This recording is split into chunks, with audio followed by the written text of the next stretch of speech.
Enemy tower destroyed. An ally has perished. An enemy inhibitor is under siege.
An allied inhibitor is under attack.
have a problem with internet. My stream is crashing.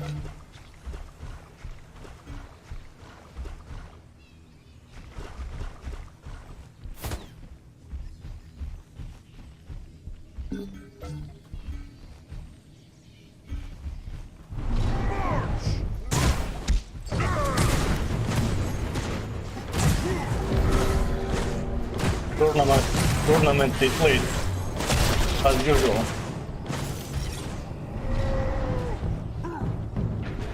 Enemy has been slain.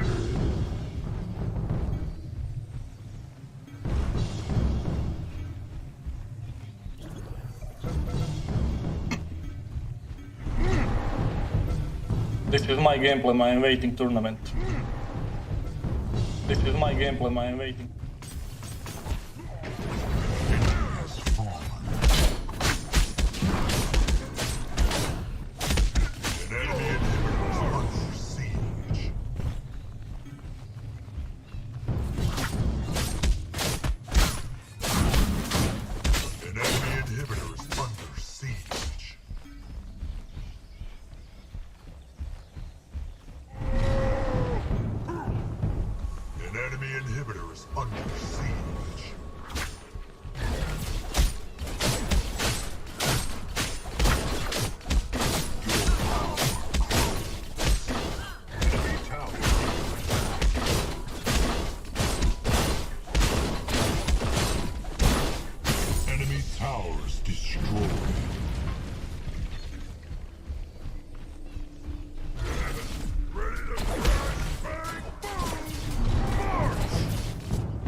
Okay, now is internet good, I think.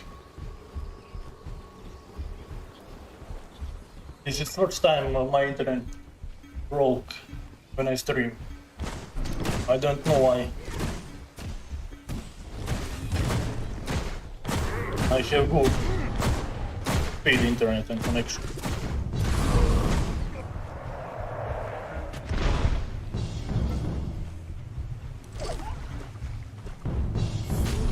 I start modem and now it's good.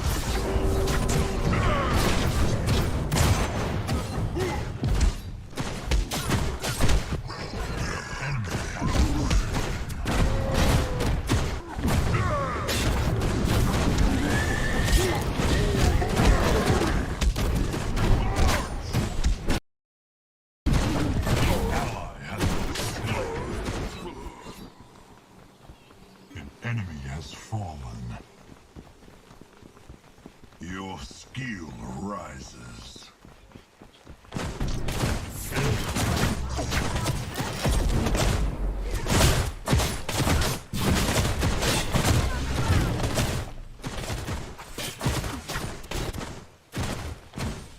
Here I play Narba, but my favorite support is Pelican. The power forward is yours. You won't know I'm gone.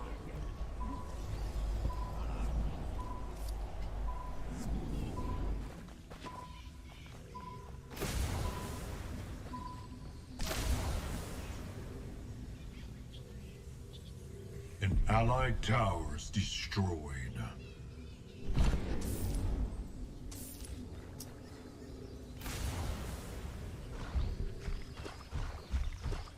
Allied tower under attack. The big drum is ready.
Okay, this match is over. I will put another match.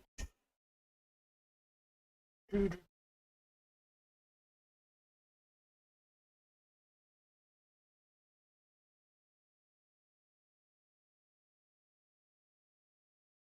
you.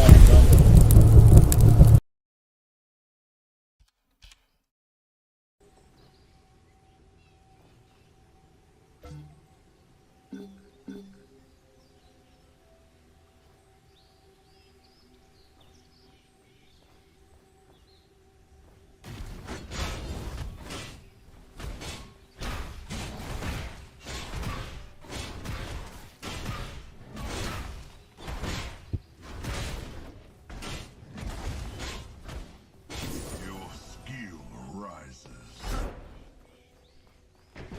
First blood.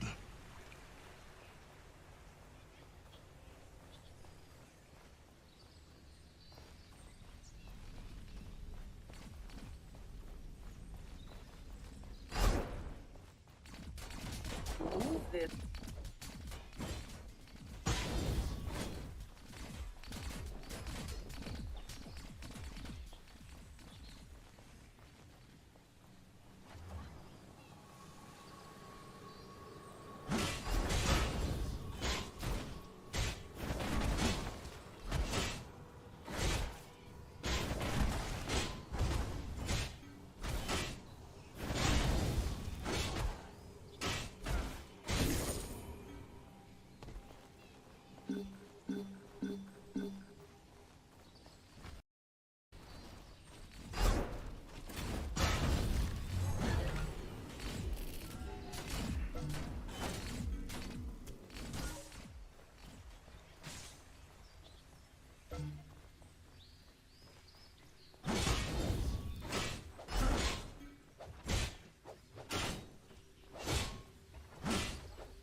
Enemy tower under siege. Your power grows. An ally has been slain.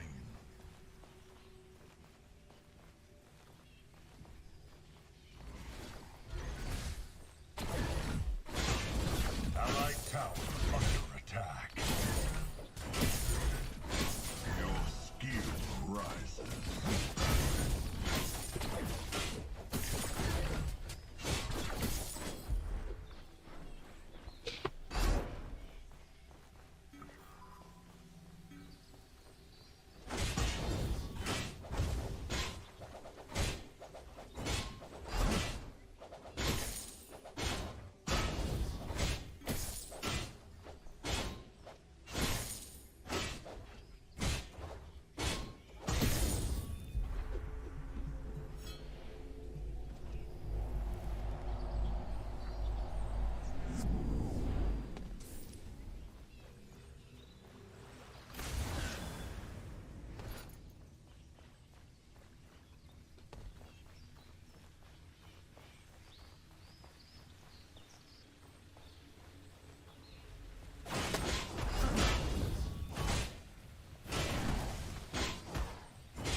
Your power grows.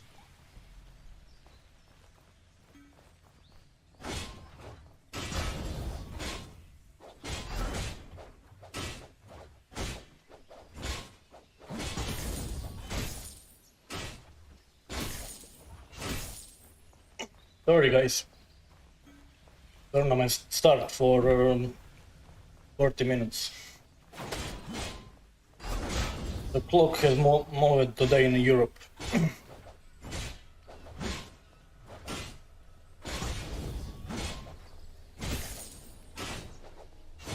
You can watch my gameplay if you want, or you can go and come when the tournament start. An ally has perished.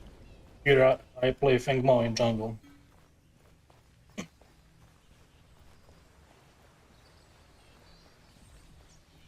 My main role is jungle and I need training for for EU tournament. Start for 5 days. I play. I have a team.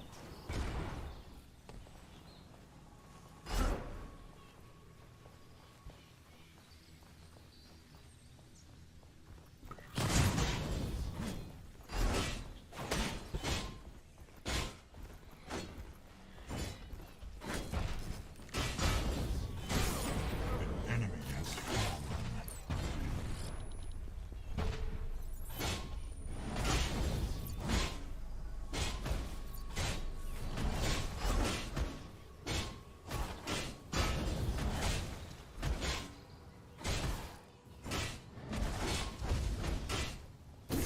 Your skill rises.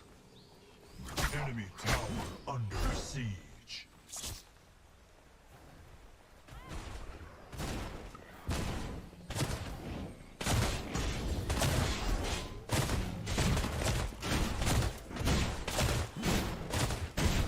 Allied tower under attack.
Enemy has been slain.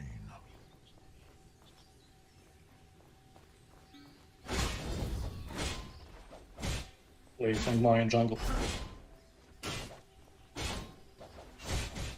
Play Fengmao in jungle.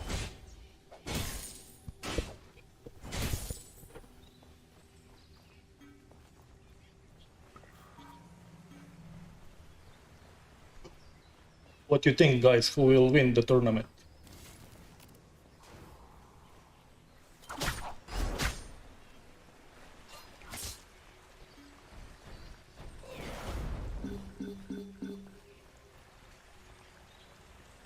Enemy tower under attack.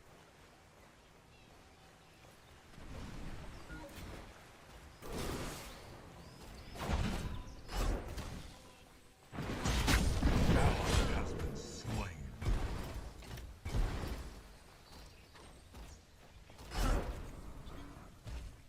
I think first item on Fengmao in jungle is Malady. Enemy, Bye bye, Kalari.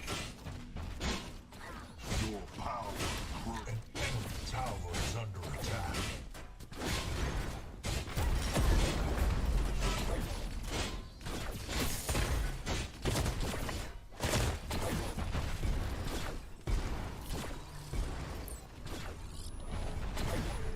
Okay, here I am waiting minion. Oh, it's a blink. This is good.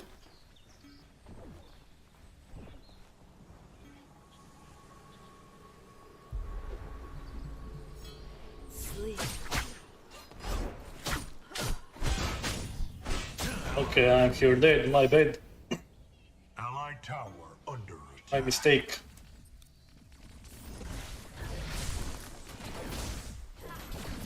I have now Malady.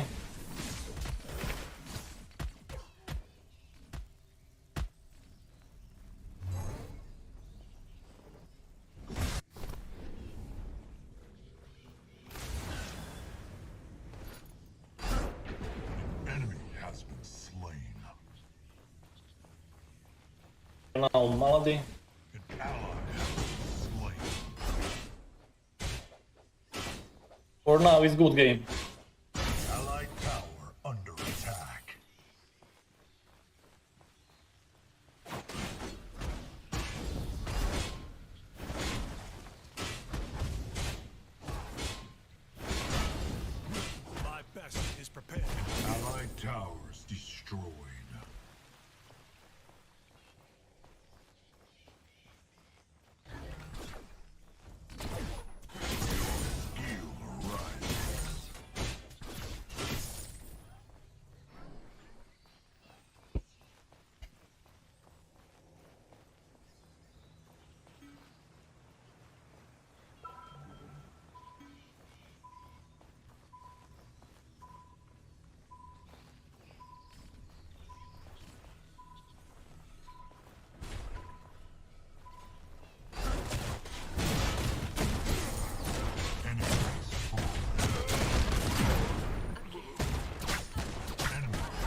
Now I stream on YouTube and Twitch in the same time.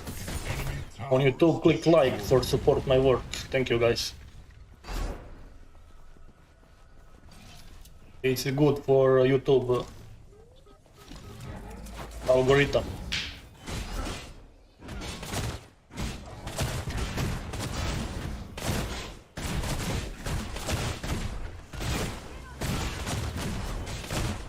Okay, now we have 2 Fangtooth.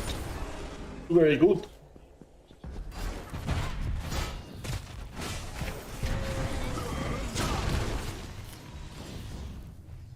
Come on, Narbash. Okay, here is Kalari.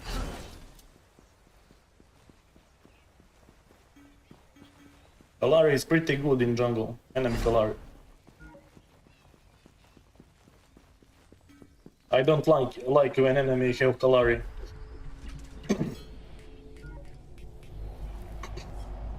When I play against Kalari, I always put a ward on lane. When I play carry or off lane or support.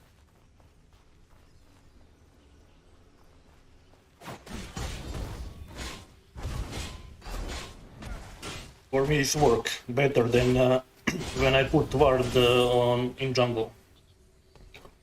This is a little trick for Kalari.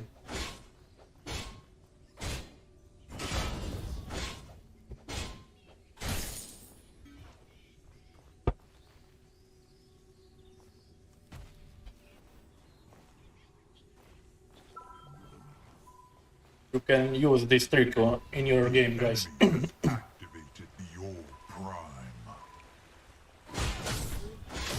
Kalari, come on. Where are you? Okay, you are dead, Kalari. Your power grows. An enemy has been slain. Enemy tower attack.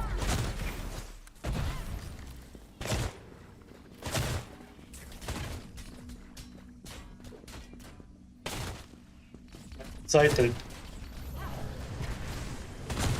for tournament.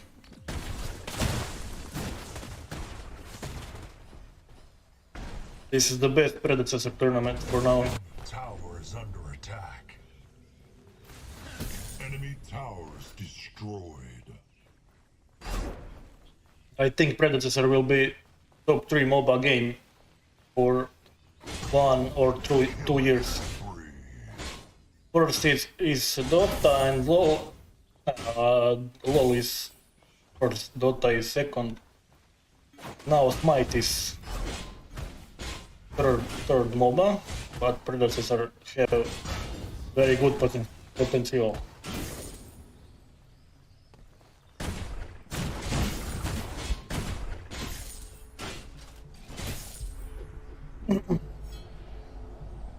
I don't like Overprime.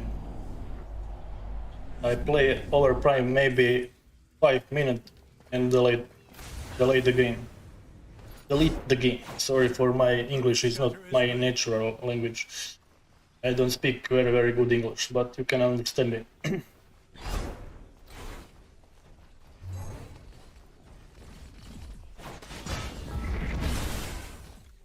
Predecessor good ulti, but you are maybe dead.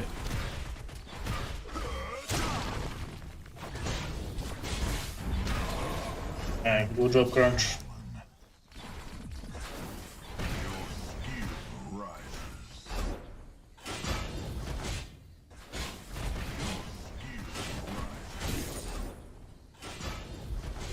Feng Mao is the beast in jungle if you know how to play Feng Mao in jungle. Feng Mao is the beast in jungle if you know how to play Feng Mao.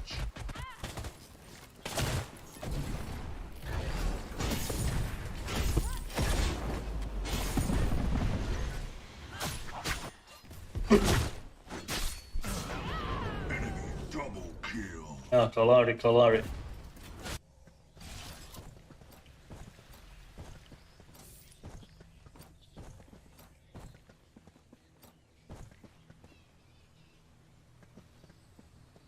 I always look what the enemy build.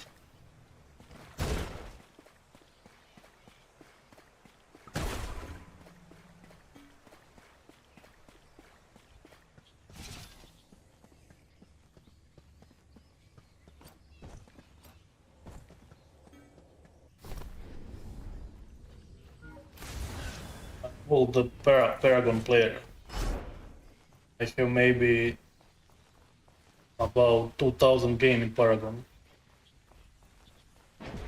Enemy has been slain. And most of the game is only in jungle.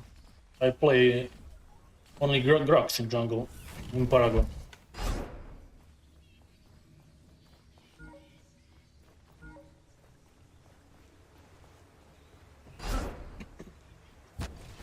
I need Quang in Predecessor. I love Quang. Enemy has fallen. Quang ulti and other ability.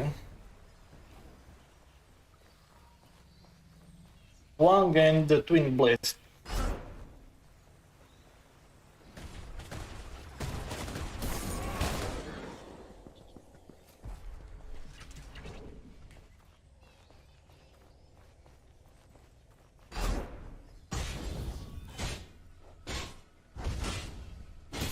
Your power grows. I like also Wukong.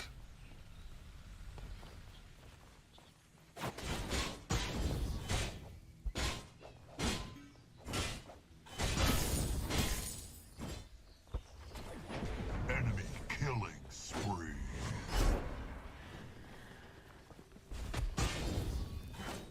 Next hero in Predecessor is Phase support. I like also Phase.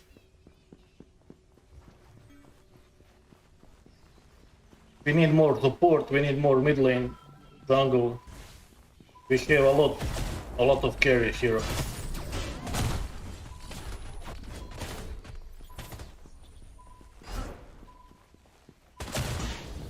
Shatter is ready. We need maybe Morigesh. Morigesh is good here.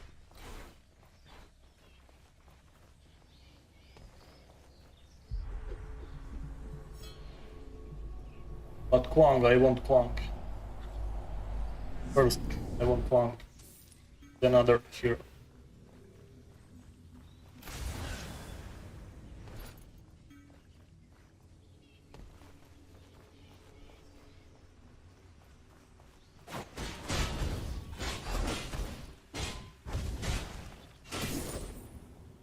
A tournament start for 20 minutes. An ally has been slain. Enemy towers destroyed. Okay, Kalari is probably dead. Come on, Kalari. Allies perished. Where are you, Kalari?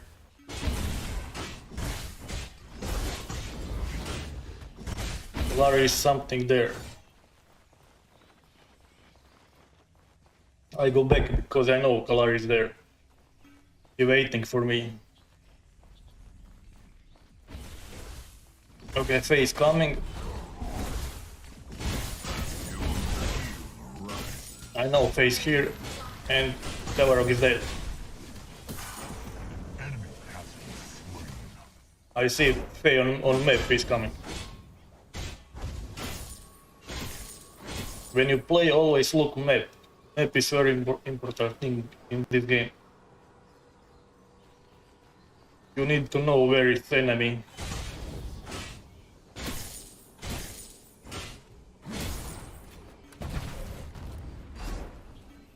Okay, I know when Kovitzer attack me, I know Kalari is there.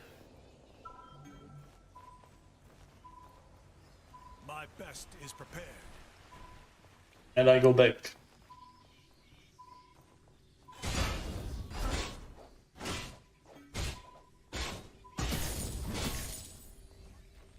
Enemy tower under Because Kovitzer don't want to attack me alone. I know that. ally has been slain.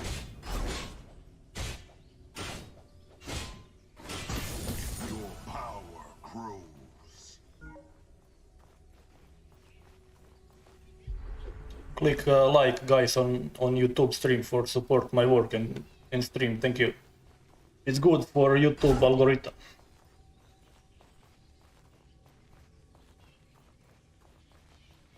We waiting tournament.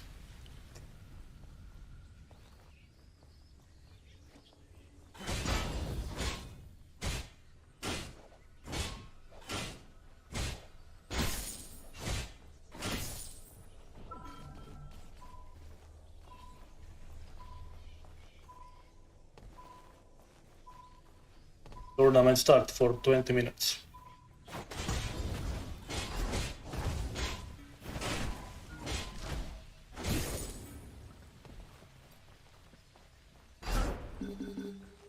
I think will be 2 semi-final game, 1 final, and 1 game for 3rd place. 4 games, I think. Maybe 5, I don't know. I think 4. 2 semi-final and 1 final. 1 game for 3rd place. Yeah, I think 4.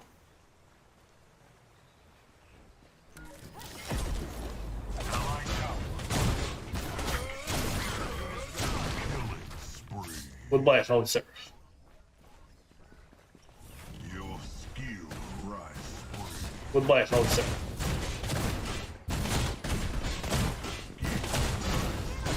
Goodbye, Hauser.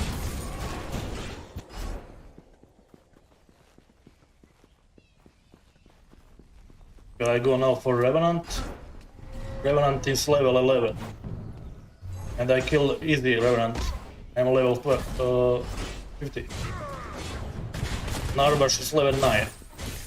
Allied tower under attack. I'm pretty fit now. Okay, Narbash is dead. Okay, I am here dead, maybe not. I use Blink.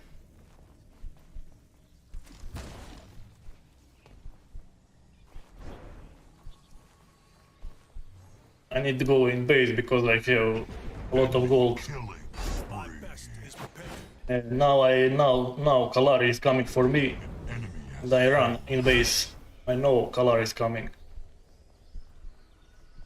Just use your brain. Playing Predecessor. perished.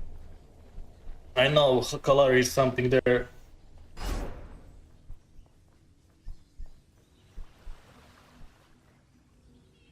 Kalari won't kill me because I am better jungler in this game. I stole some enemy Kalari camp in jungle. I know that.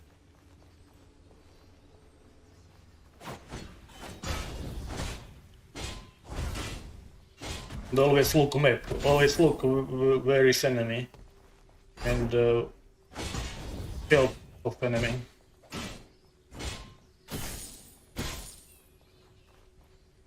Now I have 9 stack on Malady, you see in right corner. This is too good. Now I'm the beast in jungle this game. And I'm control this game.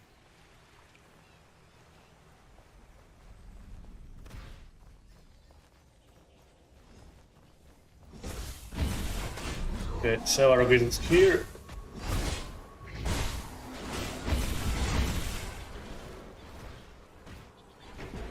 The enemy is unstoppable. But the enemy Kalaris play very good this game. Ally has been slain. Okay, I'm coming for Kovitzer. I see Kovitzer here. An allied But I tower first stole this cave. Your power grows. Always, okay. Crunch is coming and Kovitzer is dead. Unstoppable. Good job, Crunch. Always steal enemy jungle if you have chance.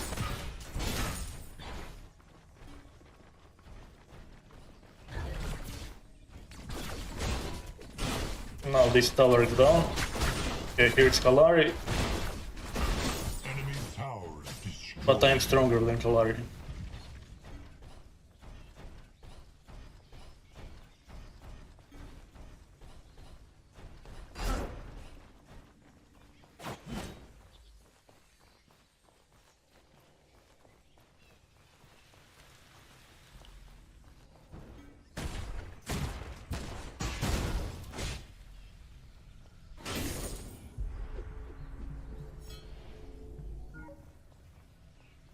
Okay, here I think Murdoch want blue, but Murdoch go. I collect blue. An enemy is unreal. Okay, now I have Demon Edge.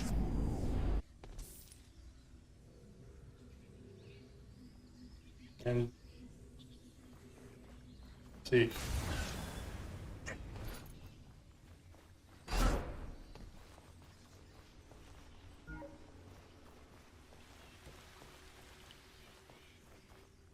This match only enemy color play. And kill my teammates. I'm coming for several. I crunch know this.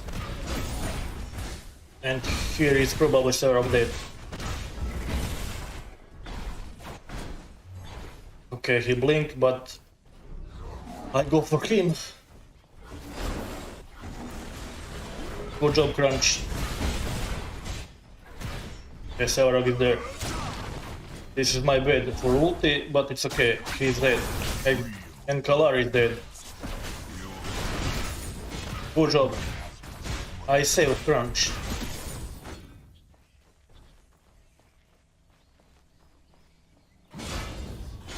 And I know Kalar is dead, and I still jungle because I know Kalar is not coming.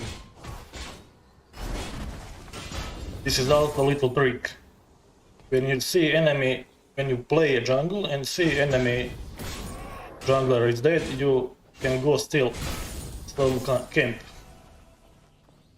I go probably for red because I know Kalar is dead. Earth Shatter is ready.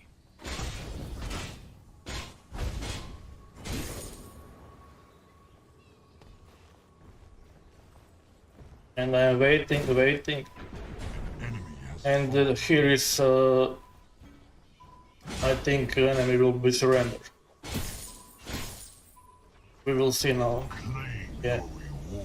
Enemy surrendered this game, we win.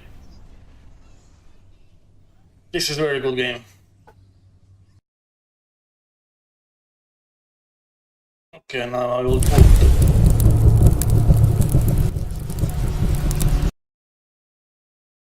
some fake gameplay. Thank Mao and drugs. Tournament start for 10 minutes. I miss.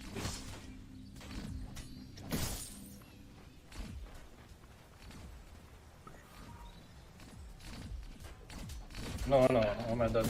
Don't give me access for Kira. I am small streamer. In this gameplay I speak. I love play Fade in mid lane. I love play Fade, Countess and Gideon. Okay. And an enemy don't have mid.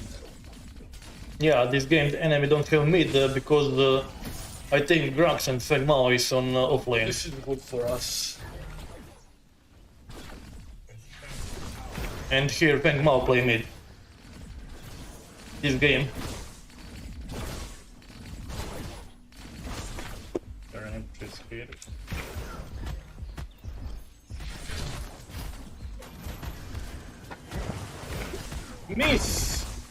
Miss your rock, baby. Come on, bitch. Oh.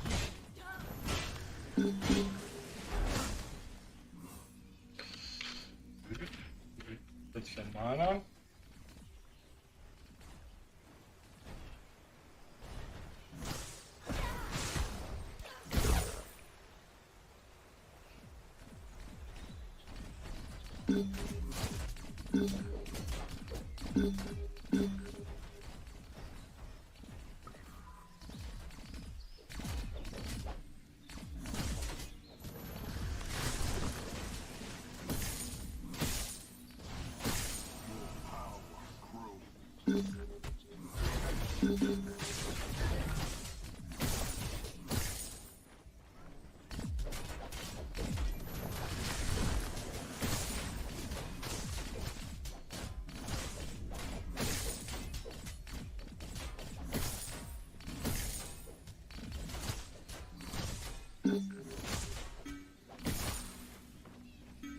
missing mid.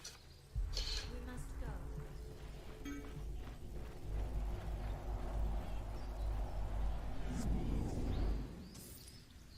Okay, I will go for mega cause Enemy tower under siege.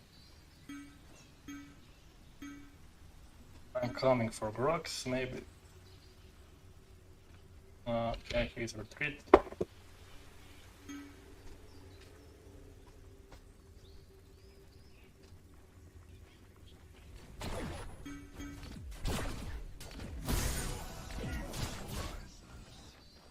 Okay, Feng Mao is here.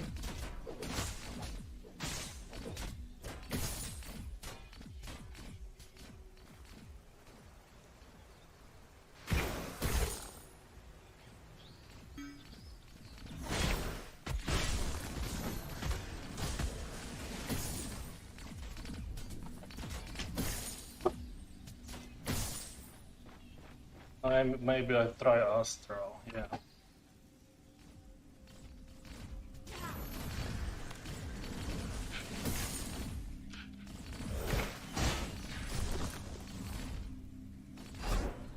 I think Feng Mao is not good for mid. Plays better for mid, and we don't have chance. Okay, now I have ulti.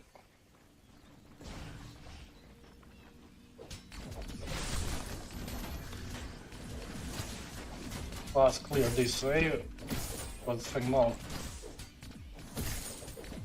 retreat in base. You can play Feng Mao on mid, but you need. He will lose. No, play excellent Feng Mao mid. Carling in base. But these guys don't. No play. Maybe Feng Mao mid. Oh, okay.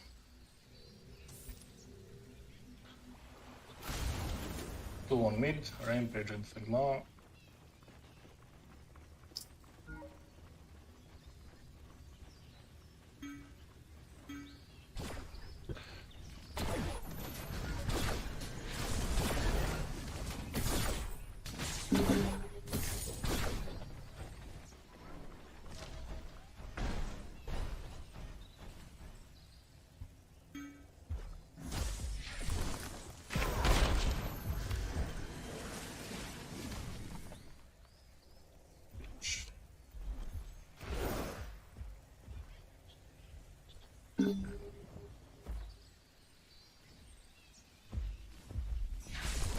Mr. Rock Beach.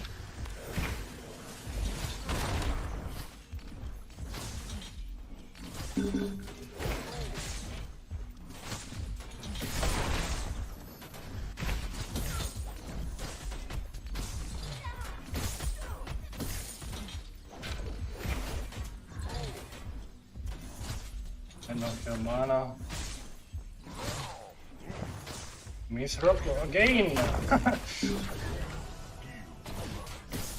This is fun. Allied tower under attack. Okay, here is Rampage dead, probably not. Allied tower. Okay, here we blink.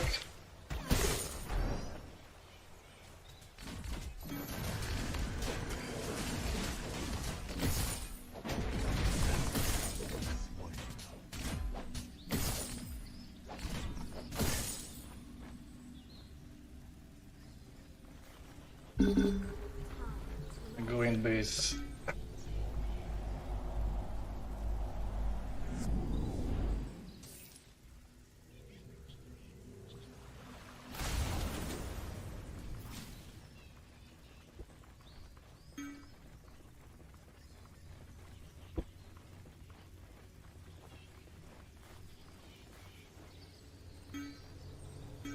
Wow, missing mid.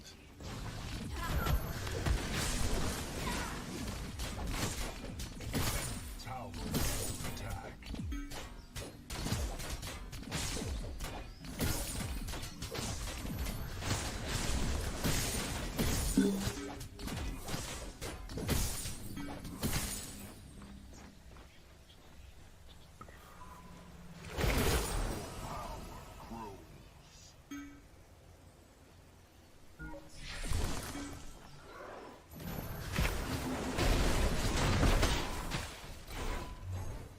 F and down blink.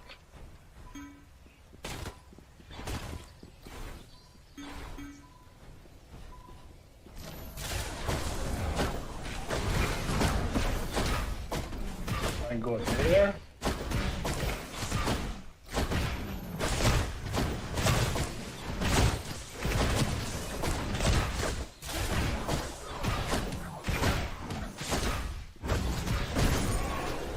Good job, good job.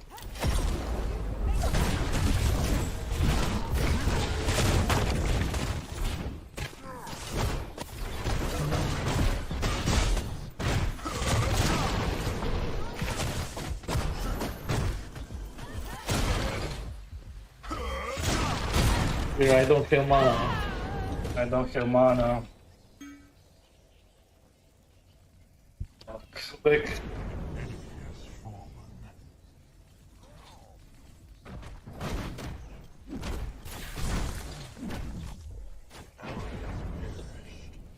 Allied tower. I don't have mana.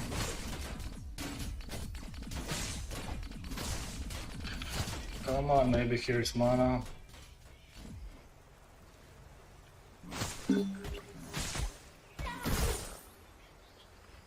Come on, come on, come on, come on, come on, come on, come on. Yeah.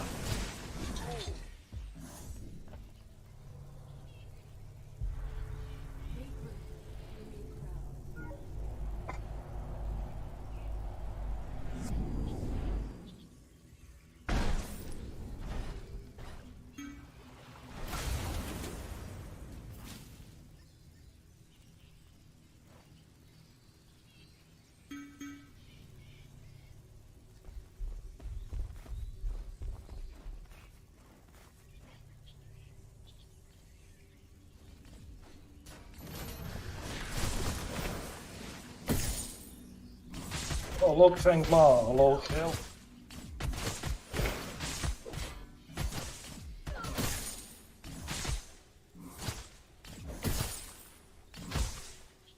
Where is my minion?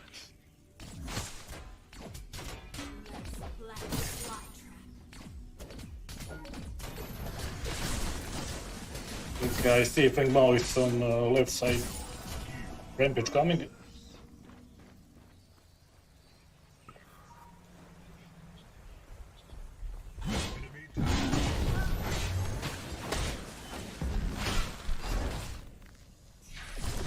I'm wrong kick. Okay.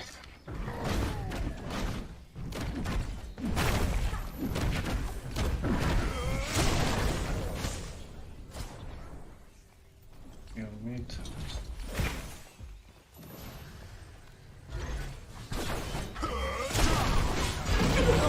Oh. Nice play, Feng Mao.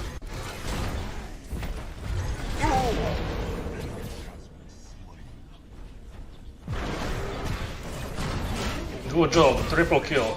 Come on, come on. Ah.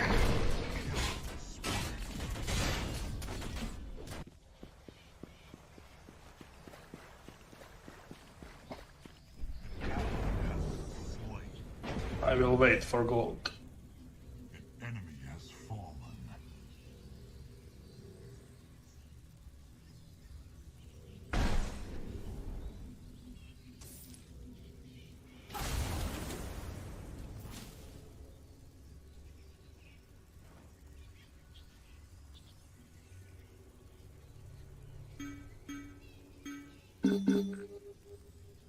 It needs start right now, but is it probably late. An enemy tower is under Every day tournament late. I don't know why, but it's okay. We will waiting because we watch semi-final and final.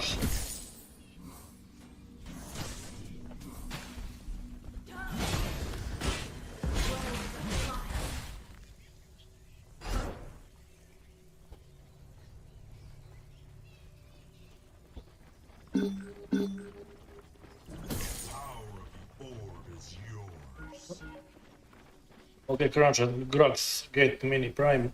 This is Grux.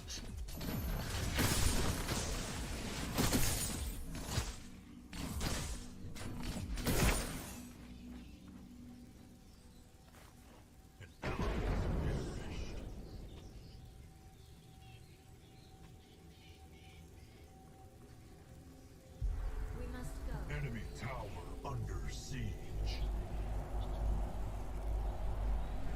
First game play Atomic player. He played mid lane Howitzer and I think he will be man of the match. We will see soon. I love how Atomic play mid with Howitzer. I think he's the best Howitzer player right now. Predecessor.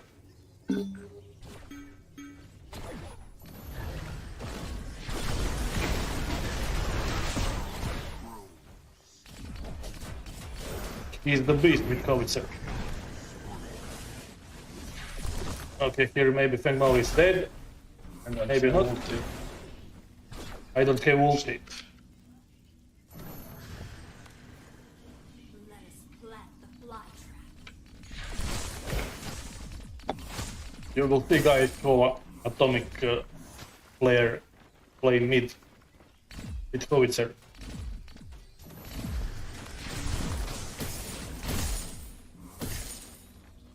This game I test some build, I test Astral Cataclysm on Faye. Okay, Feng Mao, you are the I lead. think Mao. You are just the lead from game. I'm just kidding. Oh, 2 kills on. Come on, come on, come on, come on, come on. 2 kills, maybe. Maybe okay. Group. Ah! Yeah, 1 second. Almost. Almost. I need only 1 second more. And groups will be dead.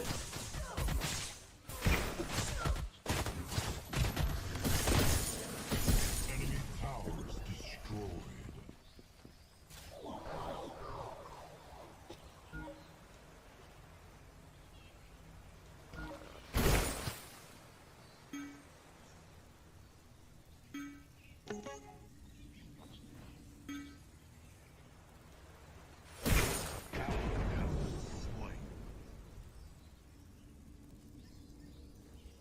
Oh, 4 people on mid.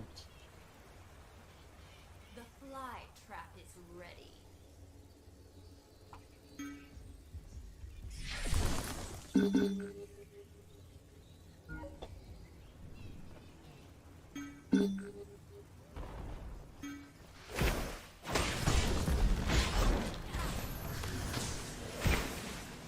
Here is Feng Mao dead.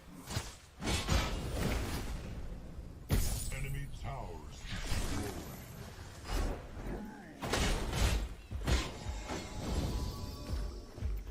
I will blink and save my haste. Okay, good job, good job. An enemy tower is under attack.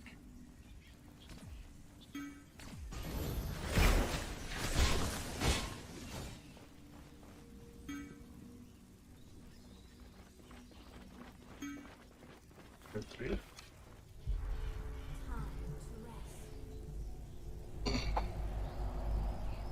Time to rest. Oh, I go in Mega Cosm.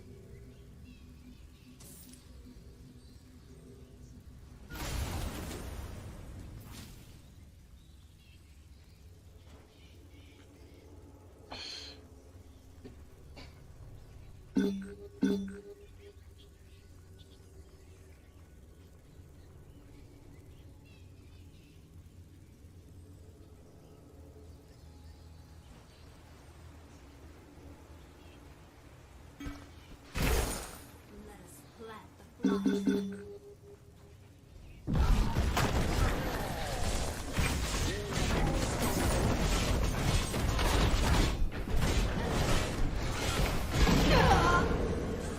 Okay.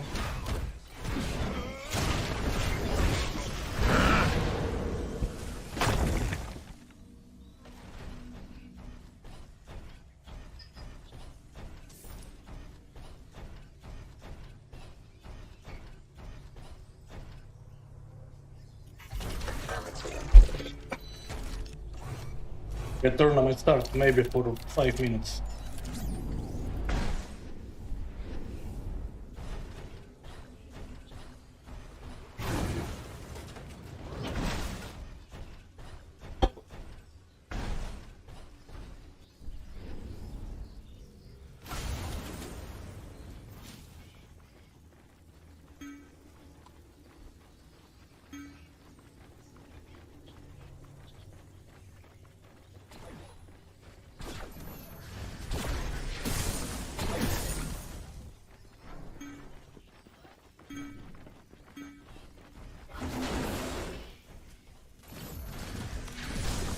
Now this time for Fainted, we have chance.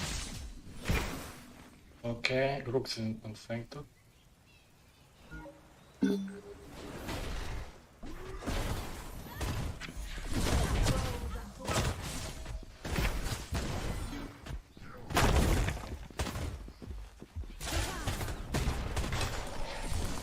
Okay guys, I will stop this match now and we watch later. I will now switch on tournament.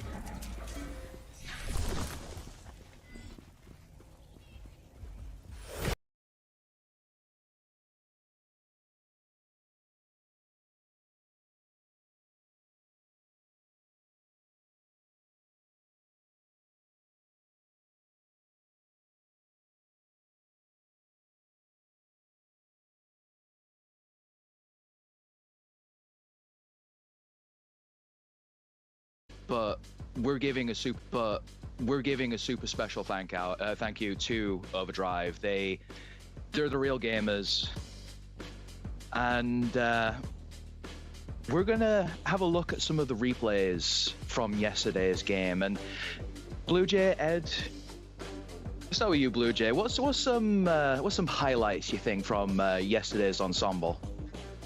I mean, there was a lot of them yesterday. First of all, we're here on the grand finals Sunday, got the semifinals and the finals coming up. I'm super excited. But from yesterday's games, we obviously had Team Renegades that have been, you know, kind of blowing through team by team when, at least here on the analyst desk, Ed, all three of us thought they might be out round one. So I think they have had some pretty crazy performances. Yeah, I want to do a special shout out to Meeks from yesterday too. I mean, as of so far, he's had the most kills out of anybody in this tournament. I think he ended with what yesterday, 22, if I remember correctly.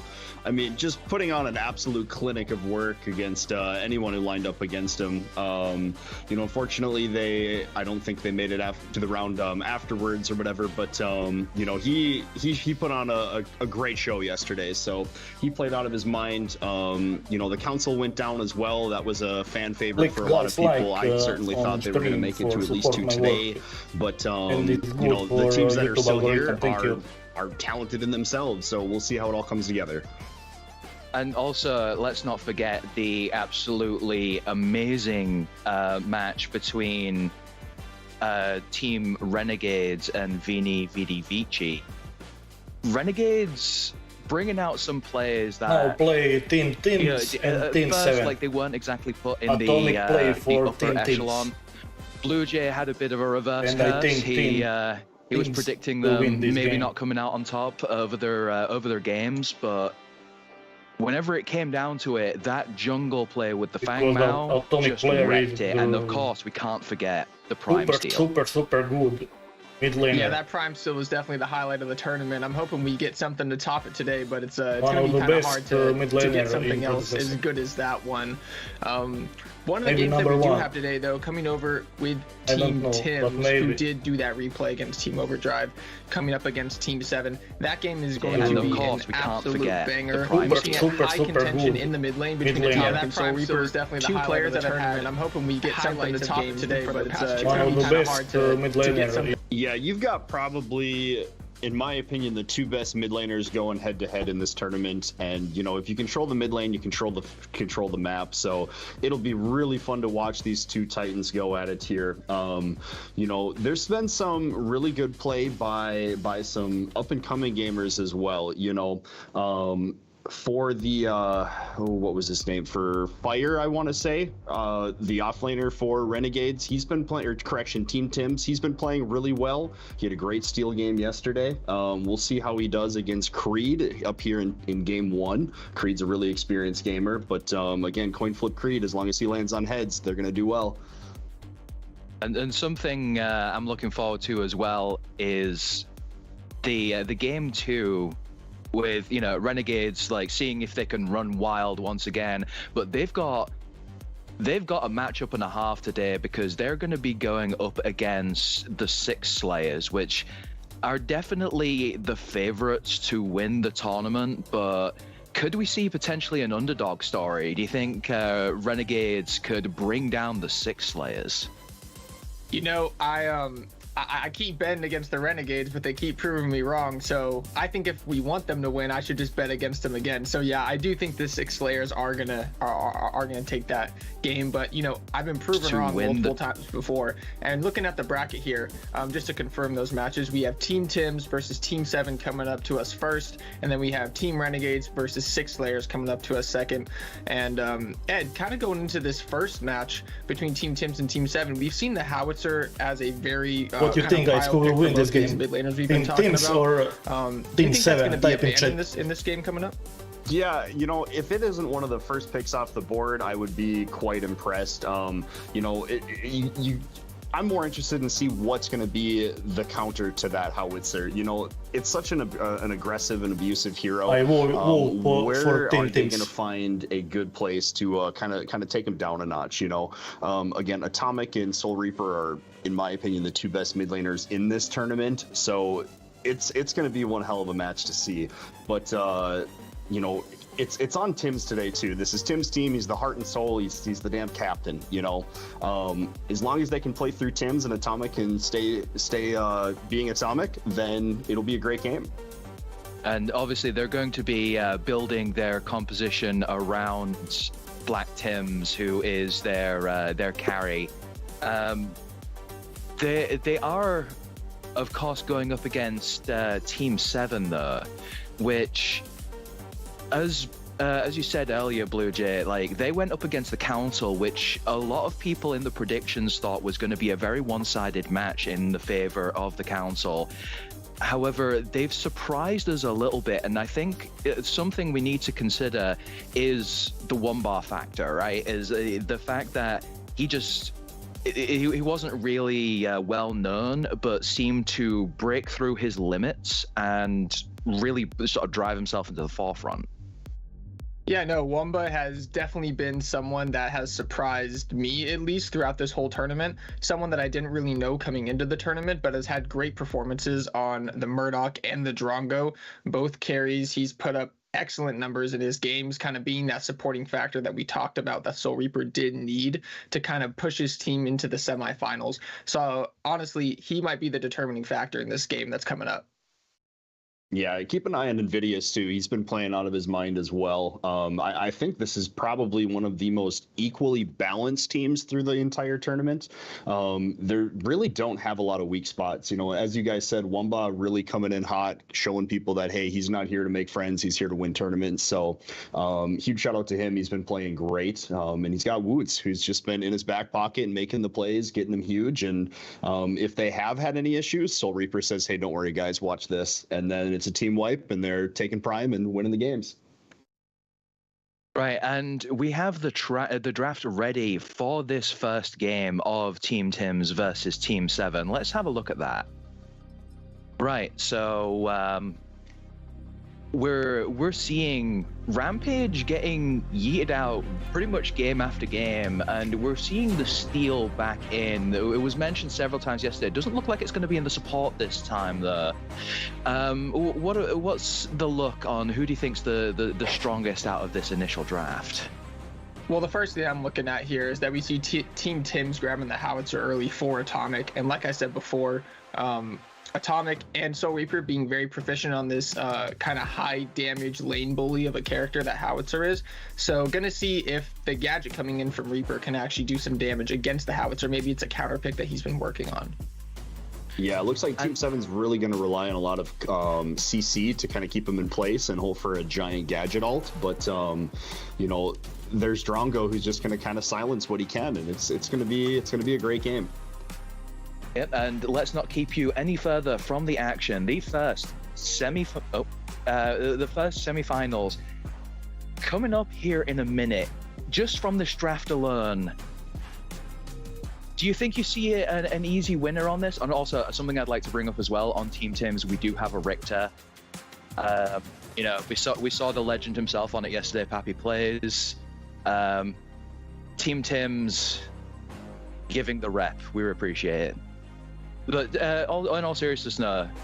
Richter does add quite a strong element to this team. They do have the Severog on there as well as the Decker. So are we seeing a Richter in the jungle? It very well could be. What I'm looking at for both of these teams is that there's actually some tankiness behind both of their team comps. In the past, the teams that have started to play some of these not as tanky, not as brawly team comps and trying to, you know, make harder compositions work have, in all, fallen out of the tournament.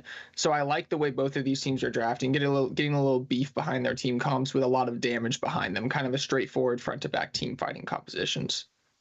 Yeah, both of them do pretty look balanced through everything, but on Team Tims, you've got the three largest character models right up there, right up front.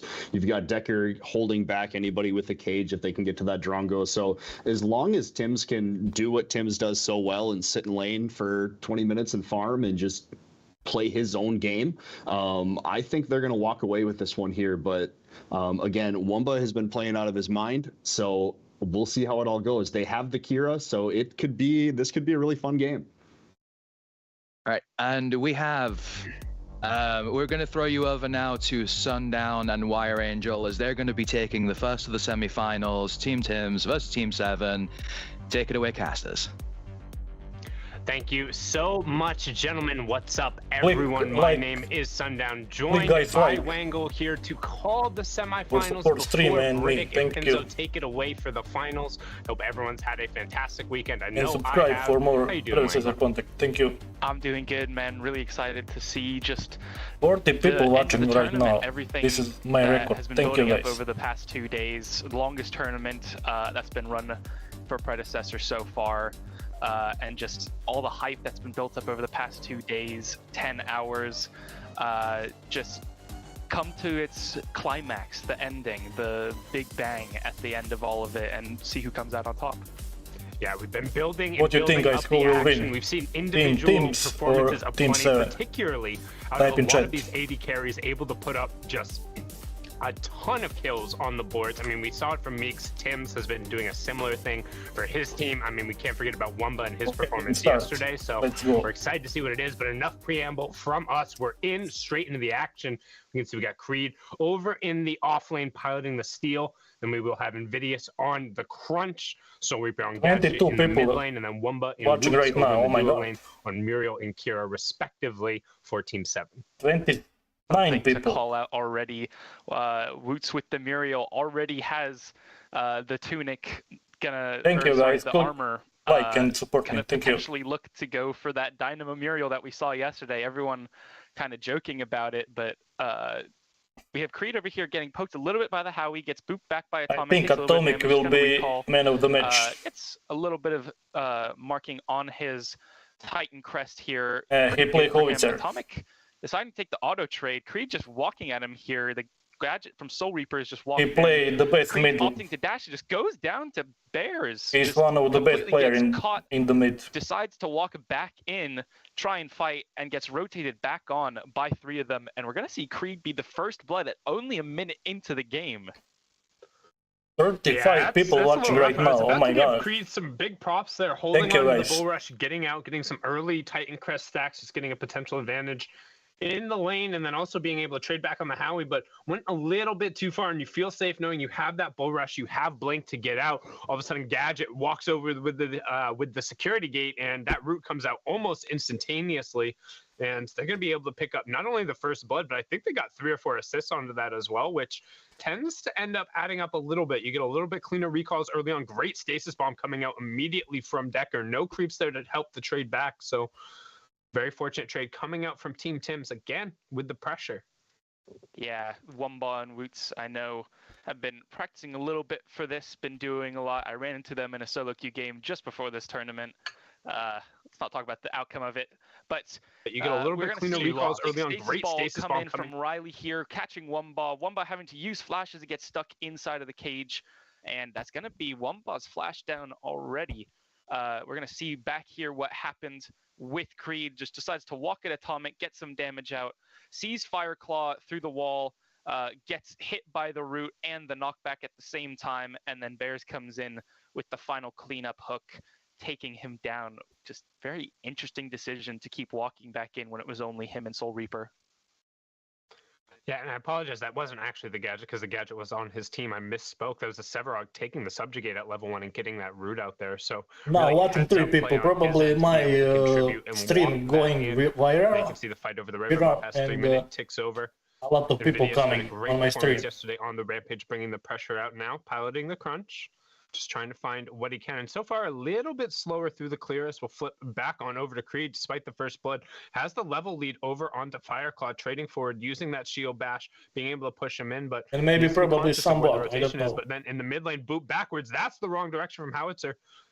Not gonna opt to follow with the blink, which I'm gonna call questionable on. I think if he follows, he gets the kill there. Yeah, something I see a lot as a mid laner is my jungle comes in, gets a gank, gets the blink out of any mid laner, follows the gank or follows the blink, gets the kill early. Especially with Atomic having used his E there, probably could have gotten the kill. Atomic not having anything else. Believe his RMB had been thrown a little bit before as well. Both would have been on cooldown. No blink up as well.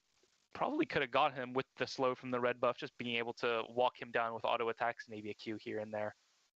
Yeah, but instead opting to play a little bit safer, noting that on Crunch pre-6, if you do blow your blink aggressively, you're not necessarily always going to have an option out, as you generally want to use that forward Crunch to kind of at least get the stun and the damage trade in. So looks like he might want to then hold that instead until he does have 6 and he gets a little bit more survivability. We'll flip back on over to the off lane where we did see Creed had the advantage, but now on the other end, Fireclaw using that siphoning strike to just kind of sustain outward, but it might end up being a bait. Subjugate comes out. There's the forward crunch we talked about. Bull rush back in the other direction, and I think that might have been a failed blink from Fireclaw as well, clipping the wall there. Creed will avenge the first blood. Assist coming out from Invidious with a very good timing showing up there. Yeah, I'm going to have to say this early game, even though Creed going down within 1 minute, which is very much not ideal, has played this lane really well for the other 4. Severog, of course, being one of the hardest scaling champions in the game, want to try and get that punish onto him, especially as a steal who doesn't have much any kill pressure post 6 or up to like level 8. So really good getting aggressive. We're going to see Soul Reaper walk in on Atomic here. Atomic trying to freeze the wave, decides to take half of his health bar to keep the wave on his side. Going to walk at Soul Reaper as the ranged minions are now down for Soul Reaper's wave. Take a little bit of a trade there. We're going to see the gank here from the crunch. Comes in, Creed gets the bull rush, gets the shield so he lives, and Fireclaw with the very unfortunate blink into the wall tries to curl it around, try and get around the corner, and just clips into the wall.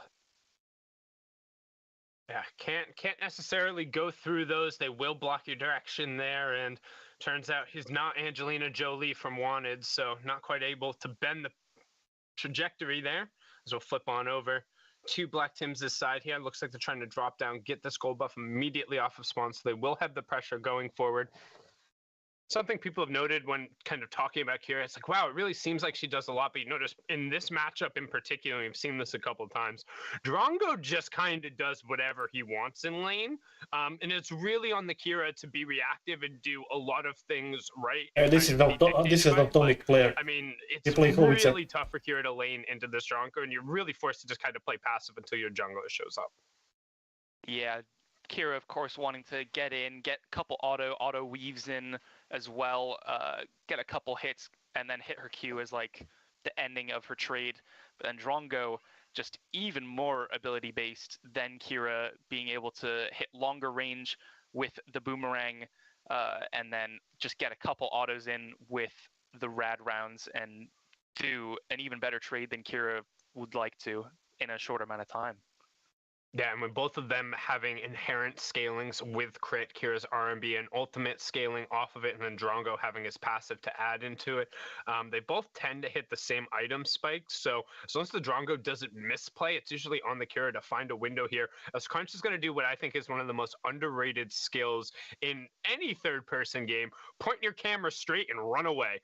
Didn't look behind him, didn't see what else was going on, didn't slow down, just continued walking, because as players attack, even if they are making contact and even if they don't, there will be a slight movement penalty to them, and you're able to create distance. Really good job from him, knowing that, hey, as long as I just keep going, I'm safe. I don't have to burn any extra cooldowns. He was able to disengage from that as well as get the river buff in a pretty tight situation. But now it looks like we might end up with a 4-man roam over to this duo lane. Yeah, something to keep an eye on is Invidious on that crunch. Again, as we saw yesterday, played really, really aggressive with the Rampage. Every single time that an objective was up, he was on it pretty much on spawn. And we're going to see the other team here, Bears starting it on the Richter. They have 4 over here. They have 5. Fireclaw deciding to roam. Steel Creed on the other side, not visible on the map, but Soul Reaper gonna go down, getting caught out by Bears. They decide, you know, we can't burn it quick enough. Don't let Soul Reaper come in and ult all of us like a Gadget wants to do. Walk at the Gadget, hit him with a long-range CC and silence, and just take him down before he can really do anything, or his team can come to follow him up. Yeah, and I was saying this is dangerous in that regard because it looked like if they had funneled into the pit and everyone had gone in, Soul Reaper could have kind of kept them. But they did a really good job of filtering back out into the open space, denying Soul Reaper the opportunity to get kind of like a multi-man like section off with that security gate. And then Bad News Bears on this Richter jungle just went straight for her. And if Gadget's not able to 100-0 somebody when popping that Tesla Dome, it becomes really difficult until you kind of get into that Epoch Soul Bearer, depending on how you're playing it crest-wise, to be super survivable in the fights. You really need to kind of get that Megacosm online, get some mana so your passive shield is up and a little bit beefier, and really well played there. Also, at some point, I want to talk about this Richter jungle. I want your thoughts on it, because I know I got thoughts. Yeah, something that I personally am friends with Bears. I've never seen him play it. We're seeing the Drongo ult come out, getting dove by Invidious here, having used the flash as well. Wumpa and Roots just walking at him, taking all the tower shots, and with the combination of Crunch tanking it, the Muriel shield, and the Kyra ult, just going to take down Black Tims on the Drongo. Bears, however, seeing on the other side of the map Invidious pop up and decides, let's go teams have we know that he's over there. 1 10 mini prime. Objectives, and very good for team teams. Earlier, Invidious, last time that we saw him being the one to control objectives. What do you think, guys? Who will win this game? Type in chat. Space and then just take objectives on cooldown. But Bears, these first 2 objectives on the Drongo. Bears, however, seeing on the other side of the map Invidious pop up and decides, teams have 1 10 mini prime. Very good for team teams. Surprising amount of clear. I'm a huge fan of Jungle Richter. I played it way back in the What do you think, guys? Who will win this game? Type in chat. It wasn't as good back then, but we made it work. Now, in this regard, like, I love it, particularly in Predecessor, being able to just pop your E, run in with that, being able to get on top, good job, behind him. You don't even have to lead with your hook in a lot of circumstances. You can just use the move speed, close the gap, use the threat of the hook to get right on top of people. Once you're 6, you can just lead with the skewer, guaranteeing the hook after the fact. You have the silence. There's so much utility, and if you get rolling early, you turn into a real big beefy tank who has pretty decent clear. The only thing is, as I say that, you see the hook come out immediately. Howitzer makes it rain from the sky. Crunch gets taken out in brilliant rotation here, enabling Atomic, who again we saw in round 1, we saw it in round 2. When he gets running, I think Atomic is my favorite player. Yeah, in Predecessor. Team Tim's over here understanding Soul Reaper. He play one of the big ones to look out for on the other team, and just maybe he will understanding man of the match this match. Atomic some problems, and so trying to shut him down, get him behind early, especially on the gadget who requires an item to really become a character, trying to delay that Megacosm pickup, especially into the Richter jungle and Sevarog, two very tanky characters that need the Megacosm to be taken down. Just really trying to get the gadget down and out early into the game. Really well done, poked from Atomic, and then Bears hitting these hooks so far. Haven't seen him really miss one, hitting the really important ones, getting a couple picks for his team. We'll have to see if he can continue it throughout the game. As you were mentioning, that is the strength of Jungle Richter, able to just run into your lane and hook you from afar, pull you into his team, get really nice and easy picks, and is able to roam around the map a little bit more than something like a support Richter would be able to as early in the game as it is. Yeah, again, I'm going to complain about some itemization choices here. As actually we see the reverse good job, Muriel. Kira going forward there, Drongo getting taken down. So we see Kira getting on board again. Wumba doing a really good job with that as Woots just keeping him running, keeping him alive. Good job there. And again, Dynamo Rush coming out from him. Still think would have preferred the Astral Catalyst. That's just my personal preference. I think that item, if you're rushing something that's not a Wellspring or a Braid, might as well get something that lets you have that reversal fortune up. But as we see, forward crunch, left crunch, but immediate disengage from the landmine coming out. Good job from Atomic. Says, I want nothing to do with the punch a robot. Just disengages from him, but that's going to cost him his mid one at 13 minutes, which against a Gadget is not great.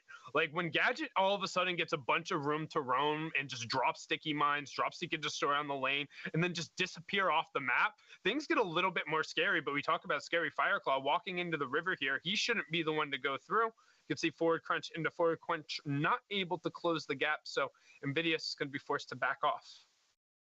Yeah, we're going to have to see now. Appears that Bears and Atomic are trying to siege this tier 1, take it down. They are being collapsed on here by Woots and Invidious.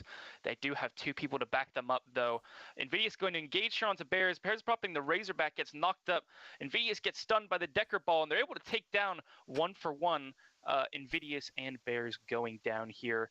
And it seems both teams just going to back off. Both tier 1s are down. Wait, what do you mean? Bears didn't die? Bears is alright. Bears just recalled. He was fine. Wait, no way, that was a 1-for-0. Yeah, no, he got out on the backside of that. He was all good. He got his passive back up and able to create some space, rounded the corner. Bears was fine, so a little bit unfortunate play going through there. But now you can see Claps going in on the Fangtooth Gadget, taking a bunch of damage, forced to pop Soul Bearer, but Soul Bearer with no damage on top isn't necessarily going to be that efficient. Kira going forward, Howitzer forced to blink out. Kira all the way back in a way. Wumba not able to necessarily find the leverage and the angle they needed, and Fangtooth is going to go down. That's 2-for-0 now for Team Tim's taking those out early. Yeah, wow. Yeah. I guess my bad for not seeing that Bears actually gets out there. I thought. Well, here you go. You can see it right now. Right here. But yeah, just flashes out right at the last second, really. Teams have skin of his teeth getting out of there, and really well collapsed on by Team Tims to get him out of there. Even with the gadget ult down, they're able to hit with the Howie, hit with the the Decker and the Drongo, just take down Invidious before he could take him out. Match. And we're seeing Creed here get run down a little bit on the side lane. Great sidesteps Fire. Muriel ulti, save, still fortune by the very good ulti. And it seems that they're just going to take their losses and walk away.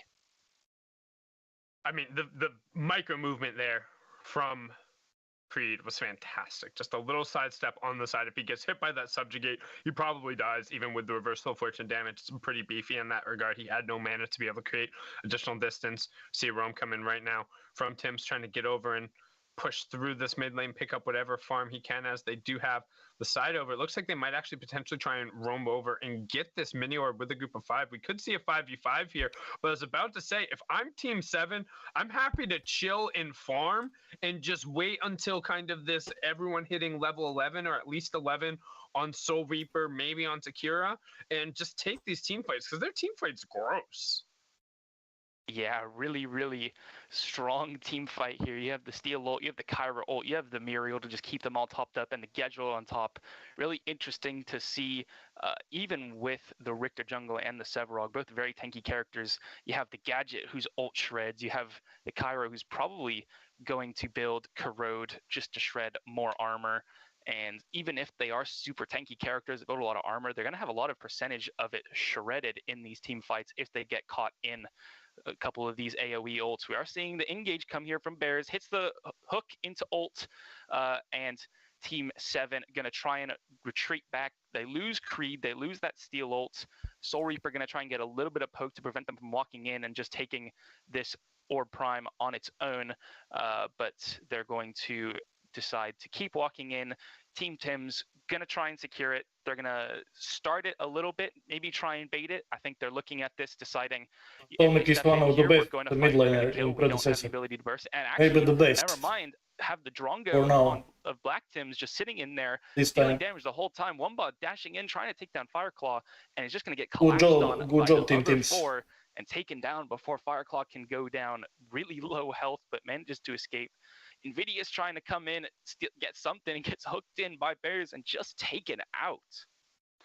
Really odd decision making. I think if they just left, they would have been fine. Like, you're giving up the mini orb anyway. I don't think you're contesting that when you're down a man. I think you just give that up. So looking at what Team 7 needs to do now, like they're down 3-8. They've given up a lot of the map pressure. Their team fight is still really good. I think they just avoid fighting for a little bit. Like, you need to go over and be contesting the Fangtooth. Like, the next time that's up, that's fine. But you This have is two Tomek and a player. half minutes until that's the case. Like, He move plays your Howitzer. wards up, get wards in your jungle. Like, stop trickling into these fights and just push some of your waves out. Like, you have no problem. You have, like I said, 2.5 minutes. Drop a Tesla Dome on a mid-wave. Like, push Howitzer out a little bit. Stop these guys from just roaming around and doing whatever they want, and just kind of scale for a bit. Yeah, really difficult as well here. I think for Invidious to be like, like walk into this team here. You have the Decker and the Richter, two of the hardest characters for Invidious to walk into, able to dash up here onto the Sevarog, gets ulted away, and that's one of the other ones. Sevarog able just to ult Invidious away when he wants, Drongo being able to silence and ult away, and Atomic on the Howie being able to landmine him away. Atomic over here The Kira is dead. on the Kira. Sevarog Kira is trying dead. to dash away from the other 4 running at her, but gets taken down, gets caught on the other side of the map from her team, completely disconnected from the other 3. The Gadget and going to take down the Sevarog. But Team Tims here so far have done every single objective. 2 And Fang Teeth. Team The third Tims one go coming for up right now. They're posturing Fang for Tooth. it. They want it off spawn. 3 Fang Teeth in 19 minutes, as well as 2 mini orbs before the 20 mark, which is the max you can get. And they're just doing these on spawn, deciding, we're strong enough, even though it's only 10-4, just completely confident Good job, in their good team, job. confident in their ability to play it, and just taking out all of these objectives. Yeah, I mean, they're so much stronger right now. You can see Soul Reaper trying to cut them up with the Tesla Dome on the backside. Steel going for it with the shield slam. That's the fight we were talking about. Blink up on the high ground from Howitzer, trying to create a little bit of space, but not quite enough. Steel gets both of the kills there. So the tank picking up the Econ, not necessarily the best thing, but they'll take whatever gold they can get. However, 20 minutes is up, and they're sprinting straight over to that Orb Prime. Didn't Yeah. matter that Mini was just taken. The fight was there. They want to do this, and with the Megacosm onto Gadget with the Kira there, and they should be able to burst this. They're able to do this. This is One thing interesting. noting, while Orb does a solid amount of damage, Muriel does a great job at negating those missiles if she saves her E for it, instead opting to use it for damage there. So they are going to take a pretty healthy chunk. Sevarog walking in towards the backside, peeking, looking to see what they can do. Here comes Richter. Is there another steal on the table? We've seen so many already. 1,400 down under a K, but no steal coming out. They will get it. That's the team fight. What they're looking to do, but they have no cooldowns now. Will they just lose all of it? Kira on the backside of the pit gets pushed out and gets taken away. Wumba had used his purge on it. They used Good job, everything to Otto. burn the Good orb, job, good job. but all 4 of them fall. Yeah, Team 7 realizing that they lost the Fangtooth. They lost 3rd Fangtooth, so they didn't have the percentage stats buff that the Fangtooth gives, deciding that they needed the Orb Prime to get the percentage back and to be able to shove the waves in. Gets the Orb Prime, their first objective of the game, and ends up going down 4 people for it. Overall, not worth. Sorry, Very for the only interesting one with the match. Orb Prime Very, buff, very. and Team Tims have a pretty easy target. I to am pick out enjoying as watching who they want this. to kill now. And this is what, if Soul Reaper wants to win this game, this is exactly what he's going to need to start to do. On the gadget, every time you have your ultimate up, if there is a siege creep, if they look like they might even potentially look at your turret funny, drop everything on that wave and make them reset for 45 seconds. Make them rethink about it, make them come with that next wave, make them regroup, go somewhere else, say, oh, but I need to buy this, I need to get blue buff, and just drag this game out. Because we've seen that they're able to win a team fight when they have their resources up, but they have to use so many of their resources to kind of start and get in these spots, as we saw with Orb, that Tim's and co are just so much ahead. But right now, trying to chase down Bad News Bears, get whatever they can. Razorback is popped by Fireclaw. Great subjugate to create the disengage. Skewer comes out. 1, 2, 3. Decker on the other side. Over in the other lane will take out Wumba, so he's not there in the fight. They're trading across the map. It's 2 for 1. And honestly, they're okay with that. They'll take whatever they can get. Yeah, Wumba somehow taking down 1 for 1 Very good game. with Black Tims, even though his support was on the other side of the map. We're going to get a replay here of that prime fight. Atomic will be player of the match. Here. Of course, he has the Riplash, being able to try and outsmite due to the max health damage, but doesn't get it. But then gets the skewer onto 3 of them. You play for now, Grab. Decker roll right there. And then Fireclaw able to just walk down some of the people. Bears going down, but Tim's in the back line not being able to be engaged on by Team 7, and they all just go down to it. Yeah, you need to keep at least some of your resources up in case they're able to collapse, or something that we talked about a little bit yesterday is keep somebody posted out there. Like, yeah, Gadget needs to be dumping her damage on that as much as possible, but have her a little farther out. Use the security gate, use some slows to at least keep them from getting in there. Give your team a little bit more time to get there, and then maybe exit out the other side. You're not going to get back out through mid, but maybe blow cooldowns to get out the back, or whatever you have available to you to kind of just make it a little bit longer. But it seemed like at the 20-minute mark, they're just trying to rush it down as fast as possible, not necessarily thinking about, hey, what if they end up trickling in here? Yeah, really tried to burst it down. They had the crunch with the Mutilator. They had the gadget with the Megacosm and the Kyra who ulted on it as well, trying to burst it down, but just not enough damage. A little bit too far behind to be able to burst it down before Team Tims were able to respawn and respond to it. We are seeing Team Tims setting up again for the objectives on spawn, something that they are really, really disciplined with, more so than any other team we've seen, trying to engage onto Creed, not being able to catch him, but just trying to set these waves. They have all of their waves pushing in their favor except for the off lane wave, which is very far up the lane anyways. And Atomic here looking for a kind of angle around the back. He's in the jungle. He's in behind Team 7, and they don't know. Wumba having to dash away, getting engaged on a little bit. Great and the hook. pole comes out onto Woots, and Woots goes down, and the counter engage from Team 7, even though Woots is already dead. Howitzer's up in the air. Atomic takes out Soul Reaper, who is the main damage dealer at this point. Wumba going down as well. Creed and Invidious really, really low. Kobe. Maybe going to get run at here. Kobe missed by Atomic, decides not to greed and flash for it. We're in a tournament match. He's going to try, but that's 4 down, and a Primal Fangtooth secured for Team Tims with that 4th buff. And I mean, you see what they're trying to do. You see how Team 7 wants to get in position to use the team fight, but there's so much more pressure. There's so much more priority in the lanes that Atomic gets to take an angle through the jungle, and then the fight kind of starts on the scattered presence. And when you give Bad News Bears the opportunity to just kind of fish with those Richter hooks, he has been on point. He's finding key targets. He's picking people out. And the benefit is, too, it doesn't really matter who he hooks as long as it's not Steel. And even then, I think they're ahead enough to where if he does hook Steel, they can just combo him out. And right there, like, you see the hook into the silence, no chance to come through. They try and team fight on top of it, but enough disengage tools out to where the Tesla Dome is only really ever hitting the Severog. And guess what? He's just going to pop Razorback and stand in that and make you say deal with it. And unfortunately, I really want that landmine to hit. Yeah, not one of the things to call out is Team 7 not having a lot to deal with in terms of Atomic's Howie. As soon as he goes up in the air, he is ulting, doing a lot of damage. The gadget can only really hit on the ground, maybe throw a hat up there, but even then, very difficult to do.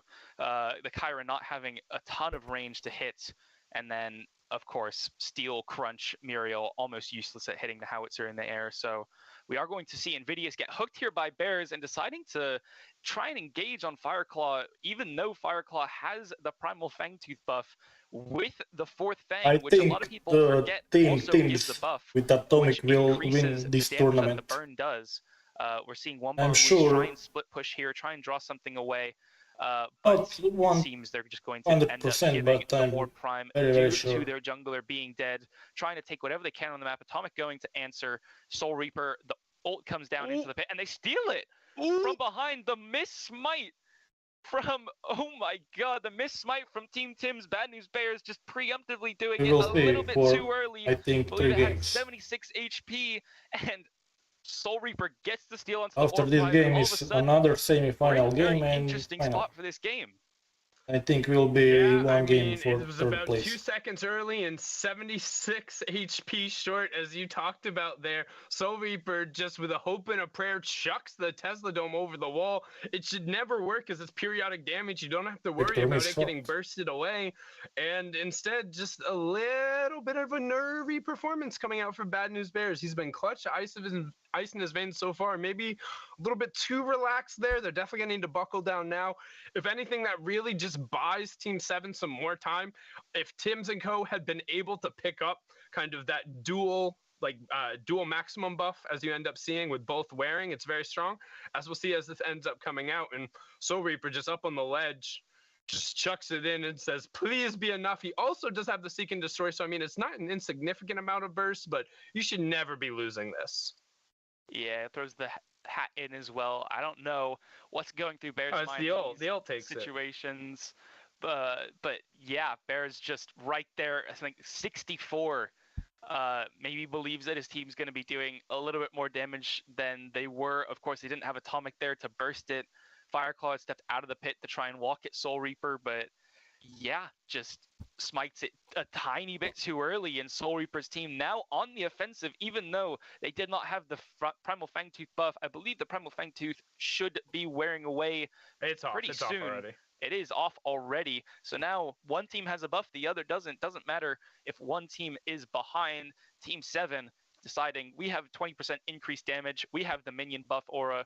We can look for something here. They have the T2 down on right lane, trying to go for these next 2 T2s, get a little bit on to the mid lane one. They're going with the 4-1 split. They have Soul Reaper on the off lane, pushing on his own against the Sevarog, which pretty good decision there. Able to push the Sevarog out. Gadget taking quite a lot of damage, getting pretty low, running through the tower, but the Sevarog being even lower. Gadget going to try and back out and use the Prime Regen to heal up. Muriel ult coming out just to keep her alive, get her out, give her the movement speed. And yeah, T2 taken down. Really well played from Soul Reaper there. Yeah, Tranquility as well as the Wellspring coming out, but now rotating back over the mid lane, trying to use the last of the Orb to push it down. But Orb runs out, the creeps run out, backdoor turns on, and Bad News Bears says, let's go forward. He does. Icecorn end up getting popped. There will be a blink up here in 1 second here. The Wumba on the other side, Hook ends up missing. Rare miss coming out from Bad News Bears, but maybe the Orb spiraling a little bit here. You can see they wanted to try and force and use the Orb Prime. And I was just about to say, if you're Team Tims, just wait. Just chill, hang out. You don't have to force the fight. Fighting in the Orb is probably the worst thing they could do because they are so far ahead that if they don't fight in that bonus power, I don't think there's a way they lose. A little bit of a questionable build there from Woots. Again, we've already talked about his Hey man, it's been working. I'm not calling it people... questionable. We can have different preferences. Like I understand the theory behind it, but like I meant the new item that he seems to be building into his Requiem, which this late in the game isn't gonna really be able to stack. So you can forget the rest of the build. Everyone's already questioned that, but Requiem this late. I'll have to see. Yeah, okay, I agree with that. We'll have to see about that as an item. But Team Tim's here on the Primal Fangtooth off spawn again. Total domination from just nowhere to be Tim's. seen. Late to every single objective. The Muriel gets caught by the Decker Cage, has to flash out, getting run down in her own jungle. We'll see if she gets out. Believe she does. Woots being able Gadget to is probably dead. safely. But they're going to run at Soul Reaper here in the mid lane. The Sevarog dashing onto him. Atomic taking him out. And yeah, Soul Reaper, as much as Gadget is slippery, when you have someone like a Sevarog who is one of the best in the game at chasing people down, just deciding Soul Reaper is the threat this game. He stole the Orb. he's been a constant threat to our This whole game team, is over. and just gonna run him down, take him out of the game, and try and end from here down for 40 Atomic have seconds. 7 And you can kills see and immediately checking out their sides, 8 being assistants. like, what's in our favor, what's not, can we go over, can we set one of these? If you look at the left lane, just because of how deep it is and where it's pushing in, if they end up setting this right now and get it What a great going into player, the other huh? side, they'll be able to just push it down instead of opting, just push this out, probably going to push everything. But in an awkward situation where, in terms of walking up and hitting the turret, like Drongo's going to be your real damage set going through. You kind of have to fish with the howitzer landmines and the Richter hooks, maybe even just lead with the Sevarog subjugate. Luckily, they have plenty of tools to do it and combo out. But I don't think you just walk up and siege into this team, because that's theoretically the only way you lose is if they hit like the click wombo like combo. on And you know the wombo stream combo I'm for talking support about, me and my work. Yeah, Thank we you. got the reversal of fortune onto the steel shield slam, plus of course. And it's two good for big YouTube algorithm. AoE Thank ultimates you. that shred with the Kyra ult and the gadget ultimate coming down. All of those together would, even with this amount of lead, would be very, very scary, especially onto some of the squishier heroes here, like the Drongo, like the Howitzer, like the Decker, and then the front two tanks. Once those backline champions are gone, not able to do as much as they are in these. Yeah, and you see Orb Prime slamming down from the sky there, and no hesitation whatsoever from Tims. They say, hey, we got that Primordial Blaze buff, let's hammer away on it. But then just going to back up. They're going to say, hey, we'll take Soul Reaper over on the side. But go, go, go, says Creed. Shield Slam out, but Shrapnel Cannon to disengage. Razorback Pop trying to create a little bit of space. Shield Wall also down. Reversal Fortune coming in, but right as Creed dashes out, no knock up there as Bear skewers Wumba, and the Shadow Huntress turns into the Hunted as she gets taken down. A big part of the damage threat now completely out and negated, but enough time for Soul Reaper to end up walking over there. We will see that first sticky mine coming out, shot coming through, able to then get down, seek and destroy, creating a little bit of space here, but they're just trying to disengage them as they want to start this Orb Prime. Yeah, questionable timing coming in here from Team 7. The Primordial Flame just going down right after both the Kira and the Steel go down. Could have been delayed a little bit. We're going to see Invidious come here onto Fireclaw. Fireclaw being that person to try and dissuade them in the from pools, who will win? Creed walking in the other side, I make pool. takedown, turn on. And Soul Reaper and Invidious trying to look for something here, trying to look for a way, because they know if they get this Orb Prime, it's probably going to be the game. 2k health, 1k health. Soul Reaper walks in, gets CC'd. Everyone's focusing him now, flashes away, gonna be run down, even though the other team has Prime. He's still able to get away, deal a good amount of damage. Invidious on the crunch, dealing damage to the front line. All of them are pretty low. If they don't get hit soon, they will start regenning though. And the Muriel Roots getting caught out, getting run down by the likes of these two tanky front lines. The Kyra ult coming out, gets immediately CC'd, dashes in, is able to pick up the two front lines. They're able to go 3, triple kill coming out. All of 3 of the Orb Primes gone, trying to run Riley down, not able to catch up, but wow, one ball coming in just at the right time, seeing that they're all low right before they start regenning with Prime, is able to do enough damage just to burst them down, get rid of those 3 Prime buffs. Drongo over here, Black Tim split pushing, able to take down one inhib, not able to go any farther as Soul Reaper is there to answer, and they're going to start running at Tim's here. Another Prime that might go down. Wumba's there to cut him off in the jungle. Tim's having to flash away. You can't see type it in chat something? We have Invidious here in because the maybe mid chat is Tim's running for his not life, and now good. going down. Type That's anything, 4 of guys. the Thank Primes you. going down. Only one with the Prime available now is the Decker support, which is probably the last person on the team that you want to have it at this point in game. I'm gonna complain a little bit here for a second. Is the chat working good or no? I'm Team 7, and I'm looking at what just happened. I think you have a window to end. Just type there anything if in chat. Thank you. Kira, not Kyra, ends up going down the mid lane, and you just use Gadget and Steel to chase Tims and either kill him or don't let him back. Like, I'll take Crunch and Wumba going forward and being able to push into the Decker with an extra 30 seconds. They're walking over trying to secure Primal now. The big thing to note is they haven't gotten a Fangtooth, so they're going to be able to get this. Yes, it'll be really nice. They won't have the bonus time on it as much. They aren't going to end up having as much benefit coming out of it. They basically just deny it from the opponent, and then they reset. But the other thing to note, as the game goes later, the gold difference starts to matter less and less. I mean, that Requiem is starting to look like actually a semi-viable pickup now. Already into 7 stacks, like gonna be able to finish the cup here in a couple more buys, right? So, or one more back. I mean, this game's getting a little weird. Yeah, it's making me eat my words with this build yet again. Hate to feel it. But yeah, I mean, as you mentioned, we'll have to see what goes on here in these replays. Creed flashing in. Black Tims immediately responds with the shrapnel cannon, goes away. Creed gets caught in the Decker cage, gets Muriel ulted, is able to get out, but Wumba just tunnel visioning in. They see the Drongo at the back lane. They see he doesn't have ult, and they decide to try and walk in and kill Soul Reaper here, trying to get a lot of poke, taking a lot of damage. Team Tims from the orb here. You see they're all about half. Reaper drops his ult as well, is able to flash away, and just as a gadget is tanky enough to survive all the rundown that they're putting at him, and then does damage from the back to stop the prime regens. You have Invidious on the front lines, trading blows, not being bursted down by Atomic. But like, why is able not to just dash leave away. here? Wumba going out, and then just Kira comes from the fog wall, dashes in, gets the 2 front line, and then just turns onto the howitzer, hits him twice, kills him. And I believe you saw there, I think it was Atomic going in for that fight with 4.4k in the bank. Really questionable decision making there. Yeah, I think as soon as you finish that orb, getting the Muriel kill is great if you can chain her. Like, I understand why you want it. But also, if you even just wait a half second before chasing, you let that regen take over so Wumba can't just come in and kind of get that almost near insta cleanup. So you just have one more rotation of skills. I think the game is over.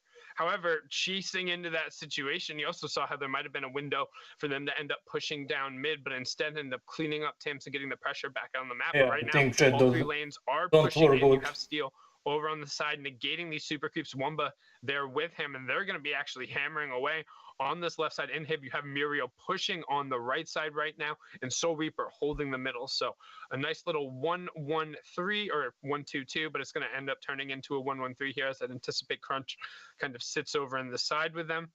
Continuing to fish by Team Tims, trying to hit the subjugates. Really exciting game here. We're looking at 39 minutes into the game. Even though it's 5 Fangtooths to 1, there are only 5 Fangtooth buffs, or 4 Fangtooth buffs to be had. The longest game by a decent amount that we've had in this tournament. We're seeing the engage come out here onto Creed. Creed, the counter engage, hits 3 with his ult. The Kira going down, the reversal fortune just a little bit too late to do anything. Creed being taken out as well. Okay, Jet work. The duo lane for Team Tims down here, and both other lanes being pushed in by minions. Invidious on this crunch, just split pushing, trying to get this inhib down. We'll have to see if he's able to do it. Looking to engage on Atomic, actually. Gets a little bit of damage, but Atomic being able to self-peel himself on the howitzer, of course, has the landmine. This is my second account, Black Panther. No inhibs down yet. On this account I take game. Taking out the Severog as well. You can also subscribe on this channel. Low as well. Thank Has you. to back up here. Soul Reaper, of course, really low. No Primordial Blaze left to get. Whoever wins this fight here does have access to both the Orb Prime and the Primal Fangtooth that will be coming up just in a little bit. Now I stream on YouTube and Twitch in the same time. Up here, Soul Reaper gets engaged on, gets flashed on by Or Atomic. guys on Atomic Twitch. Something, comes out with the stasis, and he's just dead. Decides to go for the risky play, realizes that Soul Reaper is the target to kill, misses a couple abilities, and is unable to take him down, and now it's just bad news Bears, Tims, and the Oh, this is Decker very bad now for Team only having Tims. a couple seconds, and Bears able My to God. 1v1 Invidious, but it's just what a clown fiesta, to say the least. Everything's happening on every single front. You don't know who. I What a still have game. no idea who is going to win this game. Cue the Benny Hill music, break out the big red noses, the red and white striped tents. Like Champions Where are the Finals. Lions? Give me the rings Football because Champions we Finals. got a full-on circus. I have no clue what's going on anymore. Woots is playing amazingly on the Muriel, What is keeping going Soul on? Reaper alive, regenning him up. Soul Reaper hitting everything he can to keep the team going. Creed hitting huge ults. We just have a back and forth game. 41 minutes in. Doesn't matter what is on the scoreboard because at this point, whoever wins the next team This game will be wins maybe the 1 game, and hour, we're maybe going over more, this I don't Primal know. Fangtooth. Words are coming out, spacing is coming out. But now the it's lane pressure, though, for 41 pretty much minutes. the first time in the entire game is with Team 7. I Team think will 10 be is maybe feeling the 1 pressure. hour. They say, hey, we got to start this now. We've seen it all game. Can they respond, and they're just going to trade it out. They're going to trade. They're trading Orb for Primal Fangtooth, knowing that the Primal Fangtooth is only going to be as strong as the previous sides. They're going to get one guaranteed and try and push down with the minion advantage. Yeah, of course, we're past that 40-minute mark. The Primal Fangtooth no longer scales up in damage. For those that are unaware, Still it scales hurts, with though. match time. So it's at its max burn, so it's going to be doing a lot, but it's not going to get any stronger from here. And Team 7 just deciding, we're going to take the orb. We have the minion pressure advantage. I think We're now gonna every have, player is even more of it full now build. with the minion aura buff. Huh? And we're going to try Muriel and Muriel is potentially not just full wait build. out the Primal Fangtooth as it only lasts 2 minutes 30 seconds, whereas the orb lasts quite a decent amount longer. And all they have to do here is wait until about that 44-minute mark, 44 and a half Come minutes. on, Teams, and win this game. They are just up in buff, and we'll have to see if they delay, if they decide to go in and try and win this game. Very interesting. We are seeing Engage coming out on the Kira, good and the Kira job. goes down. Really, really well done from Fireclaw. The Steel goes down as well. And Come on, they're Toby, going to good start job. running them down. Woot's going down as well. That is a 3 for none. And Team 7 getting a little bit overzealous, gets caught out by the Sevarog, who's able to come in on I think now Kira, this match is take her over. out pretty easily, alter back into his team, and just, yeah, wow. All you had to do was nothing. Good You job, just good had job. to sit there. You could have sat at the tier 2 turret and you would have been fine. Just let them push down. You talked about it, how that orb would last longer. They also, the Primal Fangtooth that they stole away Atomic Hill, about full 5 build. minutes ago and were able to just kind of sneak after the fight, would have given them the extended duration bonus they've been missing Yeah, so build much for over the course of the Howitzer. game. Now it's all I going to be also on built Soul this Reaper and build Invidious to on just delay. Luckily, again, Soul Reaper with this Orm Pride buff, he has Countess. tons of damage. He's just going to continue Maybe throwing not out these combustion sticky mines, first throwing out the item for Seek and Destroys, Countess, trying but to thin this wave other out build as much like as he this. can. He does have a real inhib in 2 of the lanes. There's a fake one over on the side there, but they could have had triple inhibs down with Orb Prime pressing, and I'm not sure Team Tims would have been able to respond, but they keep walking up a little bit too far. Soul Reaper, though, hits a huge Tesla Dome and pops his Soul Bearer. So now you have about a 45 to 90 second window where if you decide to go on him, you can blow him up, but you look at the sides and they're just getting pressed in. Who But, win? I mean, why is Wumba up Another so far? team fight to win the game. Just, I don't know what he's deciding to do. Guess play very aggressive, maybe play behind the steel wall, but Sevarog saying, forget your steel wall. My Richter hook might not be able to go through it, but I can. Dashes through, hits the root, knocks them into the Decker cage, so they stay in place. Atomic able to get his entire ult onto both of them, and they just instantly blow up. Really, really bad misplay. Could have been game, but now we're sitting in another kind of situation. As you mentioned, Soul Reaper having to use his ult onto the wave so that Team Tims weren't able to just walk down mid lane and end the game, as mid lane is their only non-siege wave at the minute. So that would have been the one to end on. Soul Reaper just dissuading them, keeping the game alive for Team 7. And now they're going to continue to push back up here. No buffs on either team to note. So this is just a current where they're at in the game stat check. They are able to get the mid inhib. These outside inhibitors should be respawning soon and could be targeted to be taken out by Team 7 if they so choose to get a pick and maybe rotate and take out the inhibs when they respawn, because they do not shoot. We'll have to see what's going on. This is man of the match. And we have ticked over into the 45-minute mark. Atomic. And right now, I'm going to ask you, Angle, and I'm going to ask everyone in chat, who wins, Tims or Team 7? Yo, if you're in chat, spam it right now, because the next team fight is going to decide who books our first spot in the finals, and you can see the pressure is coming. The supers are going, but we talked about next that team pressure, the fight lanes will coming in. decide Both of those who side inhibs are in up this game. right as the lanes are crashing, and actually left lane is building into them already, so Team 7 is going to have to at least back up and reset one more time. Yeah, you have the really hard scaler of the Gadget and the Kira on Team 7, but then you have, of course, Severog, who scales really, Drongo really have well. 20 The assists. rest of his team, maybe not, Not as good much for Drongo. for Team Tim. So at this point in the game, I might Drongo say I is hope support. Team 7 just because they're down in kills and what an underdog story. But I genuinely have no clue how this could go. It legitimately is a 50-50 at this point, and I'm at a loss for words at this. Like, I don't know what to say. We're just gonna have to see what's going on here. They are going to try and push into these inhibs that don't shoot. Team Tim is deciding to stay together as 5. Atomic walking up, misses the landmine, gets hit by the Gadget here, takes a bit of damage. Full engage from Team Tim's, but the Kira able to live. One bot able to dash out. The Soul Reaper ult comes out. The wall from the steel able to block Atomic from doing anything. Really gets knocked into the Kira ult.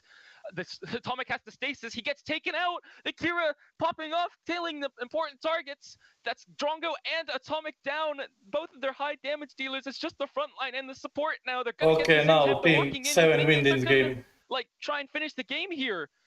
They've taken trying down to end. three. They need The creeps most underneath. important- No Maybe minions not, we left, will and see now. Creed goes down a little over eager. You have the sides coming in. You had the mid wave there, but it's all going to be on the big boys and Decker. What can they do? Not a ton of damage on the wave clear. You see immediately Silence and Hook comes out. Crunch tries to turn around with the empowered left Crunch, but he gets taken out. They're What trying a to chip game. away 69% I can so believe. far. Nice, but not quite nice enough. 59% trying to keep ticking, but they're This not is going to have the the damage best to do it. game They're I going to be watched. forced to back off. Soul Reaper, he Ever. smells blood in the water. He wants to try and end it here. He says, I'll take this 3v3 against them. We have the waves. What can we do? You see Severog, though, over on the side. Root ends up coming out. Subjugate, hitting, trying to create a little bit of space, but there's so much damage. Colossal blow knocks Kira back in, but Wumba gets taken out. A brilliant hook comes in. Reversal of fortune, not timed well Oh enough. my God. Not going to flip the script here, though, but Soul Reaper says, doesn't matter. I have it written down. I'll carry it. He stole the orb. Can he close it out here? It's now a 2v2, but you look at that clock running 15 seconds till Drongo and Howitzer are back up. Just trading back and forth, everything. They're backing up. They're backing off. They realize the objectives are up. They can't die here, otherwise they just lose the game. Even if they're able to take anyone out, This their game will objectives be up, 1 they can hour, easily maybe win more. the game. Even if they have 2 inhibs down, core going down to 40%. Tim's and Atomic now back up. They're able to clear out the minions, keep it alive at pretty low 35%. Maybe argue that Team 7 could have finished it off. It would have been up down to the wire, deciding not to go for it. Gonna try and see if there's potentially a flip here. Of course, the Kira down for another 40 seconds. However, Team Tim's not having their jungler But for what another a game. 45. If they want to try and do these objectives, Invidious on the crunch coming What do you up think, now, guys? Who gonna will probably win? sprint straight at this prime. Type in chat. Doubt they're gonna trade the Fangtooth. We'll have to see. fun. Roots on the other side. Yeah, they're just destroying this orb prime. They think take at it this for free. point- Even without a jungler, they don't get contested by Team 7. Nvidia's not able to get there in time. Seems they might be running straight to Primal, deciding not to. Yeah, they're at the Primal here. They realize they're not going to get there to the orb in time potentially. They're going for and base. They're looking for the base. They see the minions walking in, and they're going to wrap back. They understand that Team Tims have to respond. They're not going to be able to respond to the Fangtooth in here. We have all 5 back up on both teams now. Potential for a steal here from the Richter if Bears so chooses. Would be very risky though. Tim's Here we looking go. for an angle to walk in, and Soul Reaper just saying, no, you can't come through here. Bears, all 4 of them walking in. They get the Primal Fangtooth. The ult comes down. The Tesla This Dome is the doing last, tons the of last burn damage. team Atomic's fight. in the pit. He's doing damage from in there. Huge Who win this skewer onto 2 of them. fight onto win the Crunch and game. Muriel.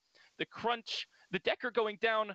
The Richter going down, not being able to take out GG. the Crunch. That is Atomic Yeah. down as well. That's 3. Team 7 And win they the weren't game. able to finish off the low health targets on Team 7, and they're just probably going to run this down. They still have an inhib down. Both the other ones no longer shoot.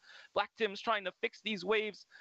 Still has the Orb Prime, so it will be hard to shove in, but that's 80 seconds Maybe not. I don't know in the top now. left-hand corner when they But I tipped think over, it was this is over. 105-second. Death timers were 50 minutes in, and Soul Reaper, he hits the Tesla I Dome. think He was this is looking over for all because game. He was dumping Team those 7 in, have and with that 5 Primal players. Fangtooth buff over the top of it, all of them And trying to rush teams in and have just only get there 2. for an angle Drongo on the and shield. They Sever. press too far forward, but are they going to press Drongo a little is bit too dead far forward probably. again? However, shield slip comes Yeah. out, Bullrich comes This out, match is over. and Tim's goes down. Oh Tim's my falls. god. We're going down. We're yelling timber, and Team 7 on the back of Soul Reaper, yanking the Orb Prime with a What a game. of Tesla Dome at 30-something minutes, drags it out an extra 20. I mean, that's match of the tournament. We book our first finalist there in Team 7. I think our expressions say it all. How you feeling, Mango? I came into this match and I was like, this might be the best match of the tournament, but that blew every expectation out of the water. Just amazing. Had absolutely no clue what was going to happen in that game. Team 7 ending up winning that game, even though they were down in kills. We're seeing here 25 to 34, 13 of them on Wumba. Of course, Soul Reaper having 6, 4, and 10. You have Roots with 18 assists, really well played. But on the other side, you had Atomic with 11, 5, 11, Bears with 11 himself. Tim's maybe not quite as strong into the game, only 3 kills, but just Soul Reaper's team down, seemingly out for almost the whole time. I believe it was 6 Fangtooths to 2, potentially. 5-0. And just I mean, it was 5-0 at one point, just nuts, and they were able to get out. I think it was 80 assists coming out from Team Tim's. They were able to rotate around the entire time. The one thing I noticed on that scoreboard was in a 51-minute game, almost 52 minutes, it was 103k gold to 100k gold. So that's about as close as you get. Everyone maxed all the way out. Just an insane individual effort. And we talked about how Soul Reaper was really going to need to just stall that game out and give his team a chance. 542 creep scores. So very well done from the captain on Team 7. Yeah, something you and I are very used to in our solo queue games, having to just delay the game as Gadget, make our team not lose, and then scale into the end game, and just ends up completely keeping his team in the game. That was the big thing, was his team was behind. He was at a point in which all he could do was make them not win the game, and that's what he did. And they were able to just persevere, take out the minions, stop the game from ending, and ended up digging out, waiting for them to make a mistake. Okay, now I will put my gameplay and wait next Yeah, they just needed game. one more.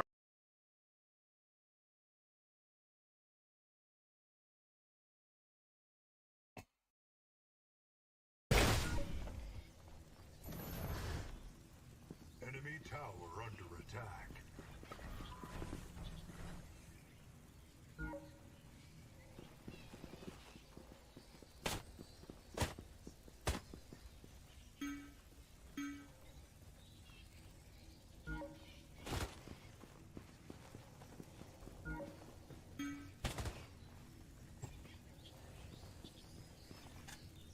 Voila, we wait.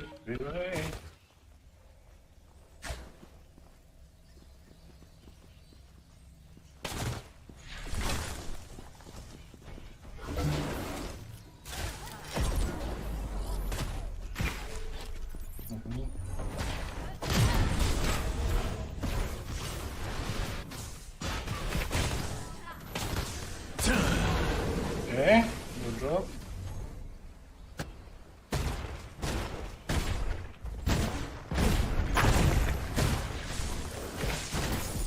Towers destroyed. Amen.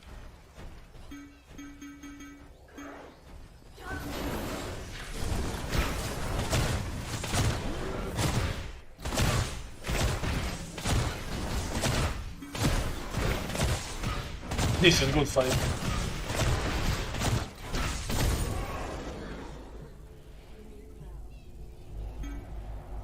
Good job team. I will wait for... We have 2 Fangtooth.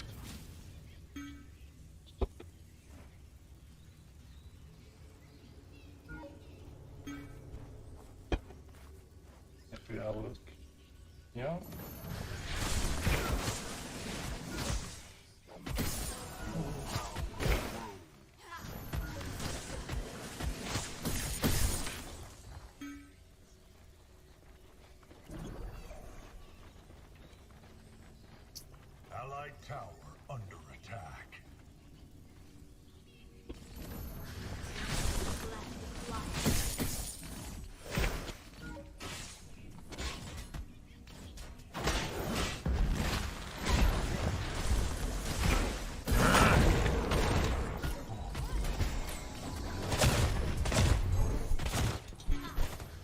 Okay, good job. Ah! Murdoch.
Ally has been slain.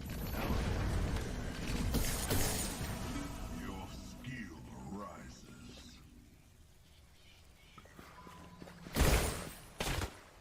Enemy tower under siege.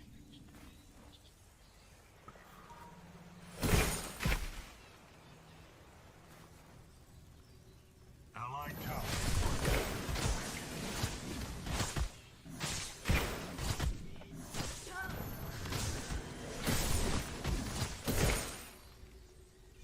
Okay.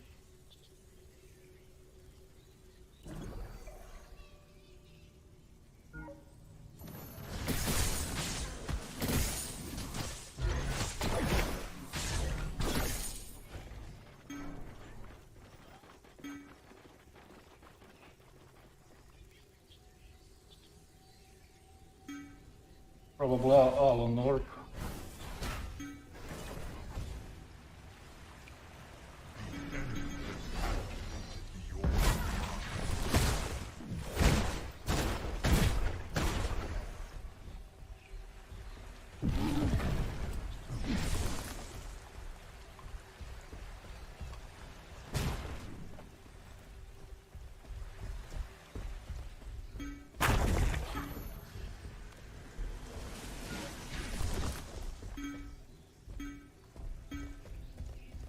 Great.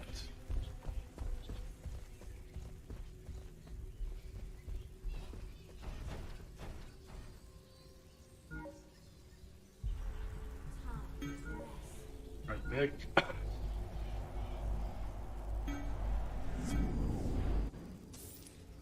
Okay, I have now Mega Cosmic.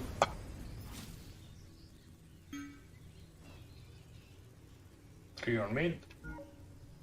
Okay, left lane pushing. This is good.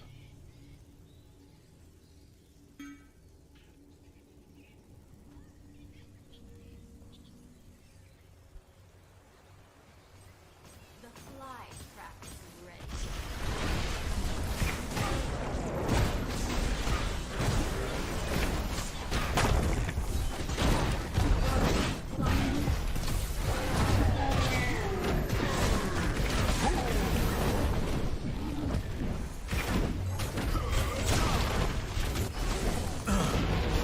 Okay.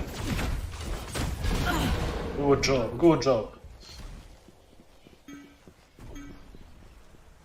This is good fight.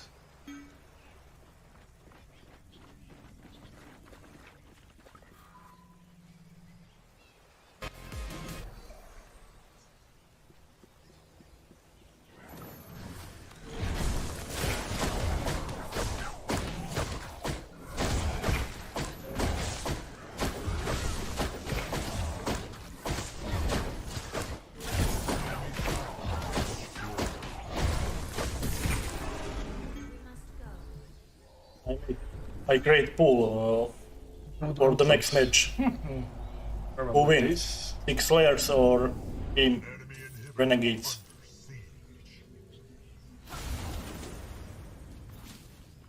I think 6 layers will win.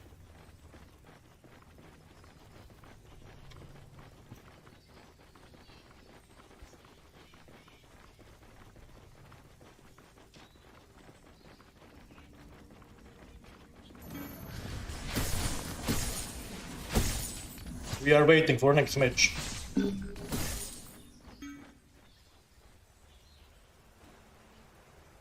Wait for river boss. Click like on stream, guys. Thank you.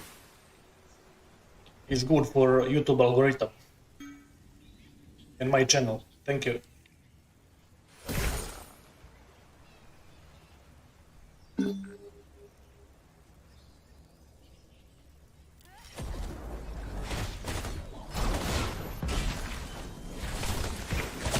Okay, thank Mao. Bye. Thank Mao. Come on, Murdoch, come on.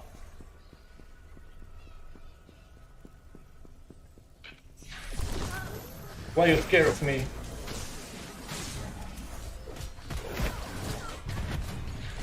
Okay. He blink.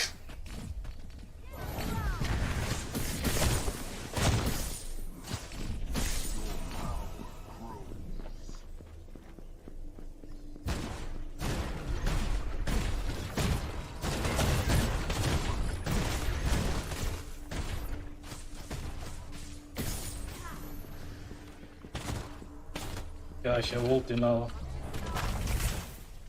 The fly trap is ready.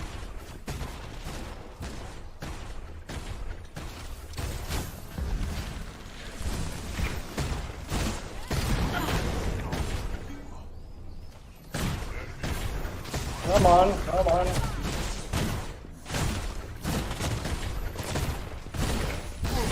Good job.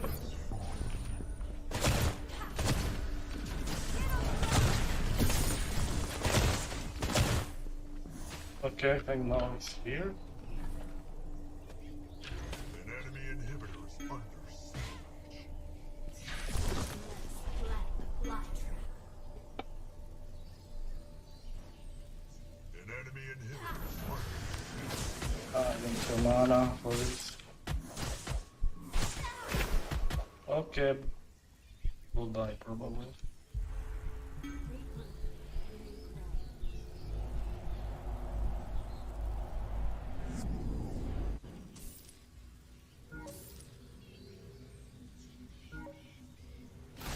inhibitor is under siege.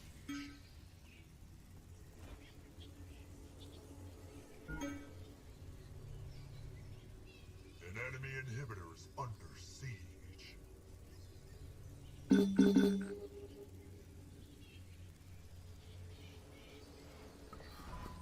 enemy inhibitor is under siege.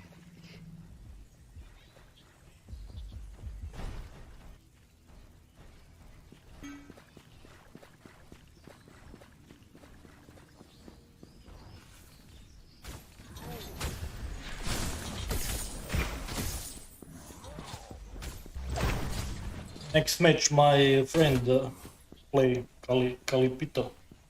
He's in my team. We play together in EU tournament next week.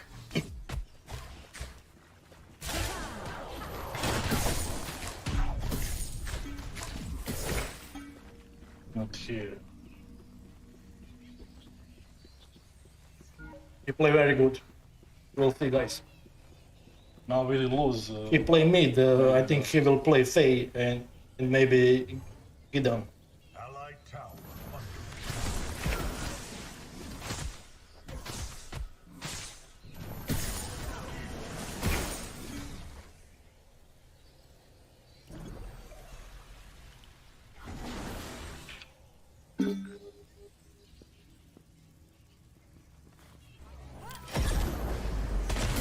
We play next weekend tournament. EU tournament. Europe tournament. I will also stream. Come on, we need kills input.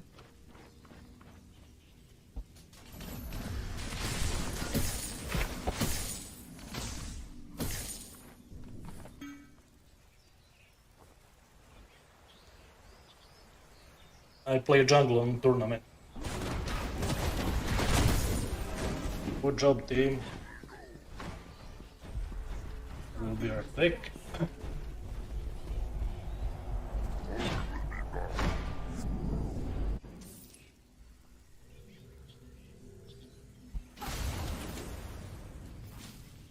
Allied tower under attack.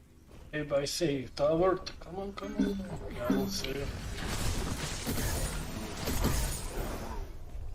Oh.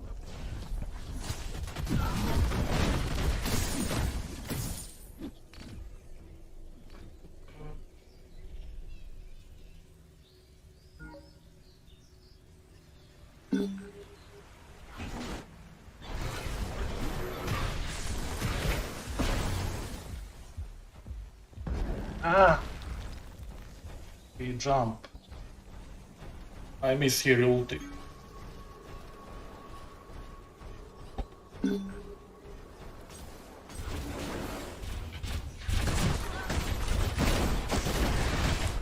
Marlock is here. I'm frankly bit of play for 6 layers.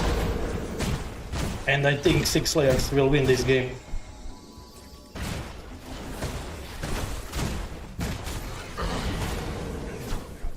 Next game.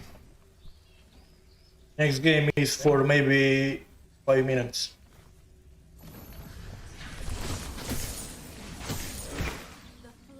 Come on, football. Game thing more. Allied towers destroyed.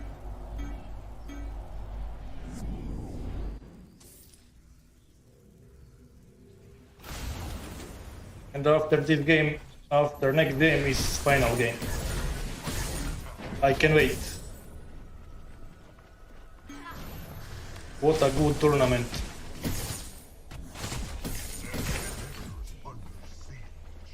Now I will push left lane. Good job. Very good organization from people who create this tournament. I can't wait another tournament. Maybe I will play on World Tournament. We will see. For Prime.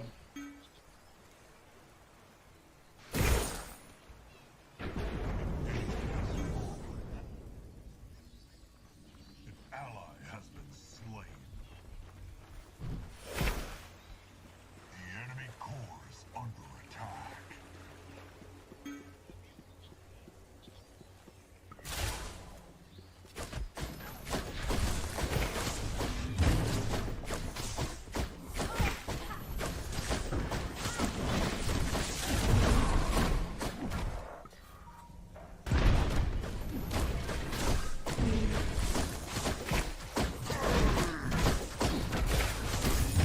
Good job, team.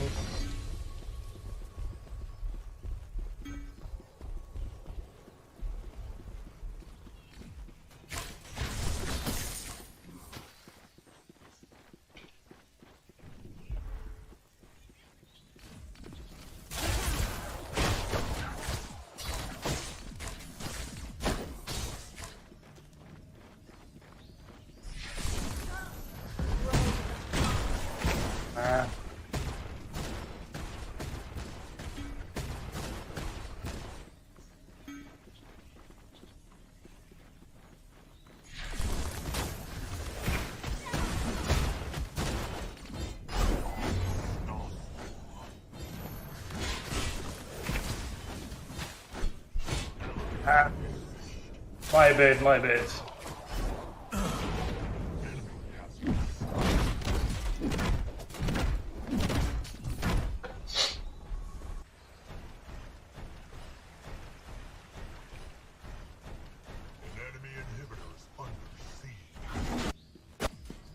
Okay, Grox is here. Very well, Gale here.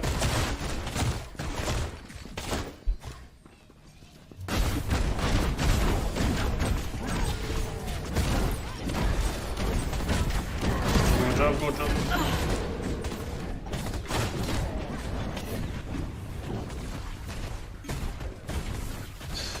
Okay, this is Good game.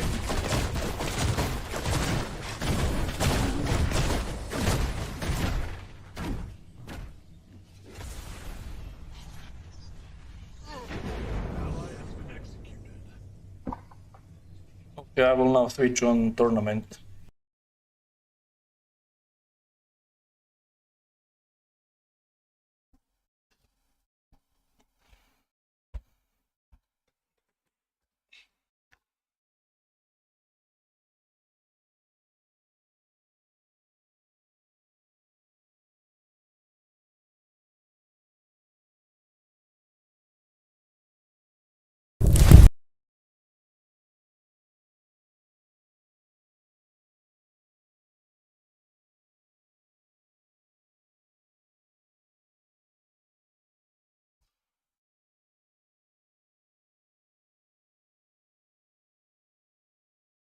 Which is included the Feng Mao in the jungle and the Fei in the mid lane.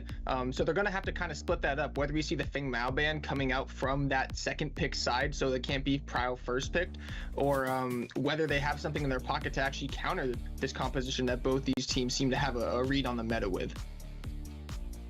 Yeah, you know, and then looking at the other plays too, you know, Maverick and D-Mob are both really, really good carries. They can both absolutely carry a team in themselves. You know, we'll see how they do in these bigger competition ones. But you know, Seismic does have Norf in his back pocket as his little buddy, so we'll see if Norf can kind of be a second play caller for these guys. And you know, again, going back to Renegades though, Akurum is quite an athlete themselves. They're not anyone you want to ever count out in a game. They're good. They're just, I mean, he's just a really good player. What can you take away from it? So this is going to be another good game. I'm hoping for another just absolute battle like this first one here, but we'll see how it all goes. So is the thought then that, you know, people are discounting Renegades when going up against 6? We could be I think we could be looking at the upset, that the underdog comes out from behind.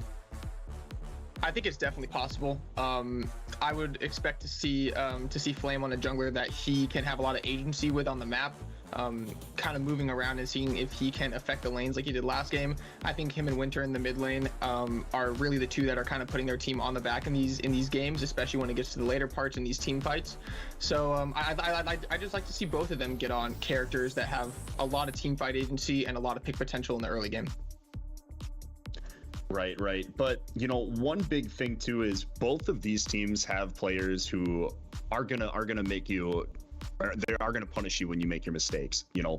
So it's basically who's going to play the cleaner game, who's going to do what they need to do to make the things work. But this mid lane between Calypto and Winter, I mean, both these guys are good, but it's going to be on the jungle presence to contest those river buffs and really get that lead that needs to happen for the mid lane, because other than that, this is a really balanced game again between these two teams. So it's going to basically rely on the jungles, you know, kind of similar to this last game here, to make the plays and set their teams up in the right direction. So I've got full faith in Team Renegades with Akurum.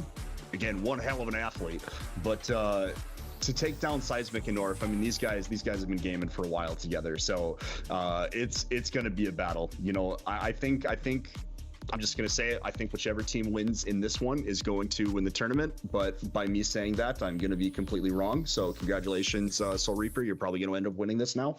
But yeah. Yeah, and we're going to give you a reminder here of a giveaway that we have going on. For those of you in the chat, we have another 4 codes to give away for the rare bundle today only. We're going to be giving out to some of the chat members. However, if you go to our Twitter, twitter.com/pred_esports, and reply to some of the messages we've put out there for game predictions, we're going to be putting out predictions as well for all 3 games of the best of 3 final. The more you get right, the better chance you have of getting that legendary bundle, those 10,000 coins, all of those skins, and just so much extra swag that is only going to be available during the early access of Predecessor. So get it today. But we're going to head you over to the draft 12 Renegades versus 6 Slayers. And look at that, immediately.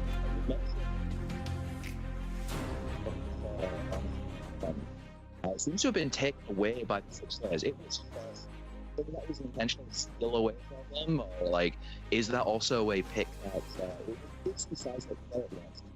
So size. You know, I was having a hard time hearing what you were saying there, just on some technical difficulties. But looking at this draft here, just in my opinion, you've got the two big boys both banned, with Sevarog and Rampage. Now, 6 Slayers, Seismic has Fang Mao. He's got his boy. So this is going to be really, really entertaining to watch. He's super, super agile. You can get around the whole map. But Crunch is also pretty good too. You know, very, very quick moving. He's got the abilities to, you know, run around the map as need be. Looks like we'll see the steal in the off lane, I'm going to assume, against a Shinbi, possibly. Yeah, it would definitely be against a Shinbi. Well, then again, the Shinbi could be the jungle. But again, this is all over the place here. These are two teams that, you know, all of these players have a vast player pool. There's a lot of versatility going on here. Yeah, no, I mean, the immediate thing that I look at when I see this draft is the 6 Slayers have the same draft that they've been kind of playing overall for the entire tournament. A big team fight composition with the Fae, the Steel, and then the Fang Mao, that Seismic's comfort pick. So we're going to see if Renegades can actually pull this over and play a new comp that we haven't seen them play before. And right now, I've just gotten notification that we are ready to hop into the casters with Wangle and Sundown. We'll see you then. Enjoy the game. Thank you so much, gentlemen. One more time into the breach we go. We have one more semifinal to wrap up and one final game here before we get into the finals. And I mean, I don't know what we got going on. Apparently we're hanging out. I'm massive here. You can see him. We got going in, but now we got the person you all really want to see back up on the screen. My name's Sundown, joined here by Wangle to call the final semifinal. I don't think I'm the one they wanted to see there. Moved me for a second there. It was all your spotlight for a second. But no, yeah. Coming off the back of that game, really, really excited to see what's going to come in here. I'm really interested with what these drafts have in store for us. Couple interesting things, of course. Fang Mao main in the jungle on both sides. So gonna have to see what happens there. But no, after that last game, I'm on a high. I'm really excited and interested to see how this goes from here and the games beyond that. And yeah, ready to get right into it. Yeah, how can you not be after that last game? It was just incredible back and forth the entire time. We've seen such incredible individual efforts. And then in a game like this, when you have someone like Flame Poikin, where you have North, where you have Seismic, I mean, there's so much opportunity for all of these players to just have that one really big game that pushes them into the final and then sets us up for that big climactic event that, honestly, it feels like we've been building towards this entire weekend. Every single match has gotten just a little bit more exciting, a little bit more intense, a little bit better moments. Yeah, I mean, after that one, genuinely one of the most exciting games I have seen in Predecessor probably ever. So will be very hard to compete on it and compete with it in any way, but really, really hoping that it does, that it's a great watch. I'm sure it will be. And yeah, very just I'm trying to get back into it, man. It's been that last game got me all up in my out of words. I'm out of words. Nah, feeling a little flustered. It makes sense. I mean, when you go back and forth that long, it's so hyped trying to break down all the possibilities, all the options, and trying to figure out who's going to wear when, or who's going to win, what the conditions are in order to do it, and tracking them. But it's hard. It's not an easy task. But as we said, into the last semifinal, one more ticket to the big dance, to the final of the Hunt of Heroes. And right now, we've seen these teams both perform incredibly well. We're on board here with Flame Puikin. He's going to be on the crunch, which means Shimbi is over in the offlane, Gideon in the mid, Drongo and Decker in the side for his team.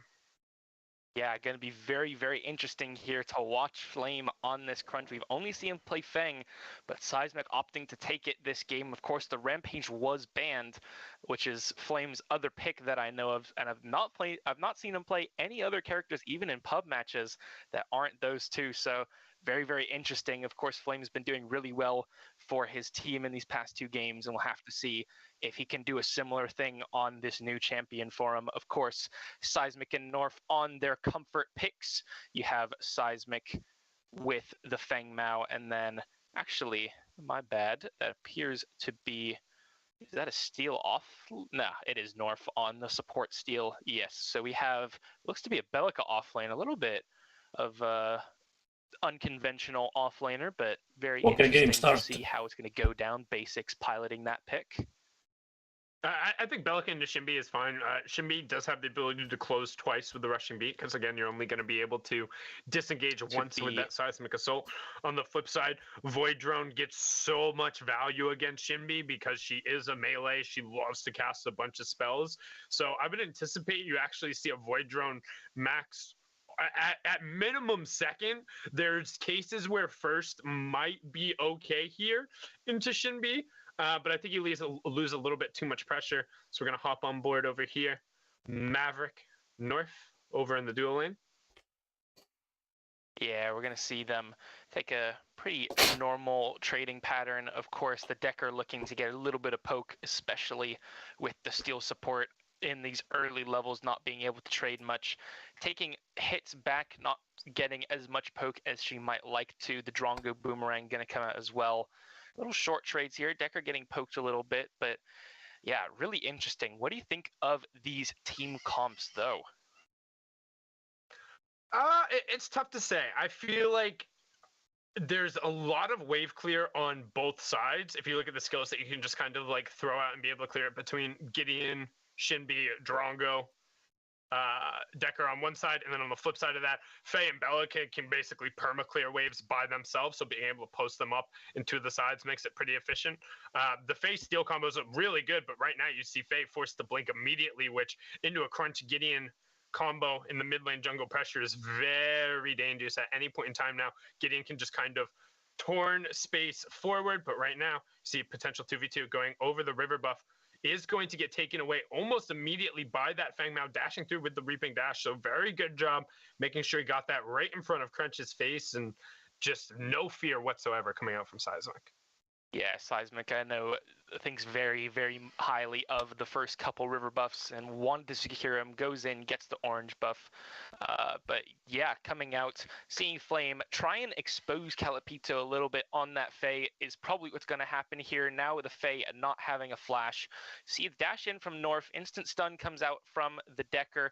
That'll be traded back here onto Maverick. Maverick getting a little bit low. North still pretty much full health, and the enemy duo lane also sitting pretty nice and topped up on their HP. Gonna see if there might be anything here in terms of an engage. But as I was mentioning, Flame probably gonna look for Calipito there on that Faye in the mid lane.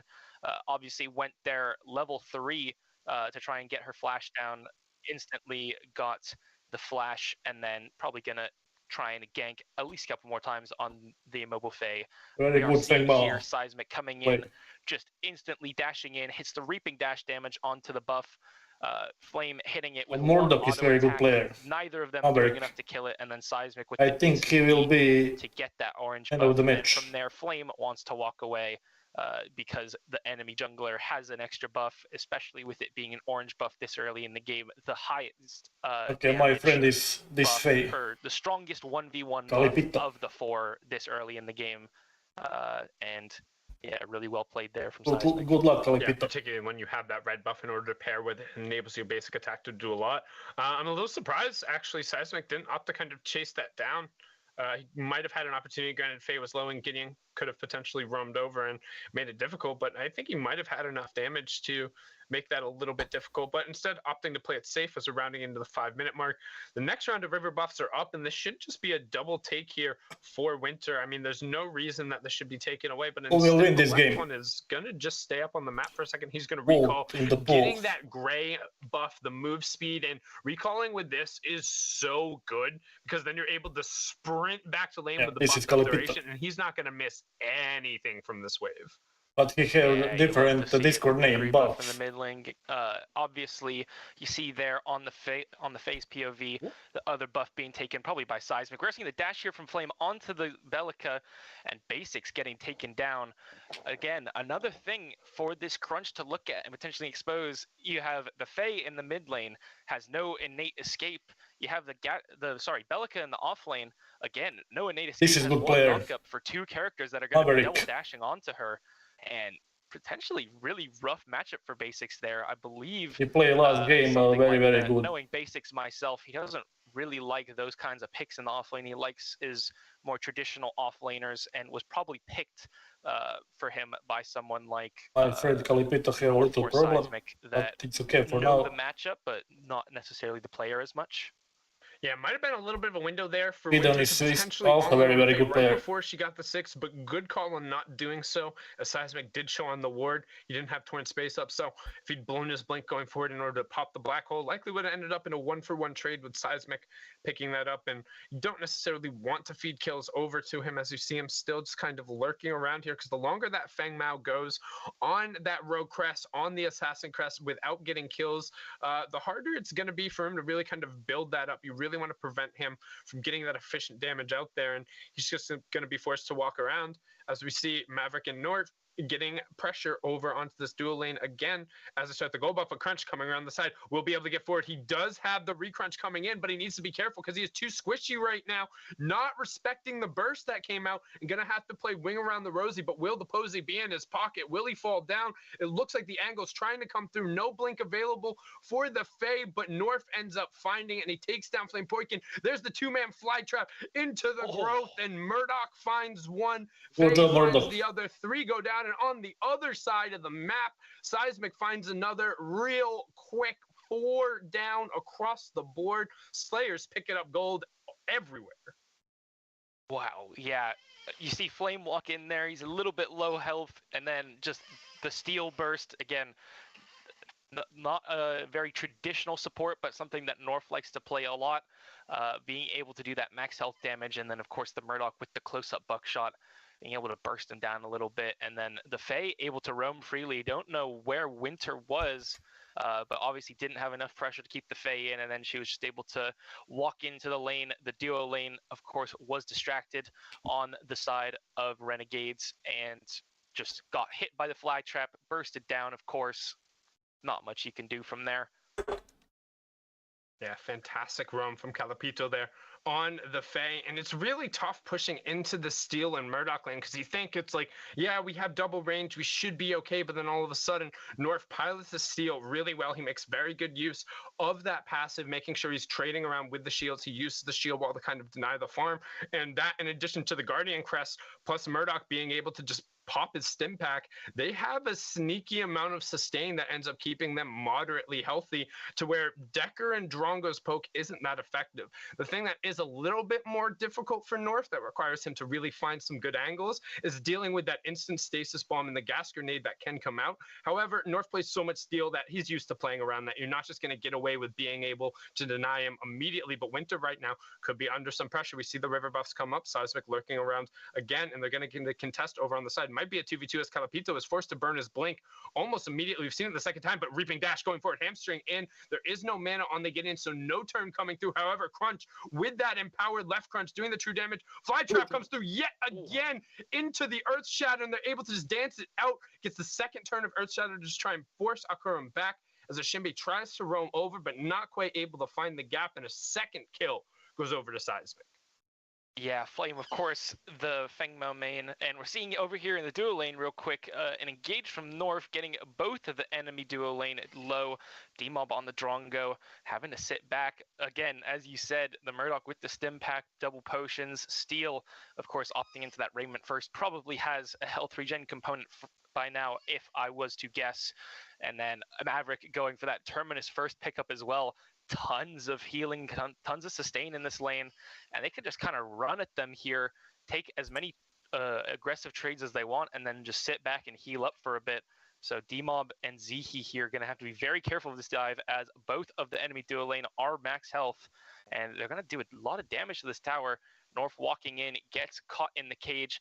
The turret going on to Maverick, he's getting really, really low. Of course, has the stim pack to keep him just a little bit up. Winter looking in, gets the ult onto Maverick. Good, Maverick give caught an in it. ult. He's going Very to good. go down. North getting low as well. Seismic going to respond by walking in, taking down Winter. It's a 1-for-1 for the mid laner and the ADC. And Seismic will get his ult up here in a second with 2 low targets, but doesn't have the mana, as he will pop his shield, trying to run forward, but now kind of caught out in a little bit of no man's land. Needs to be careful, as again, doesn't have any mana. He's just going to be able to walk at people. Flame Poikin doesn't want to give up his whole blue side jungle, doesn't want to give up necessarily anything here, but Seismic not really able to press it. He's likely going to swing back and either pick up this river buff or just recall, because despite being how strong you are, despite having that malady, if you don't have mana on Fangmao, things are a little bit difficult. He is going to end up just securing this gold buff either for himself or leaving it for Murdoch. I mean, honestly, I think I would take it if I were, I was just about to say a little bit of selfish. I like that, Seismic. I like that. Good call. Yeah, doing the Feng Mao power farming, trying to keep his 11 CS per minute up. Of course, as an assassin, want to get as strong as possible, as quickly as possible. We see the Faye getting engaged on, misses the fly trap. Winter going to keep running at her here. Does not have ult, has to hit an ability or two more. Misses that one, misses both. Not able to take the Faye down, and she's going to have a sigh of relief and chill under her tower for a little bit. Doesn't have the wave with her, but probably going to opt to back here. Yeah, and we'll take a look at some of the fights that we've had across the map so far. Here was Calapito with that 2-man fly trap over on the side, North setting that up earlier on the gold buff. Here was that fight in the mid lane where Flame Purican just not quite enough damage. You see that empowered left crunch come out, but then the fly trap back up, yanks him away, combined with the earth shatter. Shinbi coming in from the side, forces the blink out from Seismic, but doing a good job of making sure he's right on his limits. And one thing noting here as we get into the fights, that there's not really a vertical stun element for the Gideon. So Gideon doesn't have to grab True Silver. It is not a requirement for him this game. If he goes up into the After air, this game is final. above the steel and where he's able to hit it, they don't have a way to interrupt his ult. That is going to end up being a huge factor in the later game. My friend Calipito will be. Usually you might see the support with the For now selection is- to try and counter that, but North obviously going Final. with Final. the Guardian crest, not going to be able to pick that up anymore. So the Gideon able to ult wherever and Because wherever now- he likes. For Seismic now, here King Slayers as play well. better. 3-0-0, of course, sticking at the 10 CS per minute mark. Winter a little cut off, decides to drop into the river right into Calipito. Winter out of mana, gets dashed upon, and Seismic takes Alright, this him is down. Next, Calipito. back We onto play Flame, Faye. already has the next at 13 minutes, has been farming extremely well. For now, to 1 have kill that and up, 3 but assists Flame saved. getting pushed out. And Very good. just really, really rough situation. Seismic, of course, opting for that, I forget the name of his item, the stacking one on kills. It's on the tip of my tongue, Sundown. Play better Malady? this game Yes, than yeah, last Malady game. first, and is already at 3 stacks on it. Something really, really scary as we get into these kind of mid stages of the game. If he gets a bit ahead with it, it can be really dangerous. But Flame here caught by the steal with the Murdoch just kind of jumping, doing damage from the back. Seismic coming in, getting a double kill, wrapping it all up. North kind of just holding his own, deciding I'm strong enough, I'm Go for Fang. tank, and yeah, wow. Maverick just Now it's chance. coming around Chance the for back Fang. with the Faye here, Calipito, and running at Demob and taking him out. And that is, I believe, 4 kills? Yeah, that was a real quick succession. They picked up a Maverick pair over in mid, 2 over or on the Calipito side, will and be just really player able of to the run match. that down. You can see here how the 2v2, and one of the biggest things is Flame Poikin, when he's jungling, he really thrives on getting to fights and being able to just blow someone up, kind of being able in these situations, whether he's playing Fang Mao, whether he's playing Crunch, but just kind of getting to fights and moving around the map better. The problem is, particularly against Seismic and against Fang Mao in general, is if you don't make those calls correctly and Fang Mao shows up after you've committed forward, he's going to kill you. Every single time. If he's able to walk in, get his passive auto off, use his creeping dash for damage, he's going to chase you down and he's going to blow you up. And as soon as he does that once, he's going to kind of keep being able to do that unless you're able to get the engage on him. And Seismic does a great job. You can see North here, like, he's happy to put himself in this position. Even if he goes down, you see Seismic is sprinting over to get involved, knowing he's just the support, and he's able to chain these over and over. You talk about the malady, you talk about the execution coming in on the ult, being able to kind of chain those together, and you think, hey, let's then group up and just try and CC him and force him out. But if he's able to get kind of that Q hamstring into a next proc, it's so much damage. Yeah, North, I'm assuming, picking up that Raymond of Renewal first, that we keep seeing him rush, and just knowing he has so much health at this point in the game, the highest health item in the game, just knowing, you know, I can have 3 people on me, even with the Mutilator on the Crunch. I don't think I'm going to die here. I have shields. I have enough CC to keep him off me, and his team responds really well, is able to back him up, and they're able to get a lot of kills. And Seismic now, I believe, has 5 Malady stacks, something really, really scary as we get into the mid-game, as I mentioned. Again, 2 to 10 on the scoreboard here, sorry. Flame 0-3, the person that seemingly kept Renegades in this tournament up to this point, definitely behind at this point in the game, and we're gonna have to see if anyone else is able to step up to the plate and take the team into their backpack and get them back into this game. Yeah, and one of the tough things, particularly on Crunch, is we see Akurum over on the side picking up another kill on the basics. Long Arm of the Law comes out, but Seismic is going to sweep that one up, adding another Malady stack and a kill to the tally.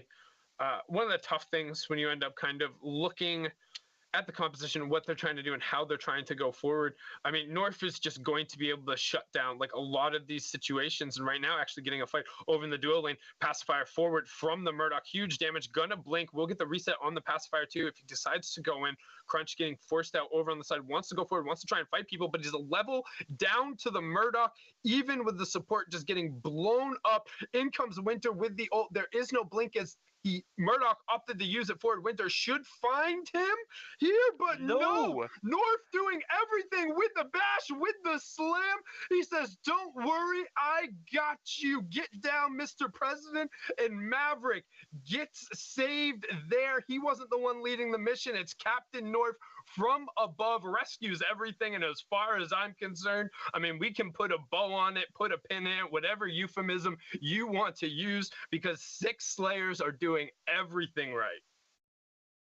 Wow, yeah, just hanging on by the skin of his teeth here, Maverick, able to heal up just enough with that Terminus. Of course, in that fight, was doing tons and tons of damage. 2 items already at 18 minutes, 6, 1, and 6 at this point. Can go back and get most of another item as well. We talk about Seismic just being a presence on the map, being everywhere. Pretty much every single kill he's been a part of, but just... we gotta give some respect to Maverick there. Really, really far ahead as well. 2 very high damage dealers. Akurum gonna be run at by Seismic. As I just mentioned, he's everywhere. Akurum decided to go for Time Flux. A little bit of an unusual one. But oh my god, Seismic just does so much damage at this point, especially with that Malady. Once they get low, 8 stacks, tons of damage. Just absolutely insane.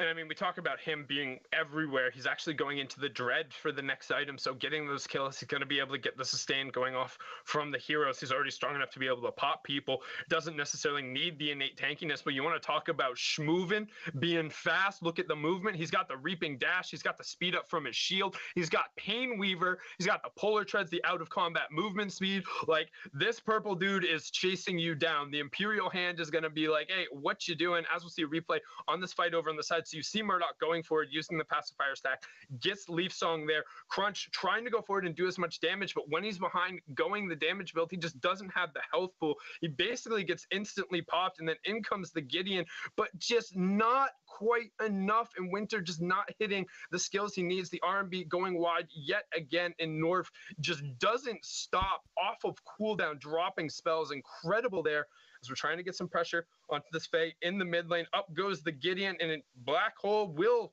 take her down there as she gets picked off. North a little ahead here. Leaf Song proc is level 11 to all of their 11s, but also in comes the Decker out from the skies. Flame Poikin into the backline. Pacifier goes nowhere. Seismic finds one on the backside. Forward crunch, left crunch will get taken up, but Seismic says enough of that. Earth Shatter going down. That's a triple for him already. Can he make it another quad? Will use the Earth Shatter just to prove a point. He's going to back 20 up, kills. Oh my grab their god. second Fang Tooth because he wants to be moving even quicker. Yeah, it was literally just about to come in and say really, really good fight from Renegades, able to pick up 2 kills, one onto that Murdoch. Really well done, but then Seismic is just so far ahead at this point, gets a couple assassinations. He's level 15. Something to look at. He has 235 minions just saying everything on the map is mine. 240 now. At only 20 minutes is level 15 in the jungle role. In comparison, Flame here, level 11. That is a 4-level difference. 132 CS. There's something in League of Legends called the Flame Horizon, where there was a Korean top laner called Flame who was so good that he beat his opponent so bad over and over again that he would very frequently get 100 CS up on them. And it was called the Flame Horizon because he did it on such a regular basis and he was only the player. That is a very significant feat to be able to do that. And when you're playing against other top level players, and Flame Poikin is disgusting. He is an absolutely fantastic jungler, one of Europe's best and premier assassin and fighter players, and Seismic has Flame Horizon. He is 100 CS up. He is eating everything on the Fang Mao, and on top of doing that farm, he also has, I think it was 12 kills last time we looked at. Maybe it's up to 13 now. He is just running this match.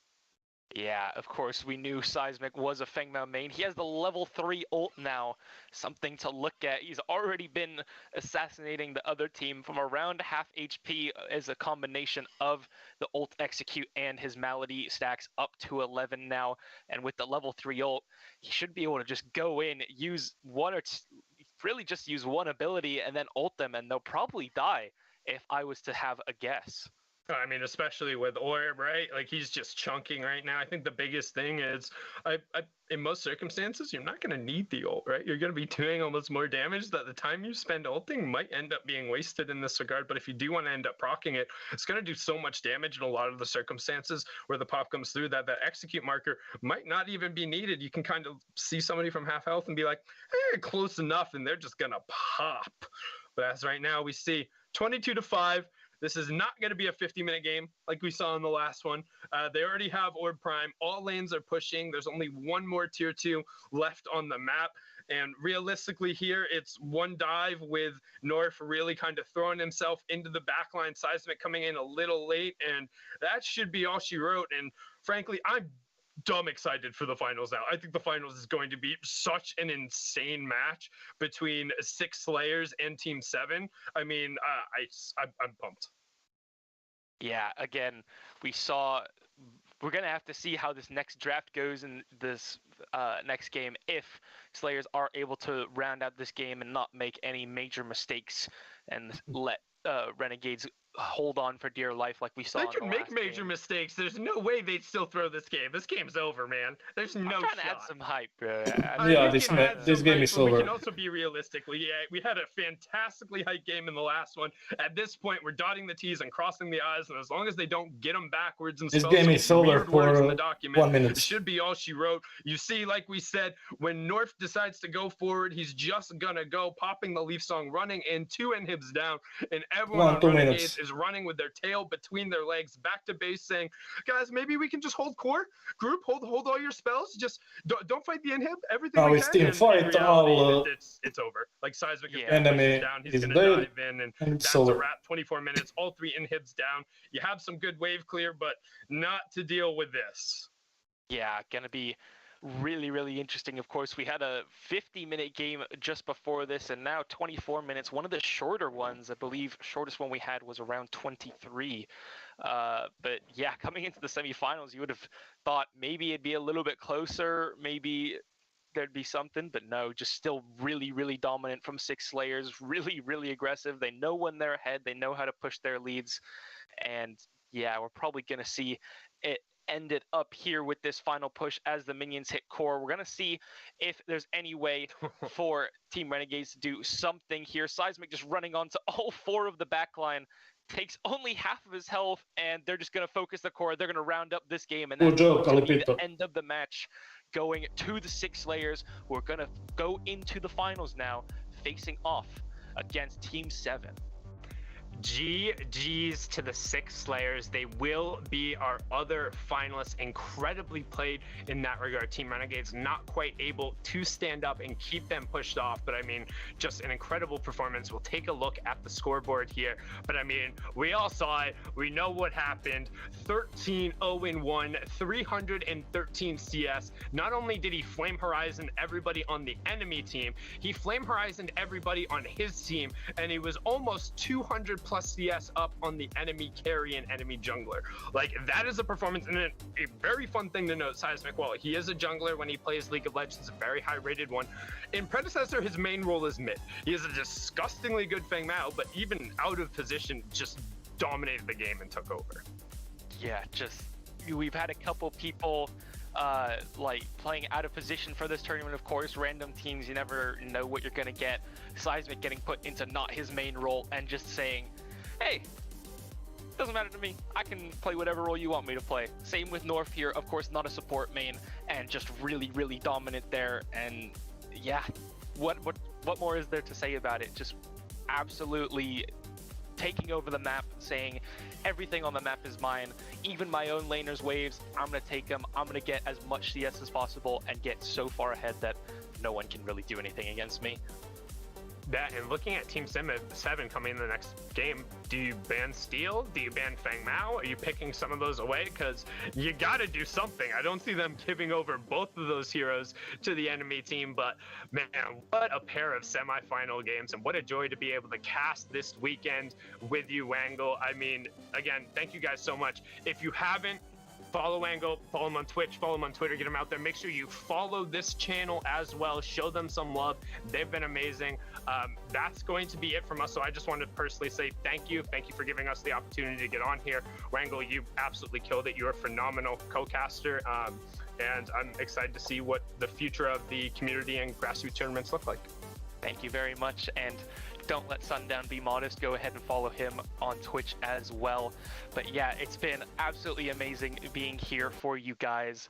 This, of course, going to be our last one. Hopefully, potentially seeing me or Sundown cast on other tournaments in the future. But this weekend, for a first casting experience for me, has been amazing. Thank you all for tuning in. You all are amazing. I love this community, and I love you, Sundown. Yeah, GG's everyone. We're going to have a little bit of a longer break, so if you got anything you need to do, any bio break, let your animals and pets out, go and do it. But we'll have the finals coming up after this, so don't go anywhere.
Okay, now we wait.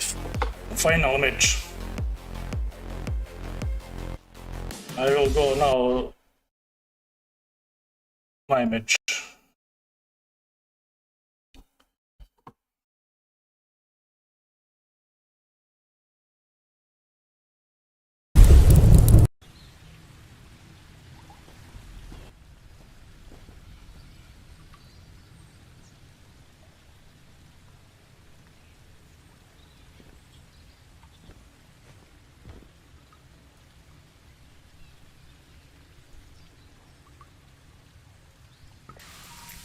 Cut!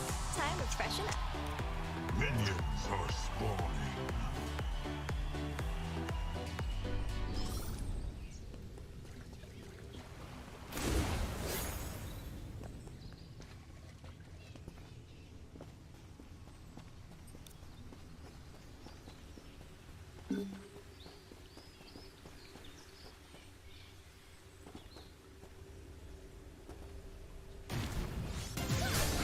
Now we are waiting final match.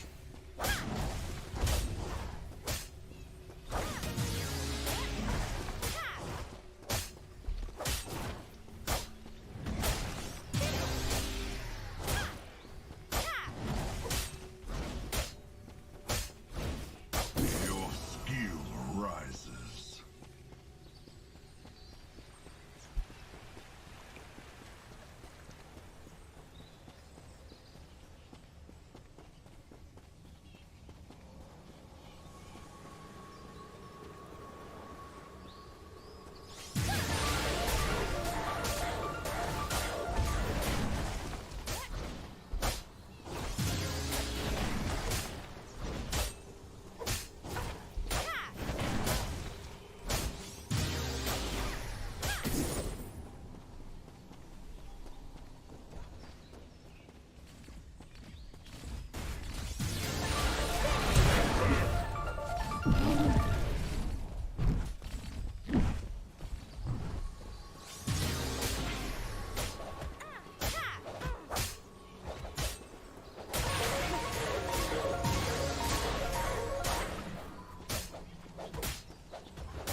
think will be 3 final match.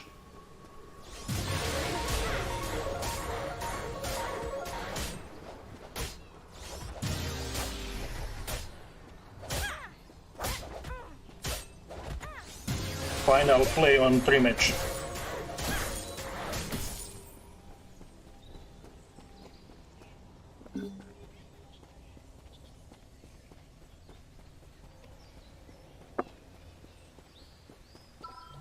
An ally has perished.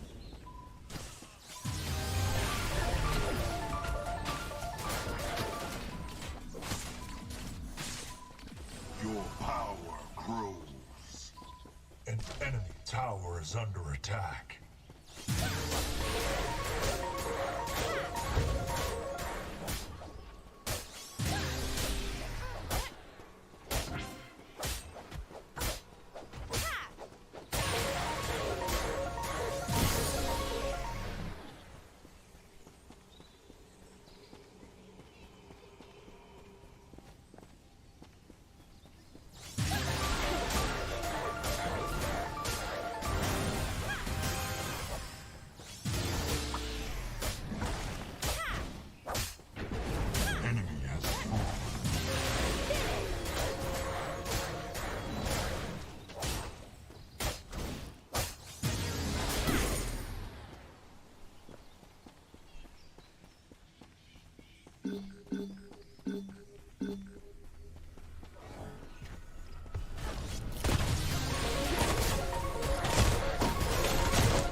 Allied tower under attack.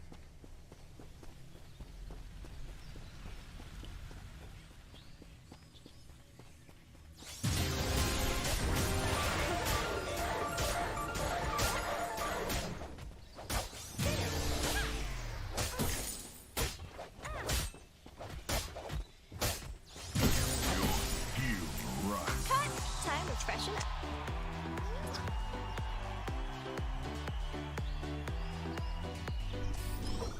Enemy tower under siege.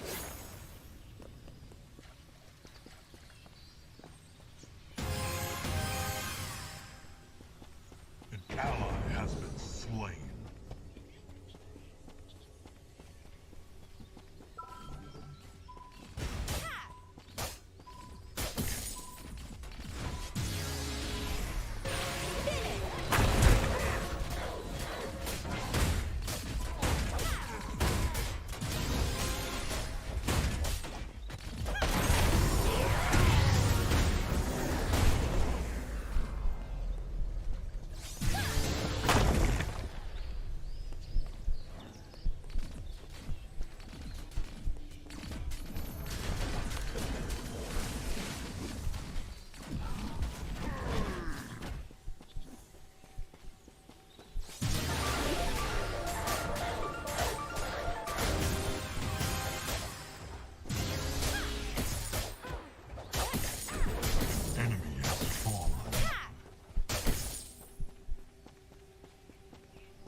Allied tower under attack.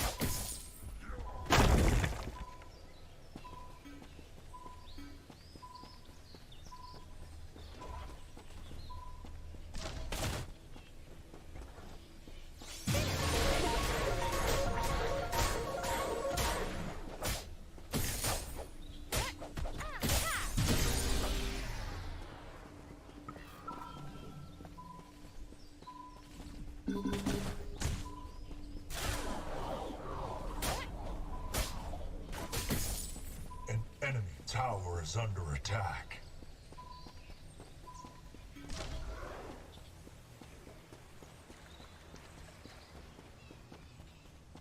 An enemy has been slain.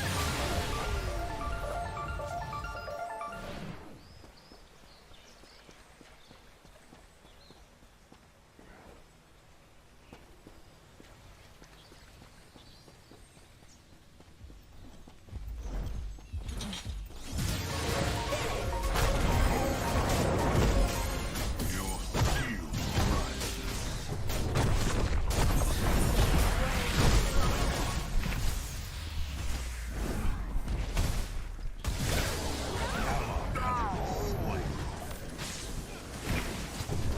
An enemy has fallen. Enemy tower under siege.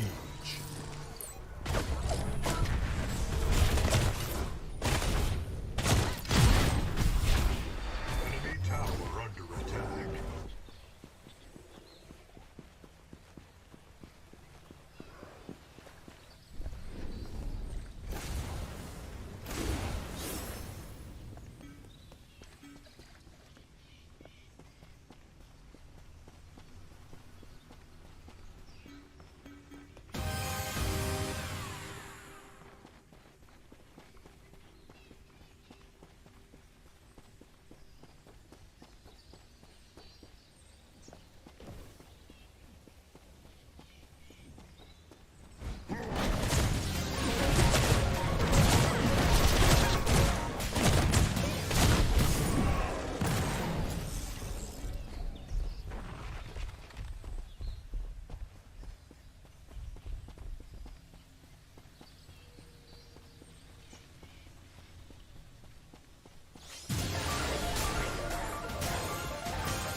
Your power grows.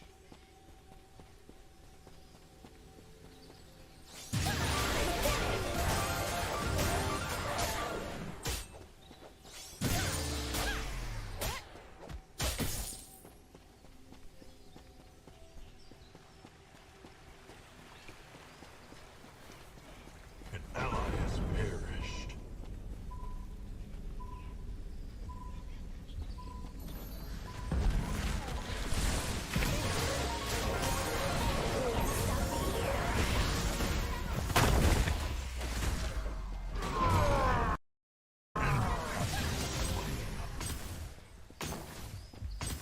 Allied tower under attack.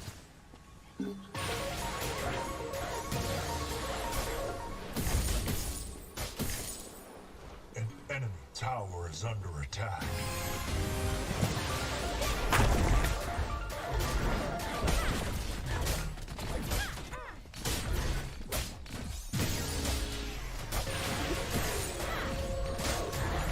Your skill rises.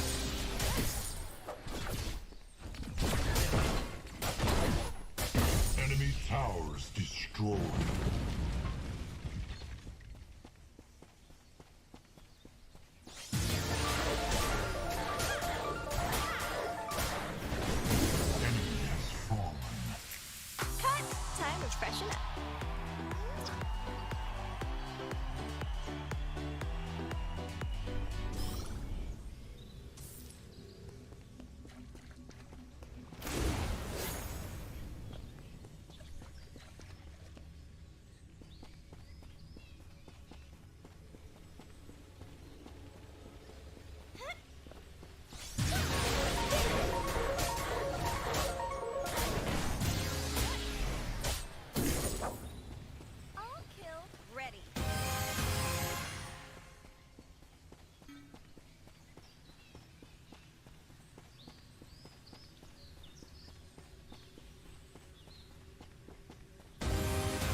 has been slain.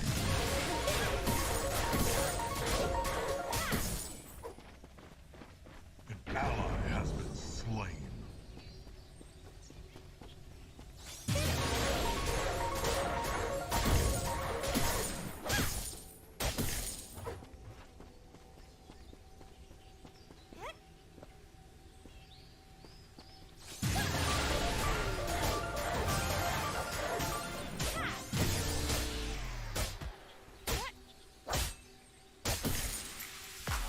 Time to freshen up. See you in a bit.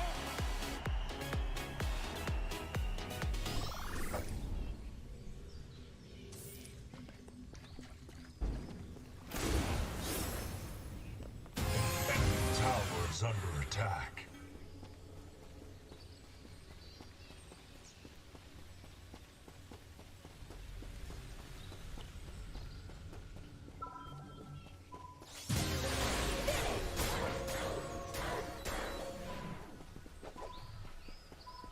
Allied tower under attack.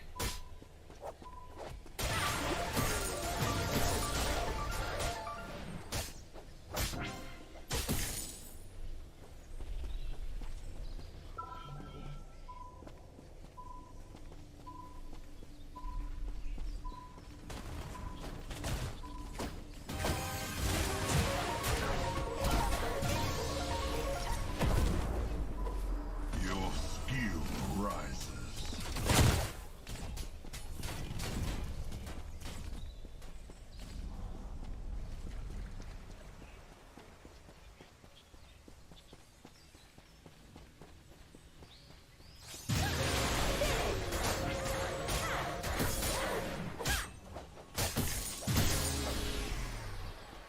An ally has perished.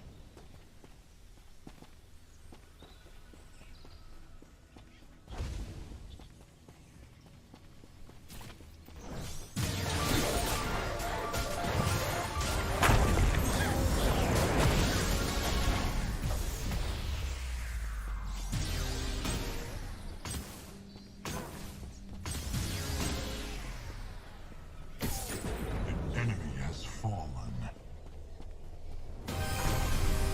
Enemy tower under attack.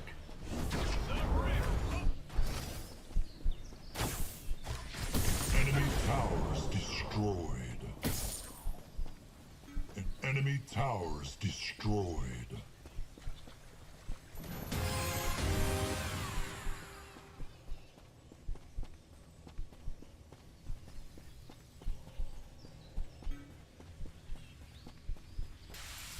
Cut. Time to freshen up.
Enemy tower is under attack.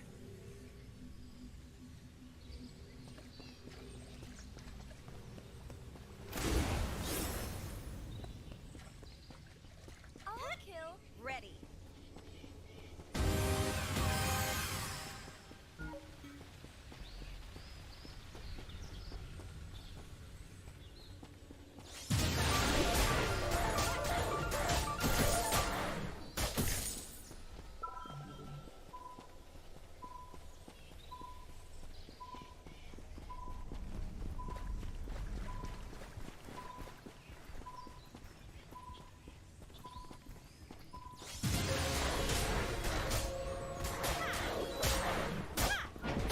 Enemy has fallen. An ally has been slain.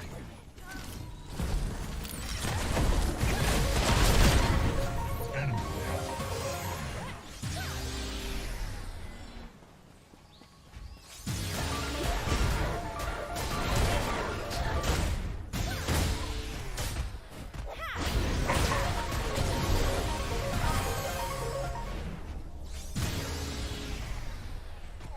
Enemy tower under attack. Enemy towers destroyed.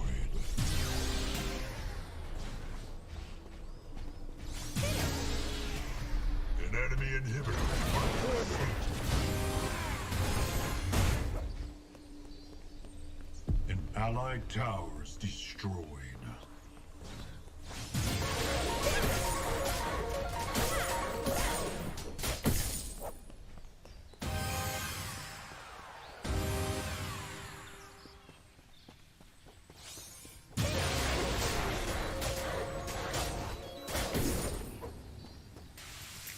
Cut. Time to freshen up.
Enemy towers destroyed.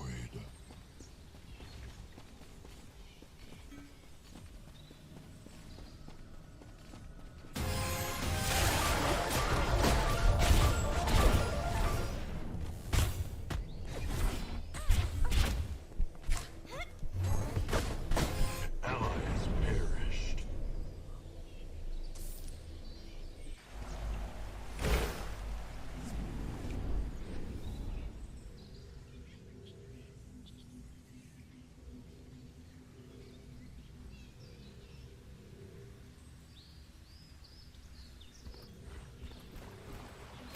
No time like the present.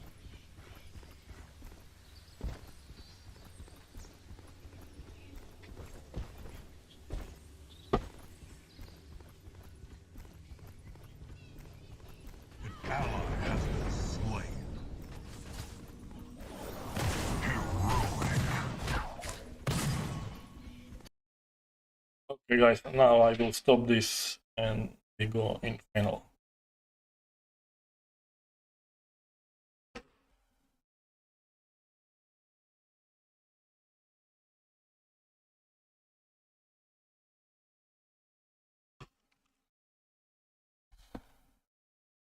Gadget versus Faye matchup if they're willing to give that Faye over, although it has been a big playmaking potential for the side of the Six Slayers.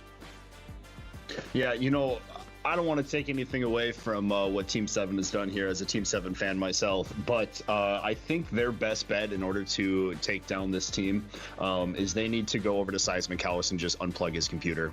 Just cut the cord on his internet, and hopefully he's got to play on his hotspot on his phone. I think that's the only shot they've got, but I've been wrong many a times before, so we'll see how it all goes. But looking at this bracket here, you know, we've got best of 3 here, so hopefully we get 3 really good games out of this. I would love to see some games kind of like the Team 7 against Team Tim's.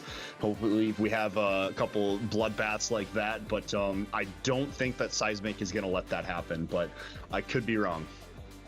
Yeah, I mean, you know, short of just like unplugging his computer, do you think there are any ways that really they can play around it? I mean,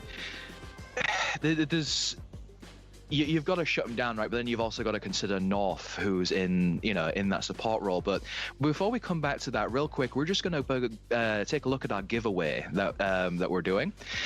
Those of you who are in chat, we're going to be giving away, we've got 4 more of these codes to give away, the rare bundles of anyone who doesn't have this magnificent game that has brought us so much entertainment that is Predecessor.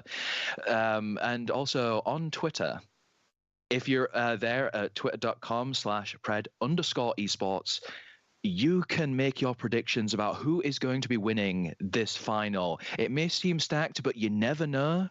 Team 7 might surprise you, and if you get those picks correct, well, you're in it to win it. There's one more legendary bundle left to give away with all those extra coins, all those extra skins, all of that extra swag that is there purely for early access. Schedule. This is what we have. This is the Team 7 versus Six Slayers. But yeah, coming back to that point, yeah, obviously we can't forget the North.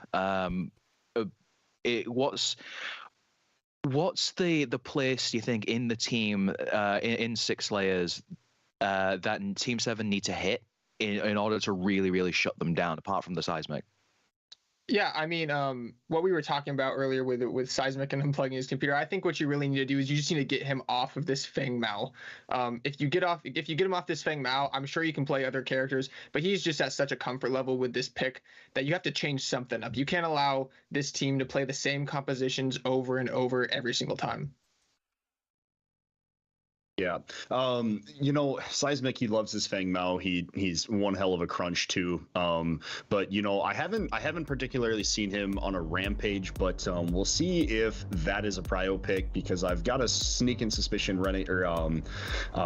Team 7 is not going to allow him to get that Feng Mao. They've seen what he can do. They say, nah, we don't want a game against that. That's not going to be fun for us. So I think their motivation is just going to be kind of get rid of that. But looking back here at some of these replays too, I mean, Team 7, they've got some athletes there. They've got some major playmakers. So you know, they're down. Team 7, they can get down, but they're never out. I mean, as we watch there, with the Prime Steal, with kind of just changing the flow of the game completely with a couple big monstrous plays, I think Soul Reaper is just going to have to put the team on his back again and see what he can do. Hopefully Creed can keep it up in the off lane. He's been doing pretty good there. Great rotations through him. He's one heck of a team fighter. But I think through it all, North is just gonna be a difference maker in this. He's just got too much experience, especially just in the team fight aspect of, you know, he's got a big enough brain to be a great support player. So as we've seen, he's consistently made the plays happen, and we'll see how it goes. Yeah, and I'm coining a phrase. I swear, if Team 7 manages to clinch it for this tournament, the 1-bar factor is going to become a thing. I'm making it official right here and right now, because there's ways that they can do this, right? There's some sleeper hits there within Team 7 that, yeah, Soul Reaper's going to have to going to be carrying up there in the mid lane. But if his team can play around him, and we can sort of tighten up those issues that we saw in the game versus Team Tim's, right at the beginning of the game where, you know, we saw that the communication wasn't really quite there at first. If they can just break into it, hit the ground running, then I think we could end up with actually a very interesting series, ending out perhaps even in a good, like a 1-2. And really, I also, just to make it 3 for 3, I want to see another Prime steal.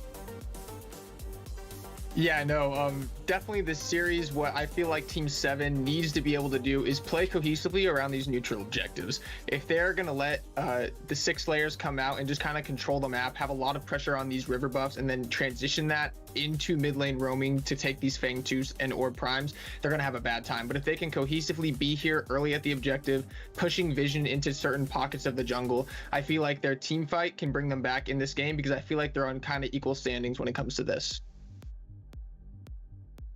All right, let's take a look at the draft for this first game in the best of 3. Very interesting look. Of course, Team 7, they took the hint from last time. They have banned out the Feng Mao. They're not letting Seismic get back on his favorite, but in doing so, they have given him the crunch, which, Blue, you did say that was one of his favorites. I'm going to take this back to you, Ed, here for a second, though. Your thoughts on this draft? Yeah, I think this draft is really good. You know, looking at it here, 6 layers, they've got some beefy boys up front, but they have a lot of CC to go along with the Drongo and his silence to kind of shut down whatever plays happening from Team 7. But you see Creed has Steel again, and yeah, I think this is going to be good. Soul Reaper's got Howitzer. This is going to be one heck of a fight. And one thing to note too is Creed and North are old teammates, so we've kind of got a little rivalry going on from everything before. So yeah. Yeah, no, I mean, definitely. I'm actually really liking this draft from Team 7, picking up the Howitzer into the Fae, sorry. That is a very high prio matchup for the Howitzer, and he can really punish the Fae in that lane. And Soul Reaper, being a very experienced mid laner, I think knows that, and that's why they're taking the Howitzer into the Fae. And then banning the Feng Mao, like I said, is just what I kind of say wanted to happen. And rounding out the composition with the Steel pick too. So you're really taking away 2 of the very key components from the 6 layers previous drafts. And I think that's going to line up for maybe a little bit more competitive game than I thought there was going to be.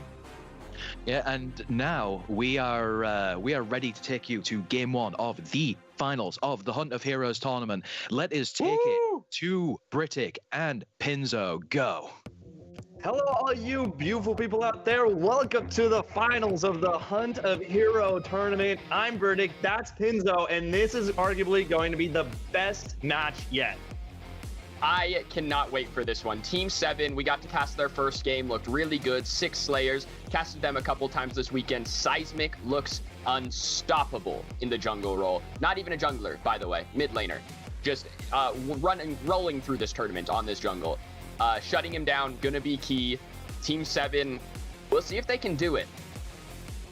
Yeah, I mean, they right out the gate respect Feng Mao ban. I mean, they would have been crazy not to bang Feng Mao after seeing Seismic run through 3 teams on that character. And I'm excited to see what Seismic does with this crunch right now.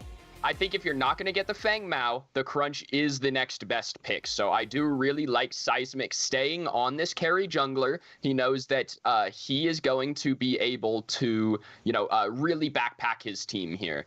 And when he doesn't get the Feng Mao, I like to see him go instantly onto this crunch, keep the same mentality. I think we're going to see him pressing W key the whole game. I like it. They have a game plan. They're sticking to it here, and I really like it. And speaking of W keys, you got the W key duo lane of Team 7, Wombat and Woots. They've got it in their names. They got it in their blood. And I'm looking to see them run it up against Maverick and Norv here. Norv going for the Lieutenant Bellica support. We haven't seen too much of that. No, we haven't, but what we have seen is Woots and Wumba on this Muriel Murdoch duo lane. They've played this, both of the other games that we've seen from them, that we've casted. Really solid duo lane. This Woots really likes this Muriel pick. Assuming he goes for the same kind of funky build, it looks weird. but it's worked out for him all weekend, so I'm not going to knock it too hard yet. They just appear to really like this global pressure, and on top of that, you have a really heavy tank with Rampage and Steel on the rest of the map. I really like the draft here from Team 7.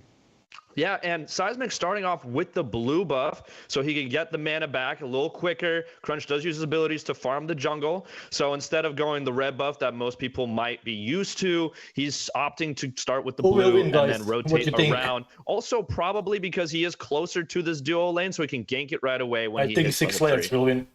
Yeah, the crunch early clear is pretty even whether or not you go red or blue buff. It really just depends on where you want to end up at level 3. Do you want to be on that solo lane side, or do you want to be on that duo lane side? If you don't care about ganking early, starting blue on this side of the map, ending red, you get your more camps, you get a little bit closer to your hunt this way even, and he's going to be able to get an early back here if he decides to go for it. It's not going to affect his early game. It just depends where you want to end at that level 3. And Crunch is going to be moving around the map a little quicker than this Rampage. So Invidious is going to be behind Seismic, and we know Seismic loves to play aggressive. On the other hand, though, we see in this duo lane a little bit of damage taken here by Maverick, but he does back up. On the other side, you see Womba absolutely low as well. So they're definitely being aggressive, not afraid to exchange blows here. They got to watch for that Rampage, though, in this duo lane right now. And great double knockup, as I say that, by North. Incredible. Rampage with the rock out of the jungle, absolutely obliterating Maverick. That's going to be first blood towards Team 7. That W duo lane, I really like this Muriel Murdoch composition. They have a lot of safety, but with that Muriel slow, keep in mind Muriel's Serenity got buffed recently, so the slow on that is actually very, very strong now. It makes it so you can just run people down. I really like that duo lane. It appears that Woots and Wumba really like it as well. They've played it a lot this weekend. Going into a Belica Drongo, those are two picks that have been Belica especially has been a little lower on the totem pole for supports this weekend. I like this duo lane out of Team 7. I think they're going to have a little more fight potential early, and with the Steel on the other side of the map, they're going to have a lot of fight potential late game as well. So I think this Team 7 draft kind of has my heart for this game. Doing the tango there with that gold buff, I was afraid it was going to reset, but they do end up securing it. Absolutely calculated. And yeah, I absolutely agree. I mean, Muriel and Murdoch going back all the way to the beginning when the game first came out was always a good combination, right? You have the passive from Murdoch that allows him to chase people down from the stim pack, plus the alacrity with the Muriel, able to speed him up. Rampage jumping in, beautiful rock out of the jungle, and really that's all you have to do as a Rampage is land those rocks. Interesting invade here coming out of Seismic. He is stuck in a corner by Womba. Good reaction from the duo lane to try and bully him out. Crunch is just going to forward crunch on out of there, though. I like the idea from Seismic to get aggressive. You are playing a Crunch who has really, really good jungle clear at those early levels. Rampages comes online a little bit later with more items. You'll see Rampage clear come pretty close to that Crunch clear. But on these early levels, I like that Seismic is willing to go into the enemy jungle, willing to steal some of those camps away. It's going to increase his hunt. He's going to get that upgraded hunt faster. It's going to put Invidious behind on this Rampage. I like the ideas from Seismic here. I like that they're willing to play aggressive. And speaking of playing aggressive, this is how you properly invade. You get the support from your solo laner as you go into the enemy jungle. If you're a solo laner and you do what this Steel just did, you are an S-tier solo laner. That's exactly how you're supposed to do it. Yeah, some really nice team play coming out from Team 7 as well. And Seismic can't do anything against this team play as he's stuck in his own jungle, has to forward crunch on out of there, gets stuck a little bit on the wall as Invidious is slapping him on his backside. Can he get out of here? A little cheeky dive there. Does take 2 shots from the turret. Invidious has to be careful. He's going to use that Rampage passive in the jungle to soak up some health. As we see Sevarog trying to rotate in on this Seismic. Just barely alive. Blink into the E, sacrificing himself for the trade. Invidious really wanted that kill.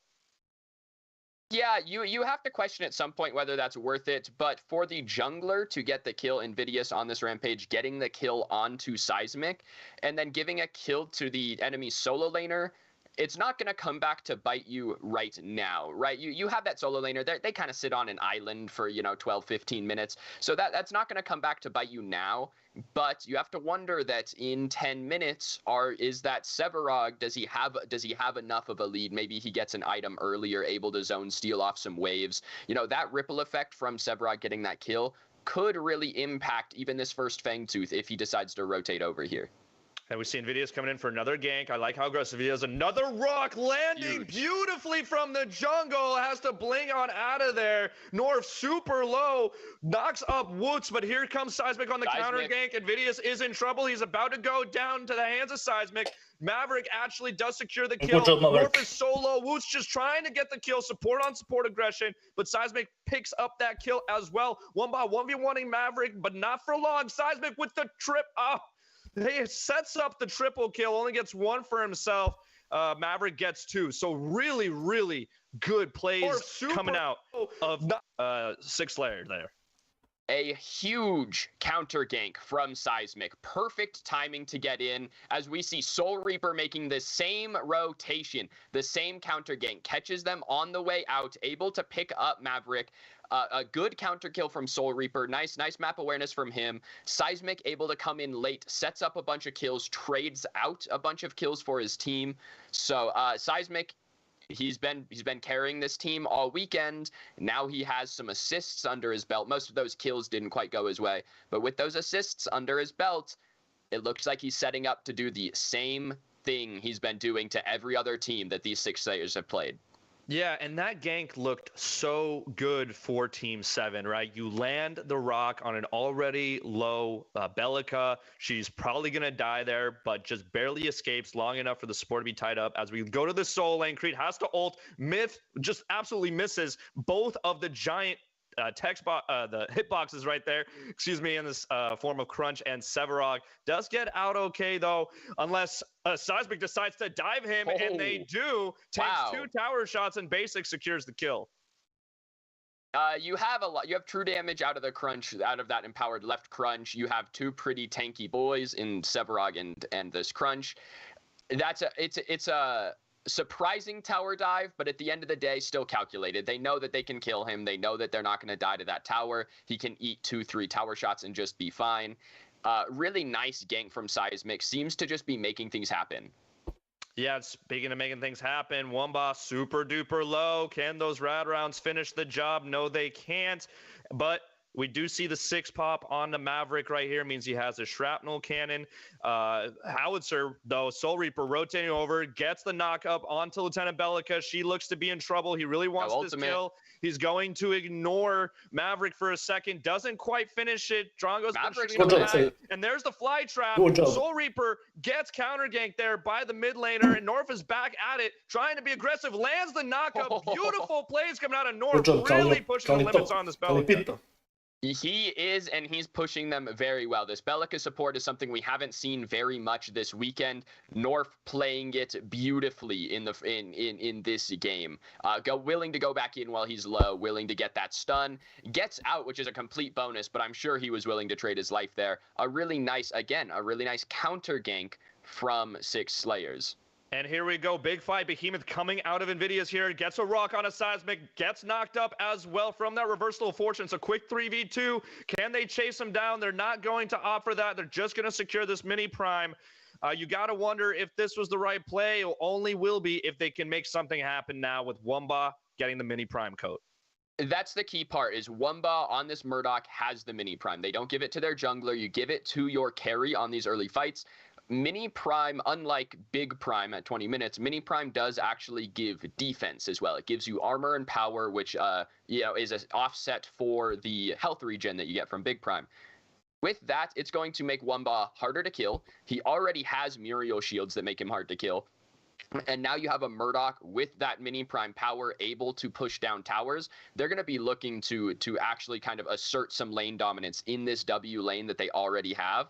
They will be looking to push down a tier 1, maybe even push down this tier 1 in mid to see what they can do in this game. You really nailed it on that aggressiveness. We saw this cheeky little blink E, and we saw the rock coming out. Norv has to blink out in that situation, does so wonderfully. And then Crunch actually, this is live right now. We're going back. It looks so similar. More dual lane action as Seismic does help Maverick secure another kill, knocking up Woots right here. Woots barely making it out alive here with the shielding, but Drongo with the rad rounds does secure the kill. Actually ends up taking it over. Woots goes down as well. That's another 2 kills for the sides of 6 layers. Gets knocked up. North doing great with this Lieutenant Bellica right now, looking for another dive, but they're not going to commit against this big tanky boy. 6 layers makes a correct call there as they go back in. Once you see Reaper get here. Oh, Behemoth into a rock, into a snipe. You love to see that communication, and we did have Reaper coming from mid lane to help facilitate that counter gang, so they do get a delayed trade on the tail end of that. Team 7 just seems to be a little bit behind. Once they send Wumba with that Murdoch mini primed back to the duo lane, 6 Slayers make a really good play, sending Crunch over, instantly trying to take that mini prime away, and they do. If you're Team 7 here, you really needed to protect that Murdoch, to protect your mini prime a little bit better while you have it. You can't lose that instantly. While the global gold is nice from mini prime, it's not the reason you get it. You want that buff, and now they do get the Fangtooth buff, which is a small consolation prize, but you are now mini primeless for about the next 3 minutes. Yeah, and if you use that mini prime buff to push into a tower, and then you can rotate even more. Wow, what did we miss? This Drongo is on fire right now. Keeps on running down the W lane. Muriel forced to retreat here. Big whiff from Invidious here. Hits the rock onto Bellica, I think, but misses the Drongo, which is who he really wanted, and ends up getting taken down as well. This dual lane is getting out of hand. This Drongo is just getting big. And as 6 comes into the solo lane, Creed with a really nice dunk, up, down. Absolutely great defense there, using the ult to stop yet another dive. Creed is getting bullied a little bit by the super aggressive play out of Seismic. It's really hard to run away from that subjugate from Sevarog. And the mid lane gets evaporated by Soul Reaper, who is trying to will Team 7 back into this game right now. Soul Reaper with that solo kill, he's known to play aggressive. They banned away his Gideon. He goes into this howitzer, and he's still doing the same thing. He's going to just keep running down Calipito on this Faye. Faye, not much escape to be had. You have Soul Reaper, who has stasis for the fly trap anyway, so he's even fairly safe in this 1v1. Really nice job from Soul Reaper, knowing when he can and cannot just W key Calipito. And he's forced to blink out as Seismic rotates into the mid lane. That's going to be a big cooldown on that howitzer. We're going to have to keep that in mind.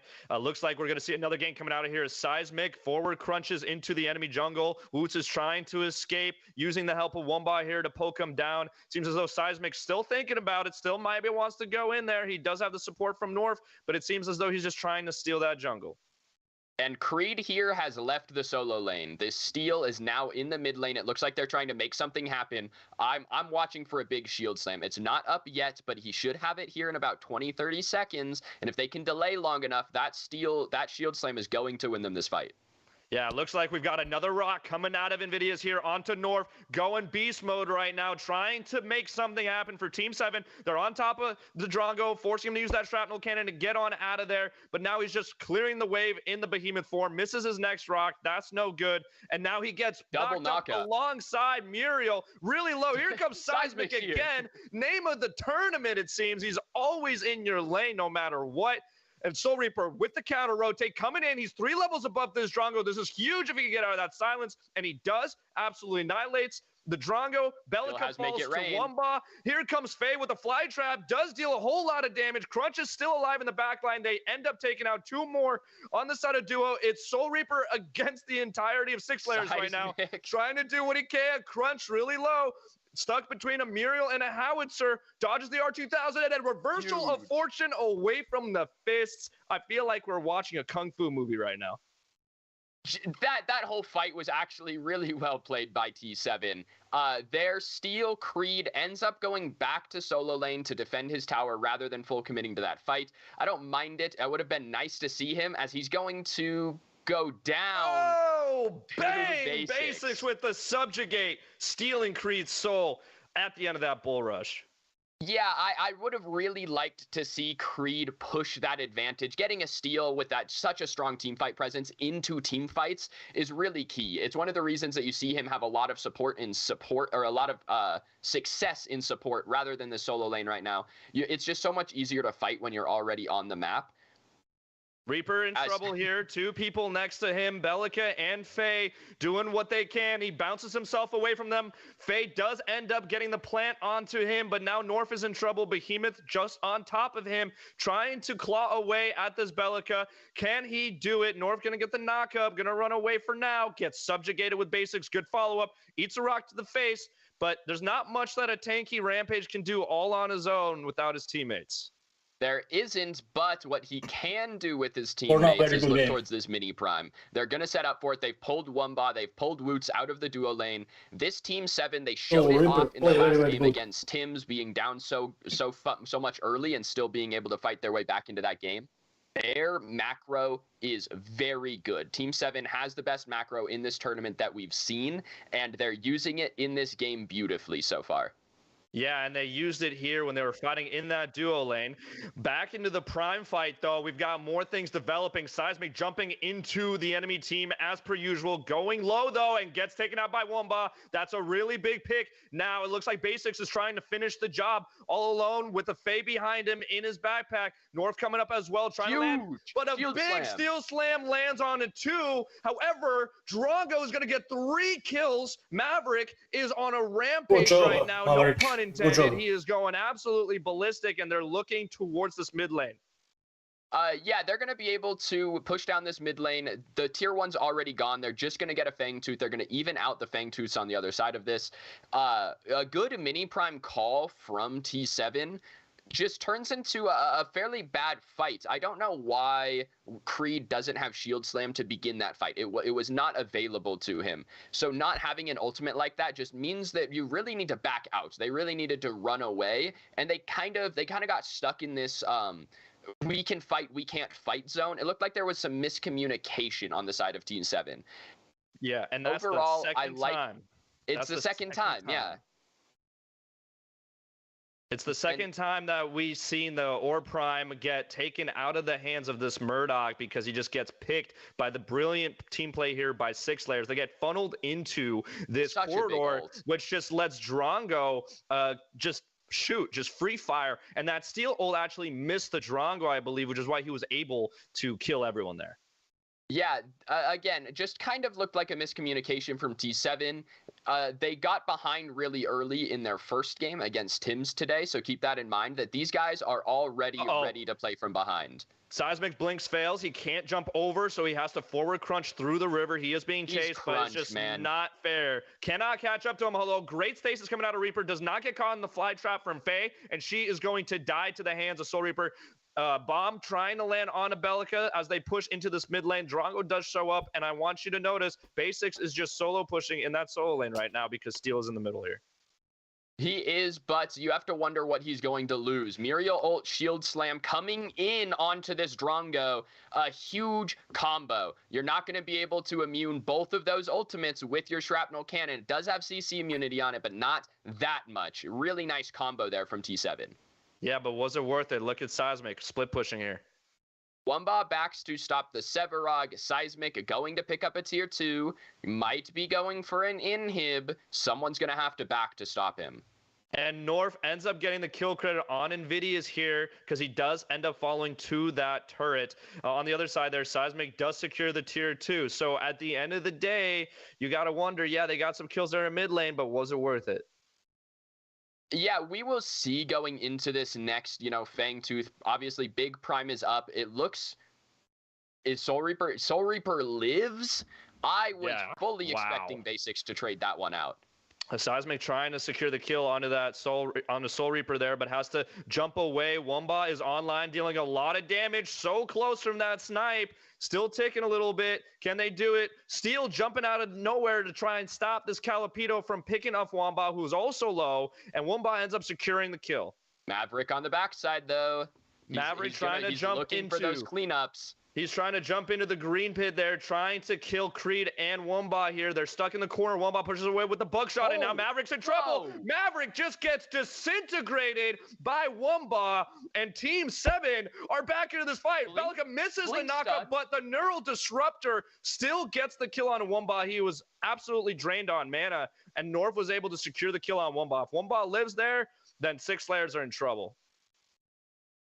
That was a wild chain from that whole thing. Wumba shouldn't have lived as long as he did. Maverick got insta-killed when he goes in. This is where you see Soul Reaper. They pick up some kills in mid. This all sort of leads to them chasing down basics and getting a little bit caught in that left lane. Overall, I think that all of these kills, they're really just filler. Nothing else is going to happen until you see this next Fangtooth come up. This is going to be Fangtooth number 3. It'll be the second one for either of these teams. And it's going to lead us into, of course, Primal Fang comes later. But this third Fangtooth is going to be the next truly contestable objective for both teams. Neither teams have tier 1s in that duo or that mid lane. So there's going to be no safety. Both of these teams are going to be forced to pretty much full commit to this Fangtooth, and you're going to see a brawl. Seismic full commits to Invidious as he tries to take him down. Reversal of Fortune coming into the last second. Does save him for now. Can Invidious get out of here unscathed? Pops the Behemoth. Is going to go back to the fight. Basics eats a rock to the face. He's taking a lot of damage, and Calipito is very low as well, but does have that movement speed. And multiple members on the side of Team 7 get obliterated, but Reaper does get a kill, does pick up one on the back line there. Now he's in trouble. He has no mana. Pop the stasis. Here comes the Steel Slam, though, trying to save his life. Basics low, almost going down. North on the backside there as well. They might be able to turn the tide here. They are up 3-2, and we see Creed chasing over there, chasing Basics, chasing North. North super low. Can Creed finish the job? Yes, he does. Does kill North, and Basics gets out alive.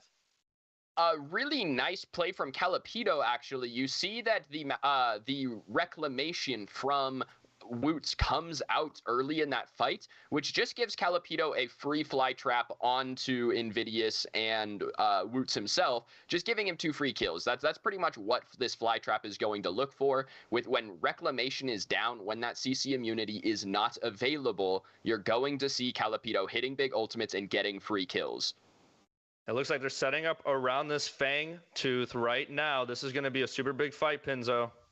It is. I'm watching Calipito. That reclamation from Woots is still down. It's a really long cooldown, whereas Calipito's fly trap, he has the Astral Catalyst. That is a low cooldown right now. So keep in mind, he has fly trap. It's going to be free. I'd watch for him to get some free kills moving into this next fight. Creed on the other side has Shield Slam, and that's another one that could end up being really big here, but harder to find. Seismic did end up taking a lot of damage, and Invidious is going to go for it. Jumps in with the Behemoth, but his teammates are nowhere to be found. He's blinking for it. He really wants to kill Seismic. He has a personal vendetta against the enemy jungler. Get out of the tunnel, Invidious. He absolutely blasts all of his cooldowns, and we'll see if it's worth it. I mean, you don't... Now Seismic's out of this fight, right? There's no jungler on the side of Six Slayers. They shouldn't be able to steal this away from T7, but you still have to wonder about the fight afterwards. Calipito getting low, does get bombed by the Steelers, forced to pop the stasis. Soul Reaper in the back line, trying to come up. Steel does not time it right onto Calipito, does still knock out Basics, and Calipito ends up falling. Maverick ends up falling as well, so those are 2 big damage dealers on the sides of Six Slayers that go down. Seismic comes back and gets killed as well. This is nothing but straight W's for Team 7. It is. That's a really nice colossal blow from Basics to keep Creed off of North, keep some semblance of life in this Six Slayers team. I really like that setup. The all-in from Invidious on that rampage looking for Seismic, a little bit questionable, but the fight afterward looked really, really good from Team 7. Get you someone who looks at you the way Team 7 looks at Prime. This is going to be their 3rd time in this pit. They're going to try and get it this time. Hopefully they don't die, though. Seismic's down, just now respawning. They're not going to have a jungler here to contest. Six Slayers might be able to pick up some kills on the exit. Watch for, North hitting this Seismic Assault. It's going to be their only kill potential here. They don't have any real damage. They can't steal this away without Seismic, so it should just be a free prime for Team 7. It's getting low. Behemoth is popped, and it is secured by Invidious. Misses on the rock, though. Seismic does join in late, so we are going to fight. Basics and Seismic end up taking down Invidious, but Basics is super low. He needs to get out of there. He cannot. Womba ends up taking him down as well as North. Womba got the double. Womba got the triple, and Soul Reaper puts the cherry on top with the kill of his own. Team 7 are on a roll right now.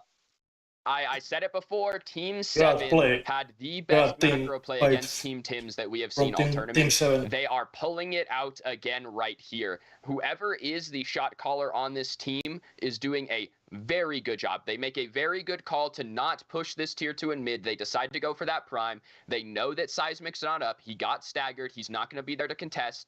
They know that there's no real chance for that prime to slip away from them. And then they end up getting some really, really nice exit kills as well. Womba, of course, with a triple, Reaper picking up a 4th.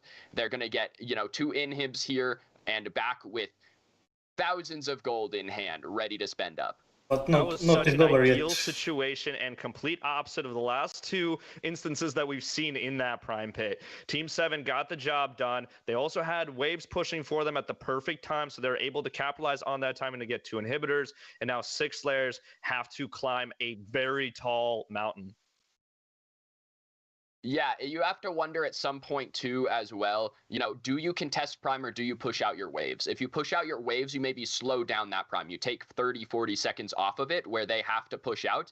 By contesting, you're not doing that. If you lose that contest fight, you're going to get shoved faster. So it is a bit of a trade-off that 6 Slayers has to make there. Doesn't work out this time. I don't know how Invidious didn't die for so long, allowing his teammates to really get some more kills on the back end of that. Great steal slam, missing, I think, North because of the stasis, but Sevarog does get slammed up, which allows Reaper to jump away, to continue dealing damage, and just really, really good macro. Like you said, Team 7 showing it every part in this game. Creed has looked really good on this steal. His peel, especially just his willingness to ult, 1-2 people to keep them off or just to get to secure a kill rather than looking for that 5-man shield slam that a lot of people tend to look for. He's doing a really good job of just using that ult to get guaranteed value. Yeah, speaking of value, R2000 to the face, to the Fae there. And what a blink steel slam onto the Drongo. Absolutely no way could have reacted to that. Snipe coming out of Womba. Beautifully executed downtown. R2000 rocket kills Lieutenant Bellica. And this is looking like a game 1 victory for Team 7. Seismic trying to stall as long as he can, but Womba is shooting the core, and game 1 is going to go to Team 7. Invidious really wants to kill Seismic. He's so mad at him, but he'll get another chance next game. That was a really good ending, a really nice pick onto Calapido, followed by a really, again, like I said, Creed wasn't afraid to get those 1-2-man shield slams. At the end, he just decides to blink ult onto Maverick. That's all he needs to do. That carry is the main threat.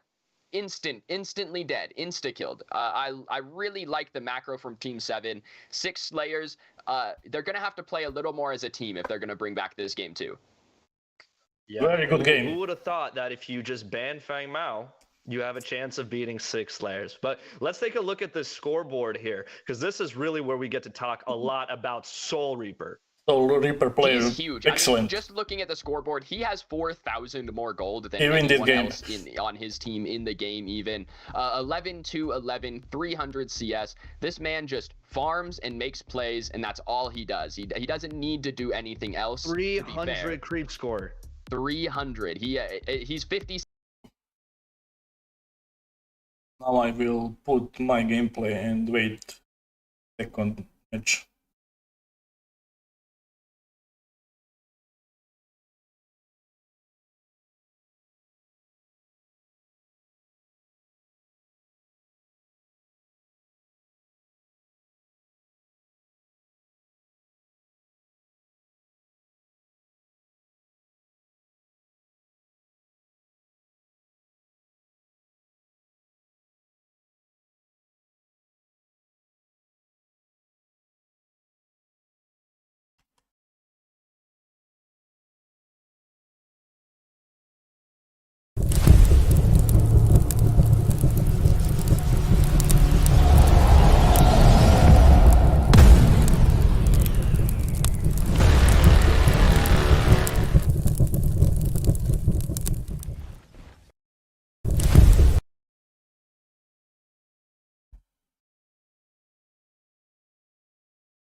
Here I play Narabash in offlane. It's good.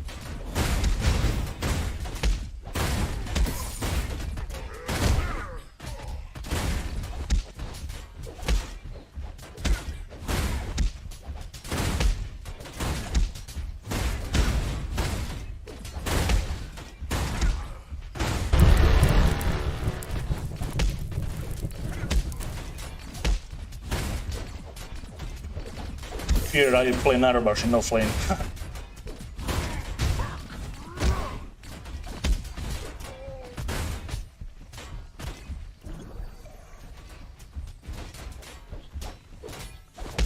Your power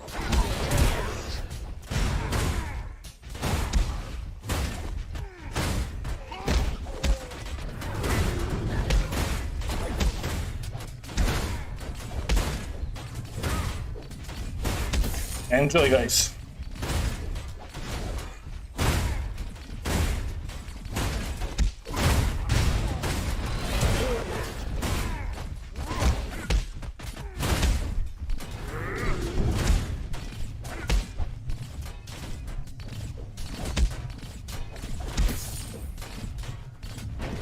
first blood.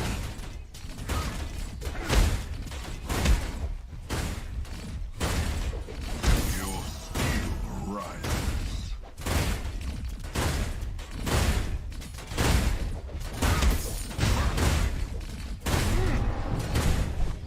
Enemy tower under siege.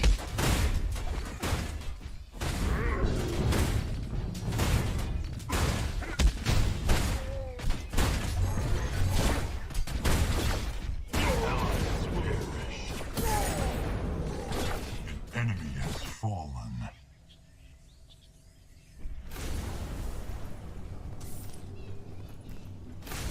You got something for me?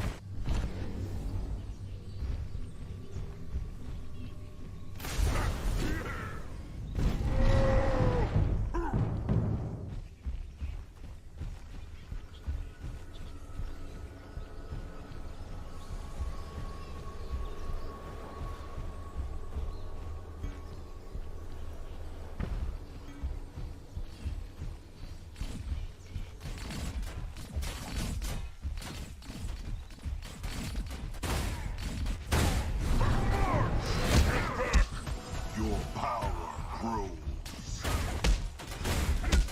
Ally has been slain. An enemy has been. The enemy has fallen. An ally has perished.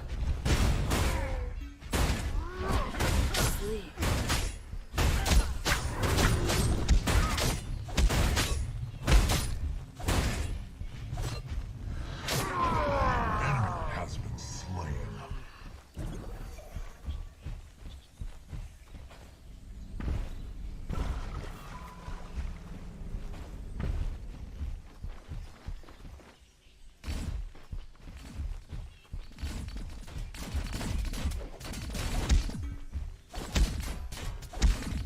Your skill rises.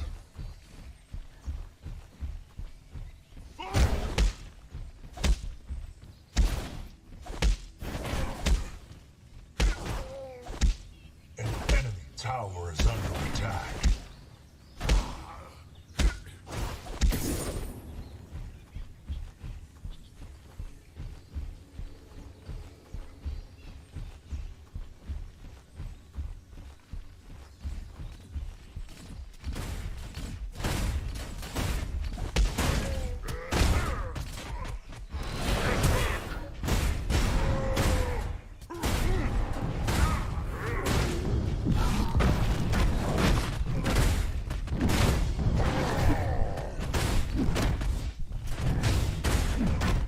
Ally has been slain.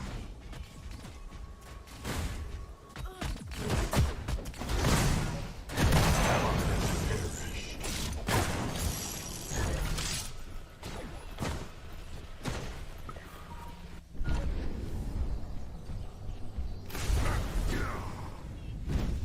March! Allied tower under attack.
Allied tower under attack.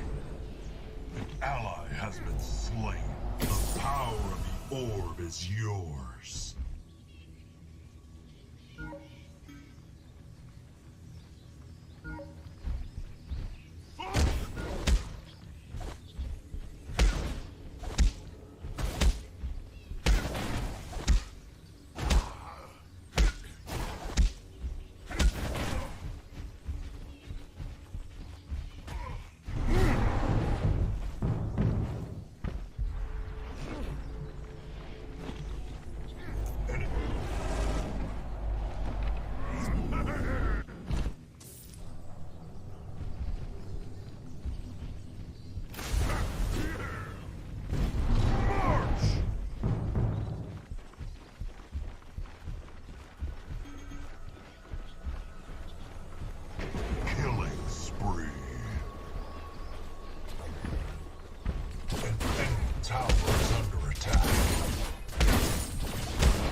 Enemy tower is under attack.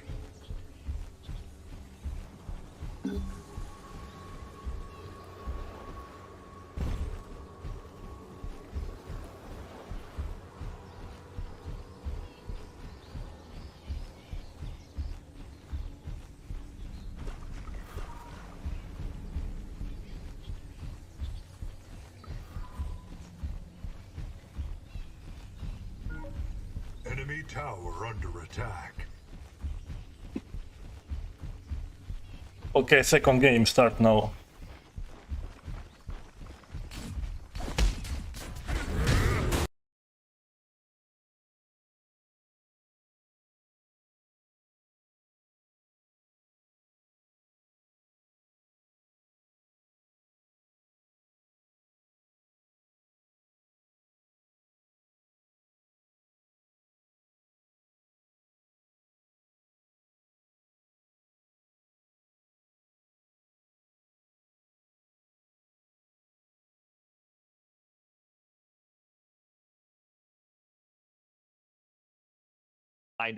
Of that. But what really is interesting for me to see is Creed really likes that steal, and I want to see what he does with this crunch. Yeah, Creed, better known for those tanky setup-oriented solo laners. I'm curious how comfortable he is on a more aggressive pick like the Crunch. We'll have to see if he seems like he knows what he's doing. The other one is Reaper. Gideon was not banned this game, but Reaper doesn't decide to pick it up. He instead going for this gadget. He played it very well against Team Tim's, and now he's got it again in this game. And Kalari, actually, Seismic gets to steal the river buff with that dagger, but now Faye's going to pay the price because Rampage is mad, throws a rock, and forces the blink out of Calipito. Yeah, Calipito seems to be really favoring this Faye in the mid lane, has played it every game he's been in, and with that Faye, you just have to keep in mind, especially at those early levels, you have no survivability. Creed is baiting Basics to stick around a little longer. It's allowing Invidious to wrap around on this Rampage, but Basics just hit 4, so he does get a little bit of health. Creed is going to jump in, regardless of him being down on health. Beautiful rock. Who dies first? And actually, in that fight, Sevarog did die first, but across the map, Seismic gets a kill on the Wombat as well. So across the map, it was a 2-for-1 for the side of 6 layers. Yeah, Seismic getting a kill on Kalari is a little unfortunate. Obviously, Seismic very strong on the Fang Mao. Kalari a similar play style. If Seismic gets ahead here, I would be scared if I'm Team 7. Yeah, he probably used that river buff that he stole earlier with that pinpoint accurate dagger. If we take a look at it right here again, Nvidia is minding his own business, has no idea. It's just rude, really, you know? He's shopping at Black Friday, trying to get a new TV, turns around, and the TV's gone out of his cart. He just doesn't know what happened to it. And we'll see what happens with the rest of this. That Kalari, that early kill is really, it's not what you want to give to Kalari, right? That you don't want to get a Kalari started early if you can help it. 1 kill under the belt could become 2, 3, 4 very easily. We'll have to see if they can keep Seismic a little smaller this game. Yeah, and earlier, Creed did end up falling as well, so this lane is pretty much unchanged in terms of XP and gold. Seismic has been a little bit ahead in terms of level. Creed has to back again, so this is probably where we're going to see that shift.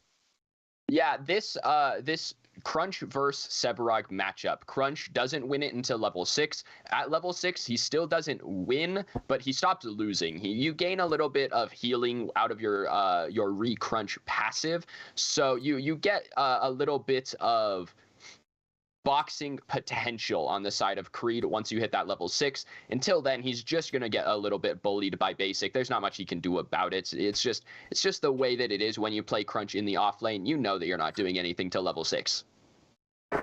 Yeah, and Soul Reaper leveling up there in the mid lane. We'll see what he gets to do now with that gadget.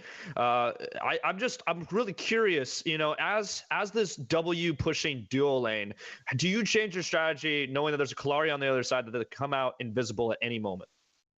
The Kalari's not what I'm scared of. It's actually the steal that would make me change my strategy. Well, I'd be scared of this Drongo killing Murdoch, but Invidious comes just in time to throw a rock and jump on top of North here. Looks like Steel is trying to get away. He will be able to get under the turret. Maverick is now in the jungle, running away from Invidious. Does get hit with that slow. Forced to use the blink. The rock is going to be a little too late, and he's able to escape, but that's an important blink cooldown. Forcing that blink is really key. If you're not going to kill him, you need to make him blink away.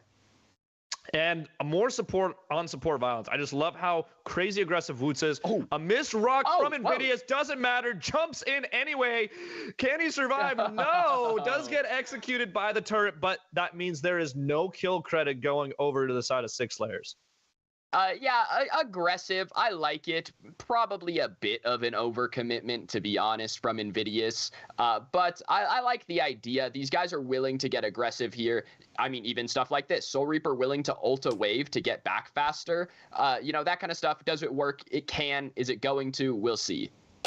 Every second matters, and as we say that, Kallari takes out Womba. That's exactly what I was talking about. She can pop out at any moment with that invisibility, and this dual lane has to be really careful of that.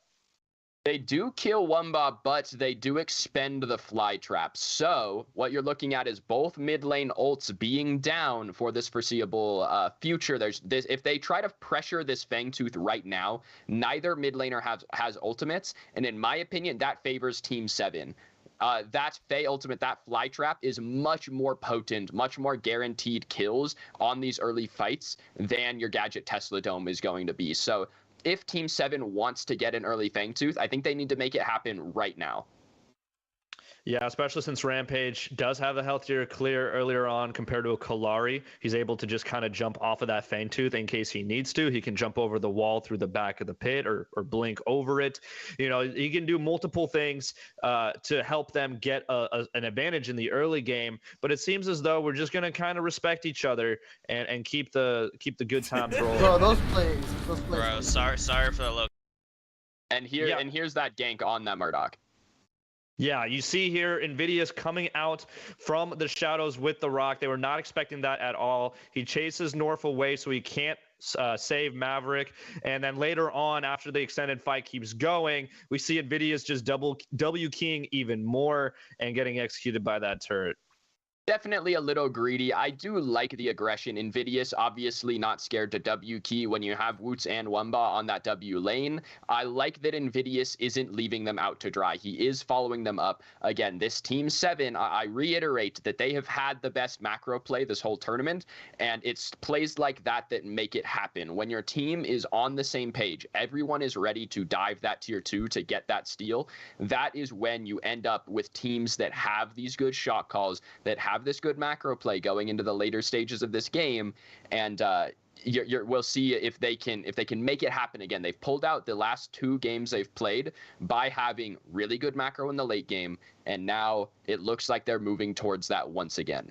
Yeah, Seismic level 7 already, super effective farmer going into the dual lane, starts with the guillotine, but the blink does dodge away. Good play by Womba, good reflex to jump away from that guillotine, does not land, and now we see another rock coming in from the jungle. It seems like the show's on repeat, but no 6 yet, which is the really, really big thing here. Yeah, no, you do have Shield Slam available, and there it is. And there it is. Womba gets destroyed by the double dagger from Seismic, already 3-0. Does get met with a rock to the face, but North with the support, also level 6. They're just throwing their XP wallets at him. Soul Reaper in mid, too. Just getting aggressive. This Gadget, not necessarily a character known to be able to get those solo kills super easily, but I like how aggressive Soul Reaper is on top of the rest of his team. And Kallari really wanting this final kill onto Invidious. North ends up securing it. Kallari tanks a turret shot, but has to use the blink to get out. Yeah, they get the kill, and Invidious stuck on level 5. Just there's not much you can do there. You know, you're a level 5 Rampage. You don't have access to Behemoth. You really need to go. You need to go farm something realistically to get that Behemoth online. You need to have that level 6 to be as effective as a Kallari is going to be in these fights. Rampage does have the healthier clear, but Kallari does have a quicker clear, and we're seeing that go into full effect right now. Seismic, who would have thought, is really good at Kallari, and it seems like he's playing her perfectly right now. Yeah, Seismic on this Kallari 3-0, looking really strong. If he keeps it up, then he will do the same thing he did on Fangmao, which is solo carry his team. He is going to win this game for his team. He'll put all 4 of them in the backpack unless Team 7 finds a way to shut him down. Once you get Crunch into these fights, someone who doesn't instantly die to the Kallari, it'll make his job more difficult. He's just going to have to position much better in the later game team fights. And another thing that I'm looking forward to seeing NVIDIA's doing, and I'm curious if he will change his strategy at all.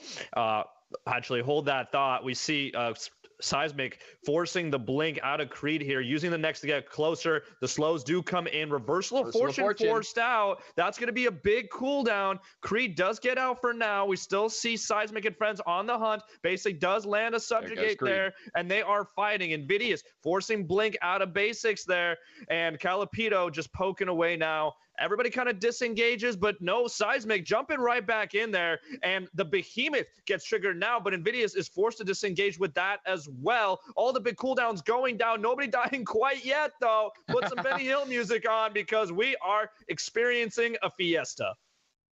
This is everyone's really low here. The side of 6 Slayers obviously coming out a little bit on top of this fight, with most of T7 having to back off. They're getting forced back. Greedy, not quite going to find the dagger out of Seismic, just doesn't quite get that kill onto Woots. And now you have a Tesla Dome coming out onto basics. Yeah, Soul Reaper and Creed are actually going to catch out North here on this steal. Seismic jumping under this turret, really wants to kill. NVIDIA's comes to help him out. He's a little lower on mana. Maybe he can get another rock out. Wumba here as well, looking to get this kill on a Seismic. That'd be a lot of gold. Seismic flips over the pit, but the blink into the pit follows. Is this where Seismic falls? But no, cannot get the rock off in time. The aggro from the Prime is going to corner Seismic, and Wumba's going to pick up the kill. That's huge.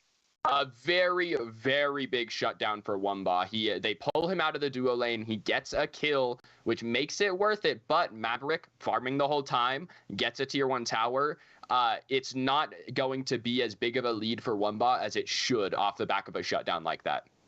Yeah, but still really important to get Seismic off the map, even for a little bit as well. They can't follow up. They can't get any Fang Tooths or mini primes after that. So just overall, I still think that's a win for Team 7. It is a small win, but albeit a win. Now you're going to see 6 Slayers. They're going to pull this Fangtooth. Their Kalari is on the way, and now you're going to see them. They should pretty much get this for free. Even if T7 tries to step up here, you have Shield Slam, you have Fly Trap, you have Shrapnel Cannon. So it's a fight that 6 Slayers, they just win team fights right now. They're 5v5, much stronger. Even their 3v3, 4v4, as long as Steel is there, as long as North is available in these team fights, he is going to turn the tides every time that T7 looks like they're about to win a fight. Yeah, and earlier, before I got interrupted by that gank from Seismic, I was saying how I'd like to see NVIDIA's on this rampage, instead of diving the backline, kind of playing a little more defensive in some of these fights, peeling the Kalari off of Wumba, considering that he's going to be their main damage dealer this game, since Gadget doesn't do as consistent damage as some of the other mid laners. I know it's kind of counterintuitive to what Rampage does, but maybe you can bait out the enemy thinking you're going to dive in and actually play defense instead, because a rock to a Kalari's face with enough damage from the Murdoch will instantly evaporate her. It's a kill confirmed for sure, but at the same time, you have to have someone pressuring that backline. If Creed's going at it alone, he's going to need Reversal of Fortune in every fight if he's going to be able to do that effectively, and you're going to lose that safety for the rest of your team. So you have to weigh your options here. I'd like to see just a little more cohesion inside of these fights. It looks like Invidious, he wants to W key like he is here, but he seems to be going at it maybe 10% too hard some of these times. Yeah, and speaking of going too hard, here we go with the Tesla Dome. Dropping Creed gets the kill onto North, but everyone's starting to fall. Seismic goes down to the hands of Reaper. Faye popping back up here. Maverick blinking in, trying to secure the kill onto Wumba. Wumba ends up going down. Basics following through to kill Woots, and the blink is popping out. Soul Reaper forced to use his to get away from this snowball that is 6 Slayers. A really nice counter engage from the 6 Slayers. You have a Kalari who's they saw her go invis, they knew where she was, but just gets a nice engage. Faye hits a really, really nice 3-man fly trap, just really, really spaces out that fight nicely, gets the front line of T7 locked down. You know, Invidious already popped Behemoth, he lost that safety net, and now he's pretty much a free kill as long as Calipito gets that fly trap onto him. Yeah, now they're just trying to make their grand escape after taking that tier 1. Team 7 still chasing them, however. You have a hat, he says, and that's not going to do much to basics. But take a look at the mini-map. They're still posturing pretty aggressively here. They're trying, but with towers available on the solo lane side for 6 Slayers, I would not. I think if you're tower diving that, you're committing too hard. There's no objectives up right now. If you tower dive, you're tower diving for nothing. Yeah, and there's a big steel slam that started that fight, and then you had the Fey Fly Trap following that in Tesla Dome to counter, however. Just a lot of DPS going out there, but really this fight was started by North with that steel slam. Yeah, no, and you see them, they're still posturing for this fight. Watch for this shield slam. Yeah, Seismic jumping and doing a lot of damage onto the Rampage there. He's a little low, maybe has to pop his ultimate. They are on the chase there. There it is. There's the Behemoth, and there's the turn. Are they going to keep fighting? No, they're definitely outmatched. They don't have their carry with them, whereas 6 Slayers do. So this is not a fight they want to take, because on the other side of the map, it looks like Wumba is soloing a turret. Yeah, you call out that they don't have a carry, but Wumba's getting value. He's doing the same thing that Maverick did the last time they fought over here, which is split push. And Seismic doesn't stop there. He chases all the way after Invidious, using that 3-level advantage and killing him, stealing all of his farm, rubbing the dirt in his face. Yeah, this Kalari, she's really big, and you have to be scared of her. Invidious is not going to win any 1v1s against Seismic at this point in the game, and you just kind of have to respect that. If you're going to try and kill Seismic, you need your whole team there, and you have to be willing to, like, actually commit some stuff to it. Maybe you have to commit the Behemoth and Boulder to that Kalari alone, rather than kind of using it. Invidious is using it a lot to just kind of use it to health regen and posture a little bit. And I'd like it to seen it be used a little more, with a little more forethought to it. You know, make something happen when you pop that Behemoth. And that was a pretty easy blink that North just pulled out of Woots. And you know, that all these cooldowns that keep going down, we have to keep an eye on them. You see here, you have the extended fight where Seismic actually got killed by Wumba earlier, where they jump into the pit. This was really, really big. But other than that, like you said, there's no way Invidious would win a 1v1 in that situation. It's only because Wumba showed up there. Exactly, yeah. If you're Invidious, you need to back up a little bit here. And Basics has to back up, uses Blink to get away from Creed. On the other side here in the duo lane, Wumba's in trouble. The whole party's here. He gets taken down before we get to the cake. And on the other side, Muriel actually ends up taking down the Fae, ends up taking down Calipito here. So there is a little bit of a trade there, but I'd rather have my carry alive. I'd rather have my carry alive too, but the key thing about that Calipito kill in mid is that you don't use Reversal of Fortune. Muriel ult still available, still very potent on either of your frontliners here, onto Creed or Invidious. That Reversal of Fortune is going to be big, so you conserve that ultimate, which is really good. Soul Reaper in a tough spot, pops the Tesla Dome as he gets attacked by the duo lane from 6 Slayers. Wumba using the snipe, getting North a little low, not going to do much, but here comes Seismic on the gank. He is not going to let Soul Reaper escape. However, he does have to turn around because they recognize that he's a threat. Here comes Invidious with a rock to the face. There's the Behemoth. Out of Seismic. Is it going to be enough? Jumping around. Did he just juke all of them? No, he's still spotted. They want him so bad. Can they reach him on the other side there? Reaper has to get out alive. They finally kill Seismic there. Invidious has to escape now through the jungle. Can he do it? Does a little bit of surfing on the edge there. Getting chased by North. Over here, Maverick has like 70 health left. Somebody just spit on him, kill him already. Woots ends up dying, actually. Basic securing the kill there. So just a lot of kills going back and forth, or it seems that way, when in reality, there was only one trader on each side. Maverick should have been killed there. Him making, you know, obviously that's a really nice play from him. He has creeps there to lifesteal off of. Really high, you know, just awareness to know I'm gonna die if I don't keep shooting these creeps. He has to shoot the minions. He has to get that lifesteal back. Well done by Maverick. A lot of people probably should have died there. I like the Behemoth from Invidious. He comes in behind Seismic, he pops Behemoth, and he rocks Seismic. That's all you need to do in these fights. That's what he needs to do moving forward. If they're going to shut down Seismic, the only true The only true consistent way they have to stop Seismic is with that Rampage ultimate into Boulder, and they have to hit him with it. They have to commit to him when it happens. I liked that play from Invidious. We need to see it again. Me big, me throw rock. That's the name of the game. That is the win condition for Team 7 here against Seismic.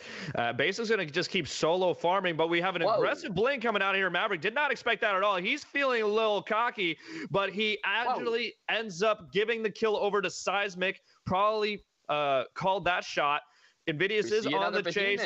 Jumping after Maverick, really wants to trade this kill, but Seismic in the meanwhile is just killing Woots. Nothing that Woots can do. Looking for another kill onto Invidious here, just picking him off one by one. Drongo finally ends up falling at the hands of Soul Reaper. And on the other side of the map, Creed picks up a kill onto Basics, so maybe he'll look to split push while this team fight occurs. Invidious throws a rock into Steel to peel him away. We've got Soul Reaper and Steel against Soul Reaper and a Rampage against a Steel and a Kalari. Really curious to see how that fight would end up happening, and it looks like both sides are just going to walk away.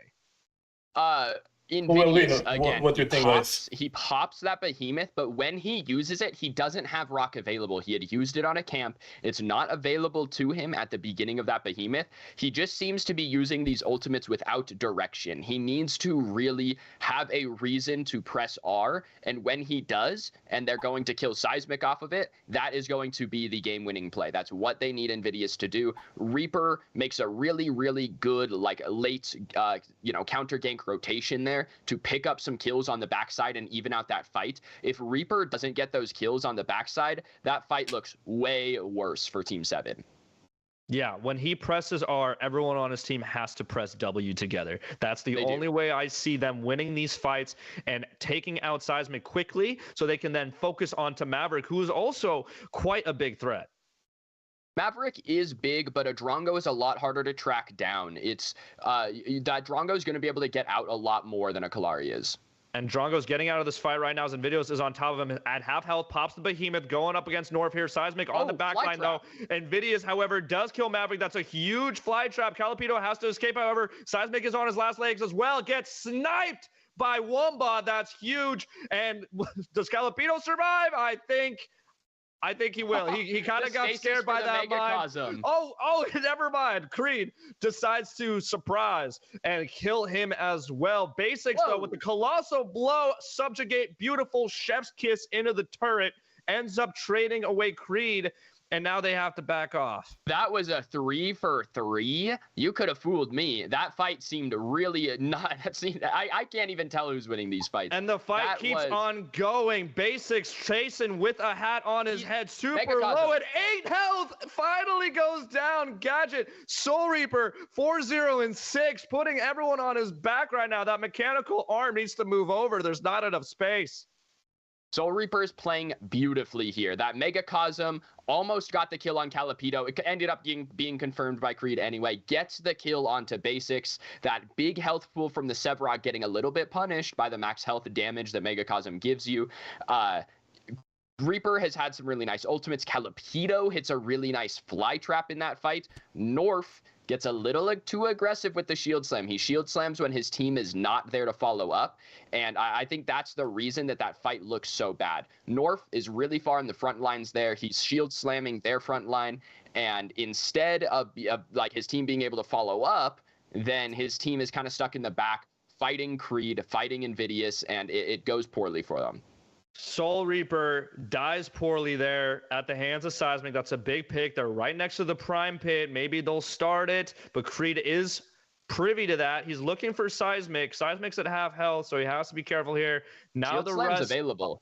Now the rest of Team 7 does show up. Do they go for this against 6 Slayers? They are getting funneled a little bit. Womba and everyone else is here. They see North has stepped up a little bit. He's going to use that as the go button, but then is going to recrunch right on out of there. Invidious is all alone in the lane against everyone else. Pop Behemoth, his team already disengaged. A little bit of miscommunication. Reversal of Fortune comes through to get Invidious out of there.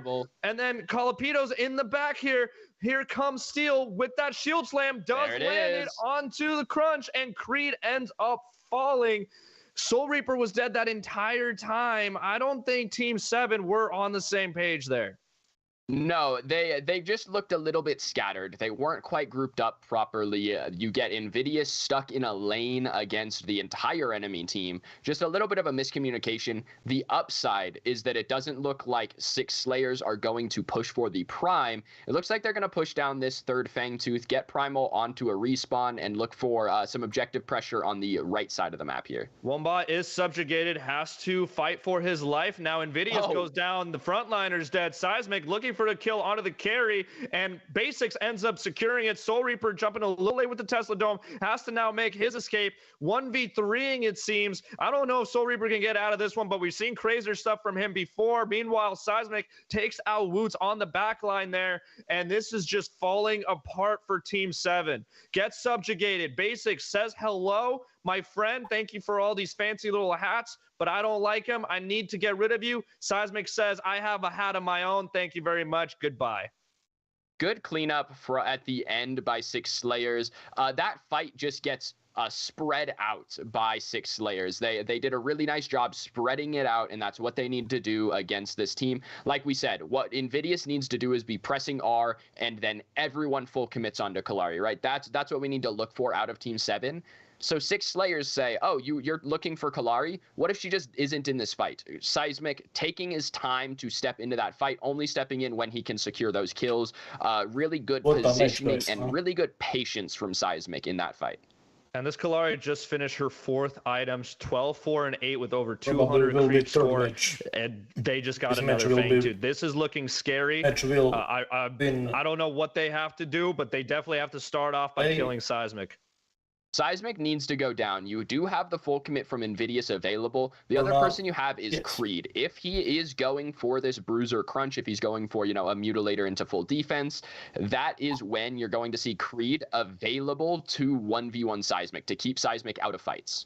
And I think the key here is that Invidious just gets tunnel visioned onto this ward, and Womba misinterprets that as though he wants to go in for a fight. So Invidious jumps out. Womba stays in the front line against 3 members, and it just all goes downhill from there.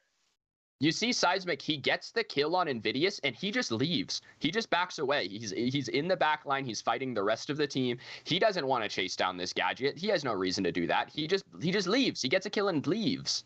Reversal of Fortune into the Tesla Dome. Can they do something? Good stasis out of Calipito, using the blink to get out of there. And now Reaper is in trouble, subjugated by Basics, needs to get out of there with the speed gate, gets bonked by North. They're trying to save Private Reaper here. On the other side, Invidious is jumping into the back line, trying to take care of Seismic. He knows that's the threat, misses the rock though. Maverick though, really looking to kill Reaper, and he does. Can he get out of here? Blinks right on through Invidious.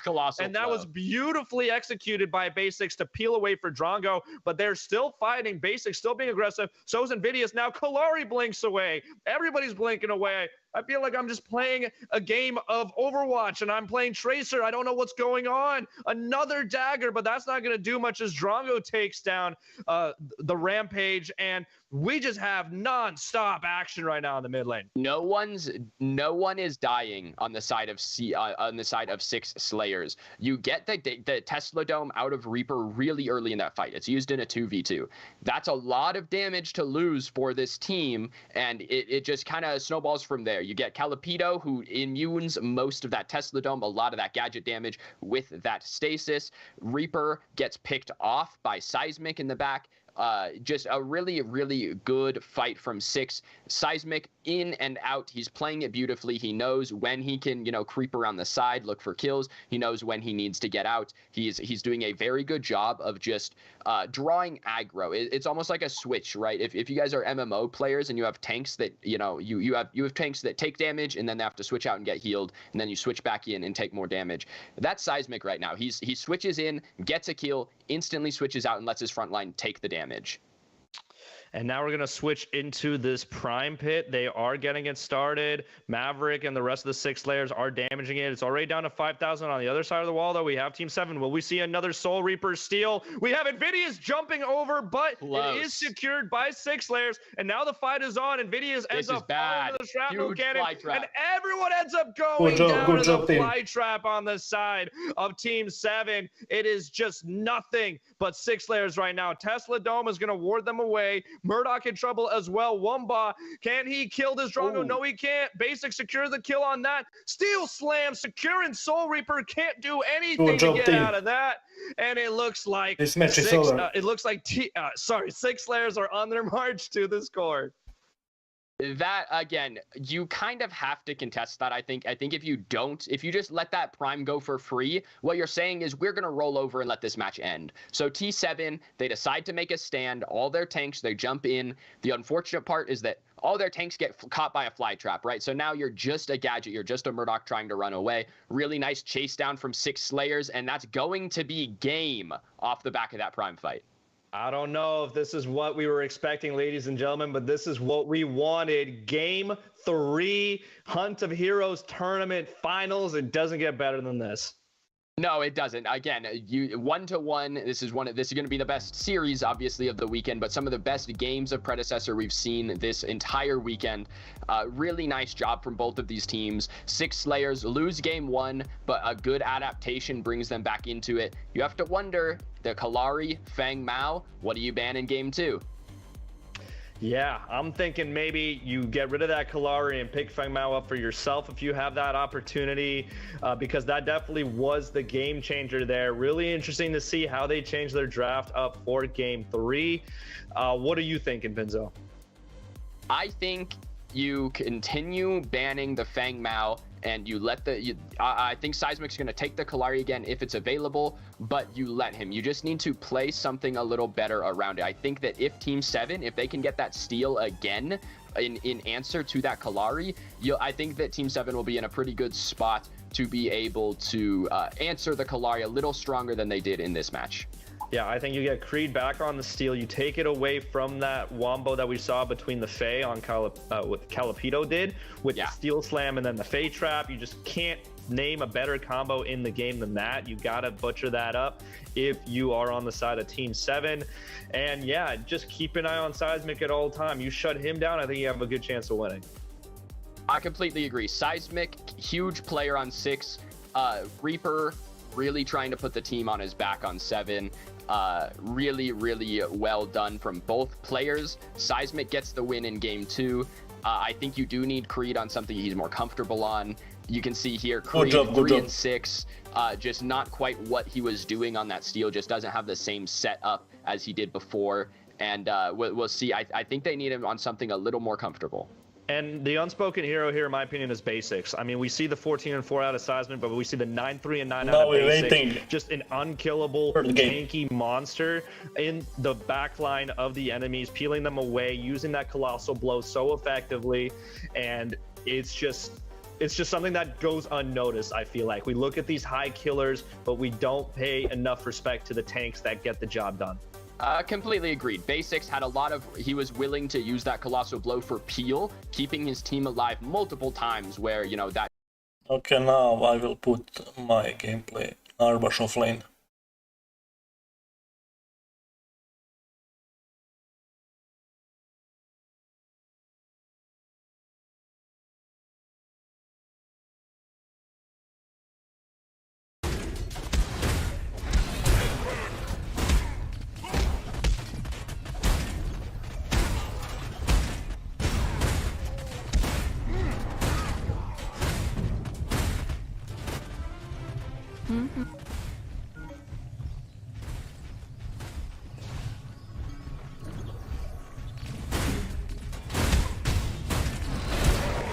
We wait now, third game.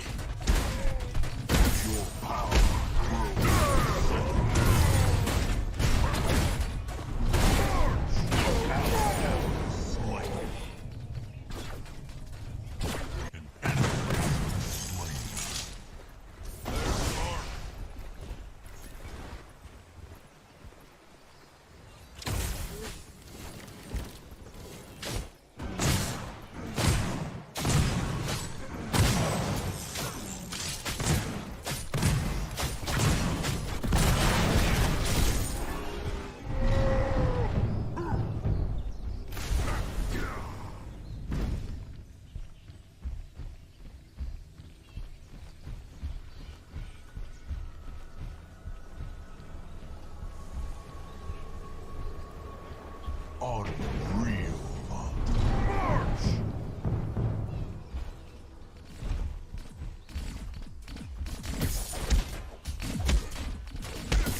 Your skill rises.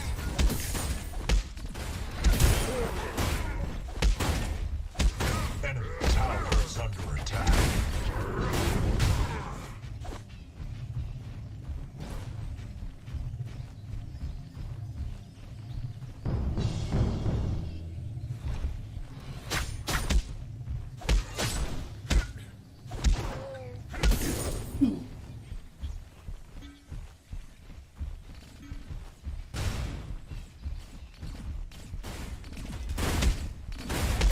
Enemy tower under siege.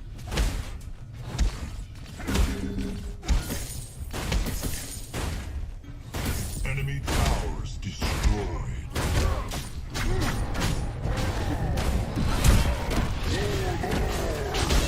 Heroic. Your power grows. Ready to crash, bang? Allied tower under attack.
Ally has perished. Unstoppable. Enemy towers destroyed. Legendary.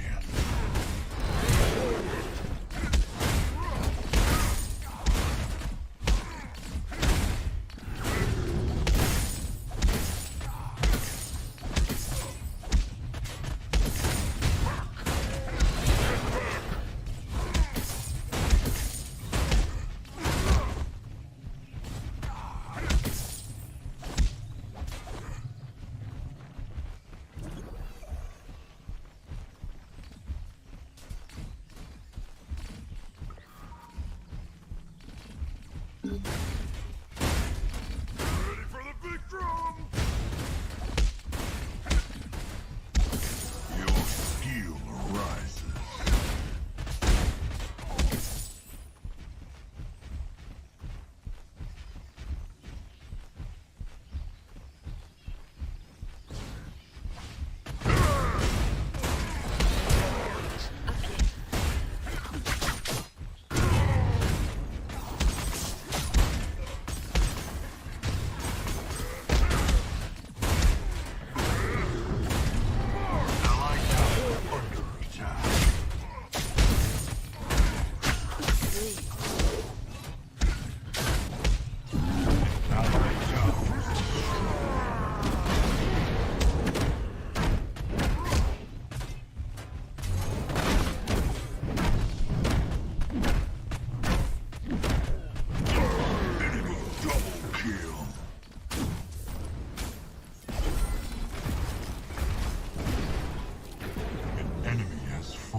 Allied towers destroyed.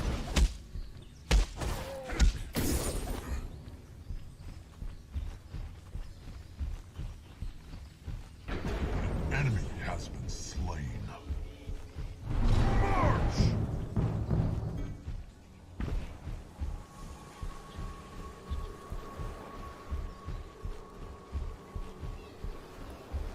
Enemy has fallen. An ally has been slain.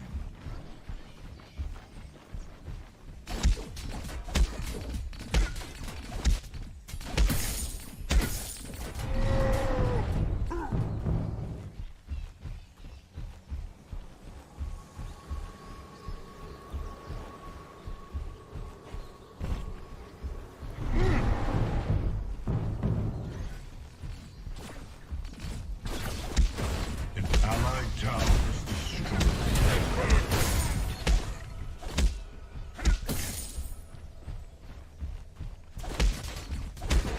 An enemy has been slain. An enemy tower is under attack.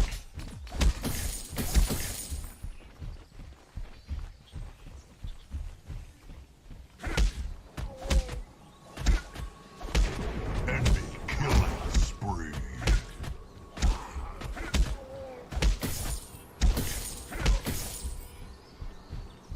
An enemy has fallen.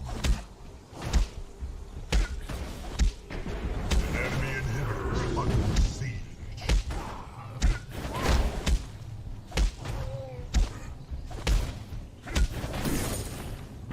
An enemy inhibitor is under siege.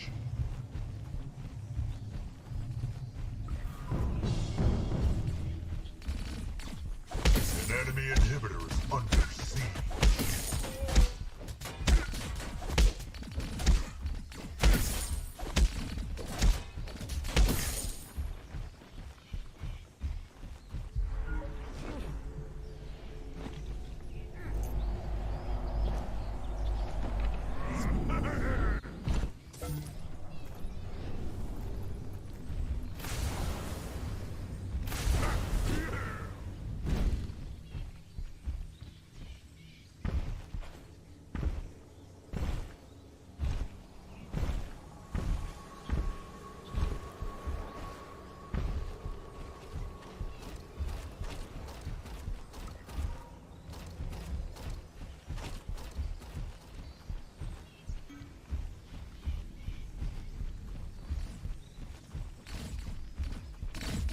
Your power grows. Hit me.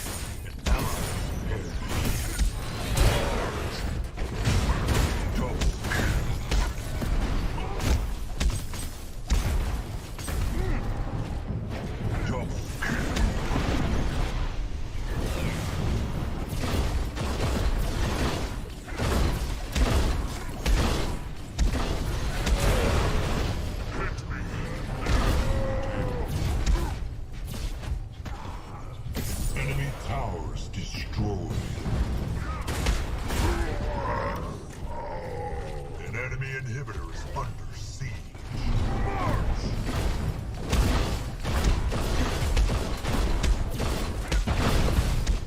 Enemy tower under siege. Enemy inhibitor deactivated. An enemy inhibitor is down. The enemy core is under attack.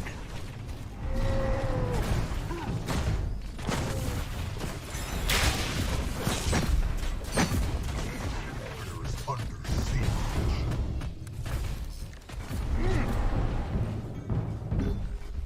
Enemy inhibitor deactivated.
Okay, tournament. Third game coming now. Soon. I'll put.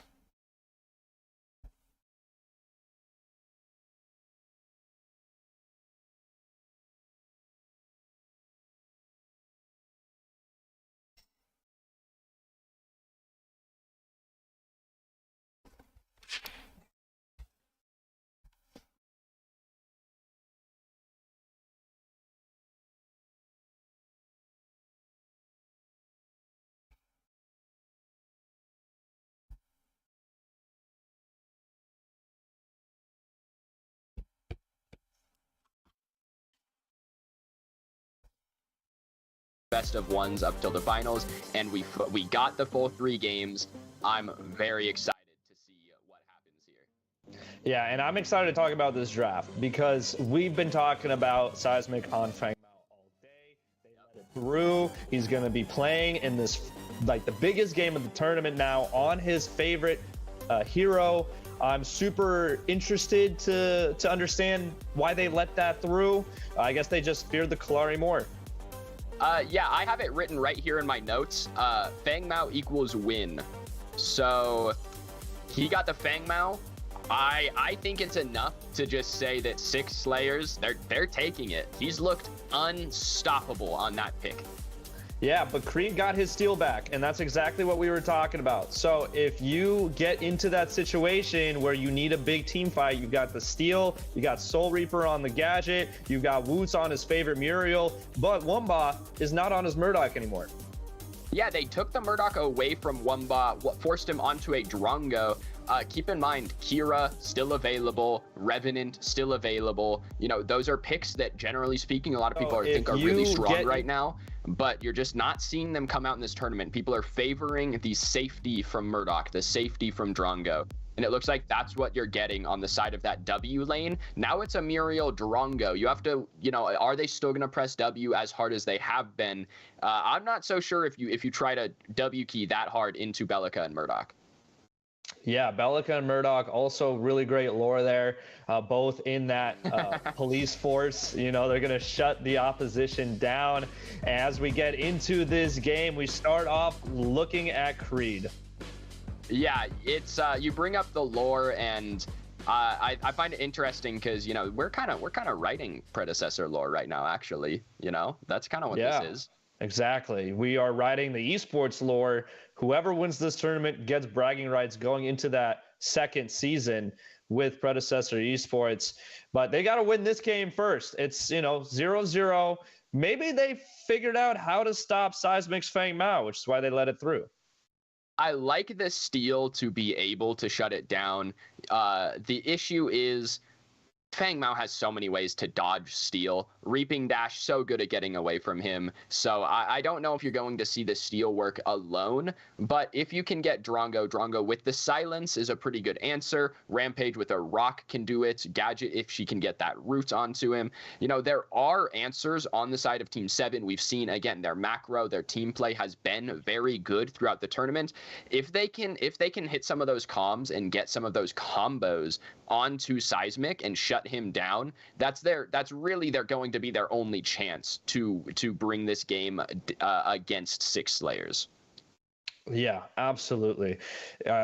Rampage, Invidious, you know, didn't have that great of a game last time. Really looking to see him come online a little quicker, a little better. It took him forever to hit level 6. We talk about how that early behemoth is such a threat in these lanes. He's definitely got to play a little better this game, I think. He does. It's definitely something to look at. He played very, very aggressive last game and got punished for it. You have to wonder, is it going to hurt confidence? Is he going to be too scared? That's something you have to think about moving into the rest of this match. Is he still going to have the confidence to hit W going into the rest of this game? I think he will. I think he understood what he did wrong last game, and he'll try to make it better this time around. It is a team effort after all. It's not just him. Basics on the other side did a great job diving the back line, as we pointed out in the last game. So I'm looking to see that interaction again. Yeah, and Basics has basically only played Sevarog for the whole tournament, and he looks very comfortable on it. So he looks like I'd say he's probably the best Sevarog we've seen in this tournament. He looks very confident on it. He looks like he knows where he needs to be and when he needs to be there, doing a really good job not rotating sometimes. Sometimes that's the best play you can make as a solo laner, but he is there, in those late game fights. He's using those colossal blows, those subjugates really effectively. I really like his Sevarog play, and you called it out at the end of the last game. Kind of a silent contributor here, doing a really nice job, but doesn't get a whole lot of praise from the kill feed or the rest of his team probably. Yeah, I love it. I'm a big Sevarog fan. I love the way his shoulder pads grow. Always been one of the coolest characters in the game. And I'm just glad that I get to cast some Sevarog gameplay all day. We're seeing the first interaction here by the gold buff, but it seems as though Maverick's just going to back off because they do spot Invidious over there in the jungle. And the gold buff goes on over to 6 layers. Yeah, the Rampage making this a little early rotation. It's nice, just kind of guaranteeing that gold buff. If Team 7 tries to step up too much, or if 6 tries to step up too much, they're just gonna get ganked by that jungler, and that's not what you want to do. In a game like this, it seems that we're getting a little bit more reserved early play, at least from these teams. You don't want to be the first team to make a mistake, right? That just doesn't set the right pace for the rest of your game. So it looks like we're gonna see a little bit more methodical play from these teams at the beginning of this game. Exactly. It's game 3. It's do or die. You don't want to make a mistake. You're going to get flamed for it. Nobody likes that experience. Speaking of getting flamed for it, looks like Seismic is getting flamed for trying to gank. They're privy to it. The rock comes through. Invidious there to support, and they have to back away. Yeah, a good rotation from Seismic. Finishes his jungle, checks duo lane. Not going to get anything here. Is going to leech a wave. So you're going to see Seismic again this game. He's going to hit level 6 before Invidious. They can try and make something happen around that Fangtooth when Invidious doesn't have Behemoth available, but Seismic is going to have access to that Earth Shatter. That's going to be the first play I think we'll see this game, is going to be around that Fangtooth. If Calipito is level 6 on that Fae, which he should be by that first Fangtooth, you're going to see Flytrap going to be big. Flytrap better at rank 1, better early game than the Tesla Dome out of Gadget, just a better fighting ultimate. If they decide to pull Steel from the solo lane, get that dunk available, then you're going to see Team 7's, you're going to see their team fight look really good. As long as Creed is in solo lane, 6 Slayers wins team fights around Fangtooth. Yeah, and you mentioned the sapping of the XP in the golden lane by Seismic. That's a little trick that junglers do to get a little bit extra XP ahead of the enemy jungler, and that probably explained why he was a little ahead last game too. Seems to be a patented Seismic strategy here. So we'll see if that comes into play, if that's really important. I'm really curious to see, though, how Calipito plays around Seismic on this Fang Mao, if he's going to follow him around a little more. Drongo getting tapped here a little bit by Maverick and North, and he does get taken down, so that's first blood. He blinks away too, which is going to be big. Now that he's not going to have a blink for this first Fangtooth, and he went down and lost the gold.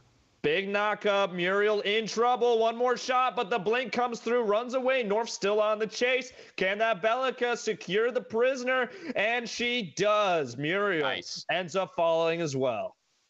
But on the other side in mid lane, Faye goes down at the hands of Soul Reaper. Calipito couldn't bounce away, it seems, because Soul Reaper hit level 6 first. And we've got 1v1s all over the place now, it seems. Creed slaps the big boy.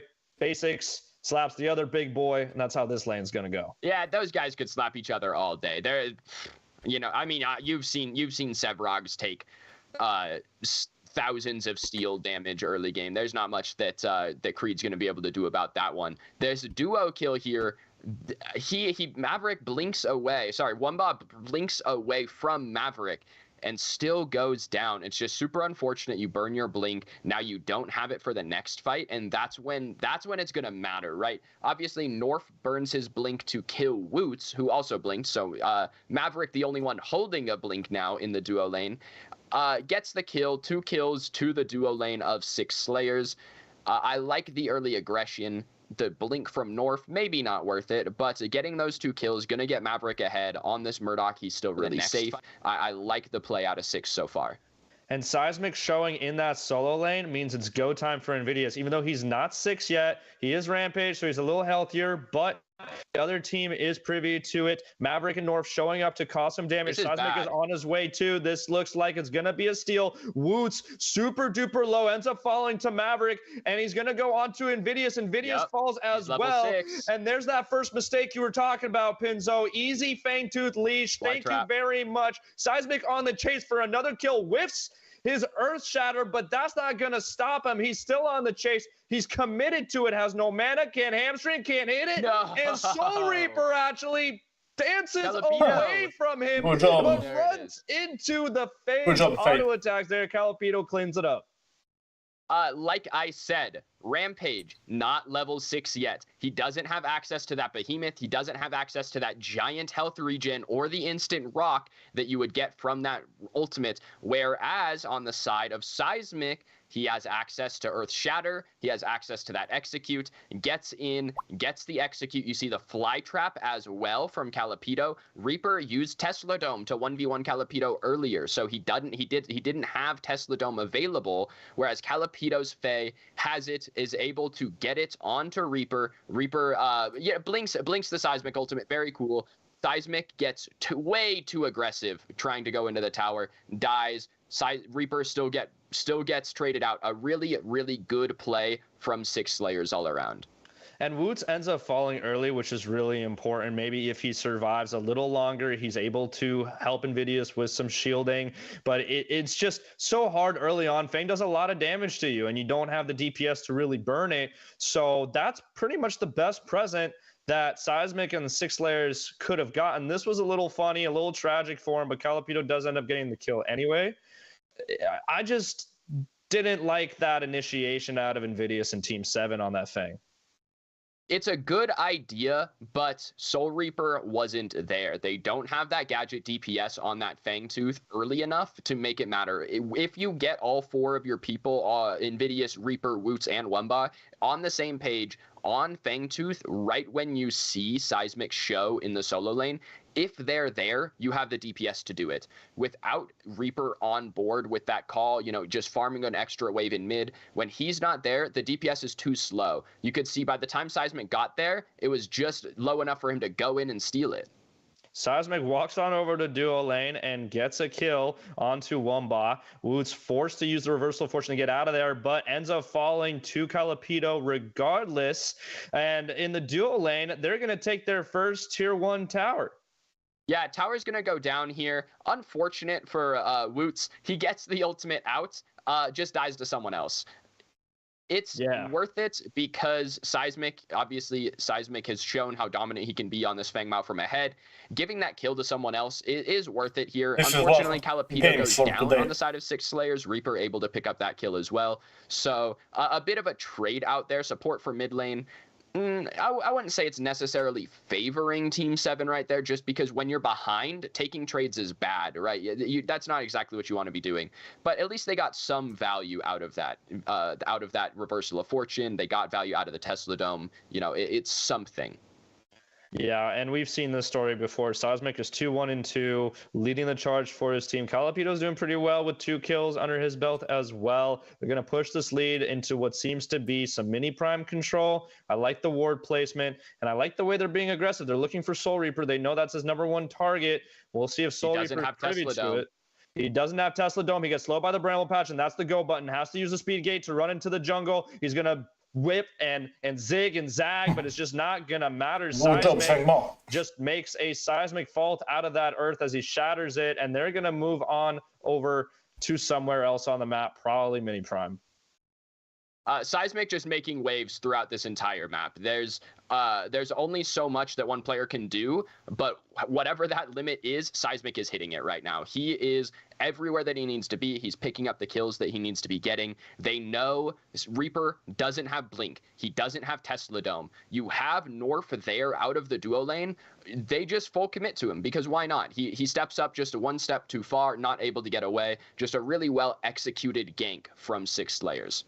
And Maverick is 2-0-4 on his Murdoch as well. So really, 6 layers sitting very comfortably in the lead right now in this game. Team 7 has to do something around this next Fangtooth to get back into it. And it looks like they're going to be ganking mid lane here. 6 layers looking for another kill on the Soul Reaper.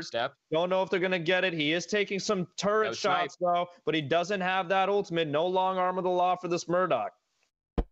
Yeah, again, around this Fangtooth, you're looking at Flytrap. Still a stronger ultimate than Tesla Dome at this point in the game. That's really what I'm looking for. Now you have Behemoth available for Invidious, so you don't have that quite dichotomy where one jungler has an ultimate and one jungler doesn't. But Creed here could be a game changer on the side of T7. If Creed's able to get this shield slam, that's what I'm looking for in this fight.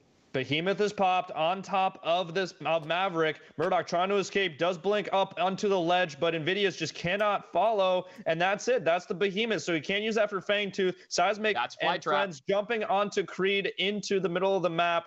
Flytrap still up and available. We'll see if that gets used here in this next Fangtooth. Yeah, no, that Invidious doing the same thing he did last game, popping Behemoth, popping his Razorback, running at Murdoch. As soon as Maverick blinks away, Invidious needs to let it go. He needs to get back to mid and help his team. Instead, he blinks in, wastes his own, doesn't get any value out of it. You need to put some blinders on Invidious right now. You need to get him not as distracted by these people that he can't catch. And Fangtooth getting started here by Wumba and Invidious. We've seen this song and dance before. Basics is Creed. Level 9, Seismic's level 10. Creed looking for a juicy steel slam is going to do it on a Seismic, and they do secure the Fangtooth on the side of players. Faye is taking a lot of damage. Murdoch in trouble, but gets the kill on a Creed. That was huge. Good job, Follow up onto Invidious as well, and this is looking brutal for Team 7. Like I said, Seismic on Fang Mao is a win for 6 Slayers. They get in. Seismic has upgraded Hunt right now. Invidious does not, meaning Seismic, unless something really bad happens, Seismic is going to get that Fangtooth 80% of the time. He can kill it at 1,000 health. Invidious can't kill it till 500. Nice little snipe coming out of Maverick to secure the kill on Soul Reaper. I mean, that's just rubbing salt into the wound. Maverick's now 4-0-6, and how do we fix these fights? How do we fix these fights, Pinzo?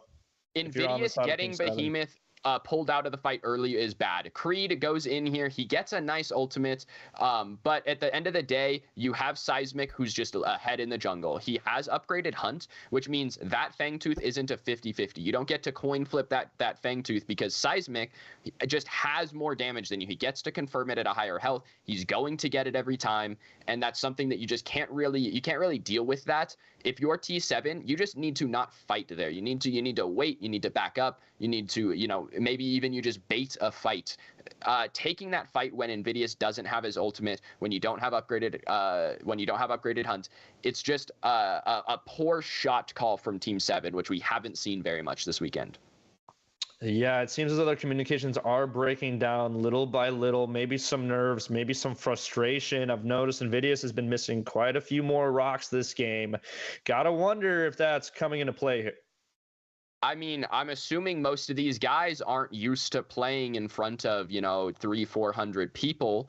Maybe it is a nerves thing. Maybe they just aren't quite used to that level of pressure coming into just playing a game. And Calipito secures the kill on Soul Reaper mid. North does knock up Creed over there. Nvidia's jumping in on a Maverick again, but he's all alone again. This just keeps repeating itself over and over again. The blink follow for another kill for Calipito, securing that one. And it's just starting to look uncomebackable if you're Team 7. Yeah, they get a nice cleanup onto North there, who gets a little aggressive, but Maverick is just going to clean up here. He's huge. He's level 10 on this Murdoch, 2 full items finished. He's going to be able to kill everyone as long as he can catch them. Yeah, Maverick doing a great job on cleanup. Another 2 kills after that confrontation. Basics has just been living in the solo lane over there. Maverick, away the at best. That turret. They're going to damage this mid turret now. Just absolutely masterclass coming out of 6 players.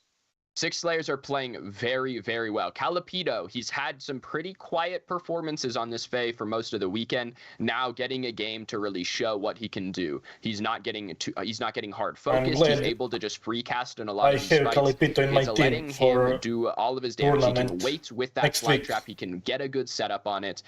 He's doing a very nice job just kind of playing safe. When Invidious is just so tunnel visioned on Maverick, it opens up Calapido on this Fae to do what he wants. That's a good amount of damage there. 311 onto that gadget. That's a phone number that you call for something somewhere, I think. I think that isn't that a non-emergency line? I don't think that's applicable here. Yeah, should have been 911. Would have been more fitting. I'm thinking Soul Reaper doesn't need no 311 right now. Soul Reaper is on 911 kind of priority. They need to get something going right now. Otherwise, this is going to be an emergency if it's not already. Yeah, it's already an emergency. The person is bleeding out. They're probably almost dead. One more team fight will probably do it. This mini prime is not going to help Team 7 situation either. No, there's no contest here. They don't even know that this is happening. You have so many people. Just check the mini map, right? 5 people from 6 Slayers all on the left side of the map ready for this mini prime. Now, with this mini prime, they're going to be able to get this tier 2 tower in solo lane and then look at prime, right? When you don't have any towers, tier 2 in mid already gone, tier 2 in solo lane about to be gone, there's no safety for T7. If they step up to that prime, they are full committed to a fight. They have one option, and that is to fight that prime, right? You can't back out when you don't have towers to run to. So it's something that once that safety is gone, you really get to push down whatever you want as 6 Slayers. Yeah, and again, we're seeing this fight where Nvidia's trying to pressure this Murdoch, but this Murdoch, after the end of this fight, is 6-0. I mean, he's really big. You're not going to take him down all by your lonesome. Here he is getting more XP, getting more fed. The body blocks that are trying to come out from the side of Woots, they're just not enough. Muriel's pretty skinny. Her hitbox isn't that wide, and this is just free hunting for one. This match is over. I'm sorry, as for Maverick, as he is getting the biggest kill of them all on this Fangtooth. Fangtooth number 3. That comes with 8% increased power and armor. So now 6 Slayers, they're going to hit a little harder. They're going to be a little harder to kill. And it's going to be something that is going to really hurt Invidious, especially as he goes down there. Invidious falls, reversal of fortune coming through to stop Seismic, but he's going to keep on going. Does a double man hamstring, gets the kill onto Womba. Maverick running through this enemy team, securing the kill onto Woots as well. And this is just so hard to watch. Yeah, 6 Slayers in full control of this game. Fangtooth 3 for them. Soul Reaper trying to turn something around in mid. Yeah, Creed did get the pick onto the enemy Murdoch, so maybe this is their chance, but Faye just barely survives. Oh my goodness, 18 health. Are you kidding me? Reaper needed that one. Calapido now he's having a good performance on this Fae. He's starting to feel it, and Reaper really needed that return kill to make something happen there. Drops the Tesla Dome. Calapido able to get away. Single-digit HP on the backside. Nvidia's trying to make something happen, trying to stop this Fang Mao, but dies in the 1v1. Loses the turret, dies in the 1v1. Two He's people healing. Against this Fang Mao. Can't stop him. The snipe from Maverick coming in out the blue, and Seismic just trolling the entirety of Team 7 there. I said it twice, I'll say it a third time. Seismic on Fang Mao is a win for 6 Slayers. He has the Malady. He has the Pain Weaver. He hits really hard. He's really fast. And then that third item slot for this Fang Mao right now is Dread. The second passive on Dread heals you for a percentage of your max HP every time you get a kill. So getting those kills in that 3v1, he's getting healthier. He's able to keep trading. The snipe in from Maverick, I don't think it was necessary. I think Seismic had that, but Maverick able to clean up a kill anyway. That wasn't a 3v1. That was a 1v1 3 times. And that is the problem that Team 7 is facing right now. They are trying to individually make these plays because they're just grasping at straws at this point. At this point, they have to come together and get these picks. And actually, if I were them, I would start with Maverick here. He's 9-1-9. Maverick, he is 9-1-9. He got shut down in that last fight, and he's killable, right? He has the pacifier, so he has no CC immunity available to him for that Rampage Rock. That's a 2-second stun, Steel Dunk, Steel Stun. He has no immunity for those. If you're able to get on him, he is going to die. Seismic, obviously a little harder to track down. You need to pick a target and go on them. Obviously, Seismic, the harder kill out of the two, but if you can get Maverick, it is going to be worth it for you. Yeah, and we see a big push here coming out of Seismic with this Prime buff, looking to take an inhibitor all by himself. What can Team 7 do to stop him? He takes that inhibitor, and meanwhile, in the mid lane, we've got Maverick and friends trying to take the other one. Krieg gets knocked up. He's in trouble, has to bull rush away. Inhibitor number 2 goes down. The got waves pushing. This fly trap is still up and available. Might be really dastardly. On the other side of the map, we got a split push coming out of Wumbo, though, and it's forcing them to back off. This fly trap is going to be huge. That Steel is the only one with a true way out of it. Steel's ultimate being CC immune, actually. They do have a reclamation on the side of T7, but that is their only defense for this fly trap. If Calapedo can hit anything big, it's going to make Seismic's job so easy. If he can fly trap Invidious, free kill, that's one down. If he can fly trap Reaper, that's a free kill. You know, it's getting those 1-2 man fly traps is going to win this game. It's going to make Seismic's job in the backline very, very easy. I'm just loving this montage of Seismic. He just keeps getting play after play. He gets play after play, and we can just watch nothing but replays of him doing it. We don't need anybody else in this game right now. No, I mean, Seismic, he's kind of doing it alone. He got this Fang Mao. They were apparently, T7 was scared of the Kalari from the last game, maybe forgot about the Fang Mao, maybe got a little too tunnel visioned on that Kalari pick that he played against them. This Fang Mao, it's dangerous, man. They cannot let it Elika used ulti on Steel. Was at 40% and still health or something along those lines. He had a lot of health, and then he did it from that long arm of the law. We're going to need to see a replay on how much health he actually had, because I swear he would have gotten out of that alive. That was insane. But Seismic's not doing it by himself. I mean, we just saw Maverick come in with the big snipe. He's been on fire this game, really turned up the amplitude. He has. Maverick been fairly quiet throughout the rest of the tournament. Very solid, but not making these big plays. This game, he decided, he got the Murdoch, and maybe that was the issue. Maybe the Murdoch is what was letting this Woots 1-bot lane. Maybe that's what was letting them W key. Because now you have it on Maverick, and now Maverick is huge. Maverick is just, I mean, he's unstoppable right now. Yeah, and I just don't see how they're going to come back from this one. If you're Team 7, 3 inhibitors down, Prime buff still up and available. You have Primal Fang 2. This match is over for the last 5 2 minutes.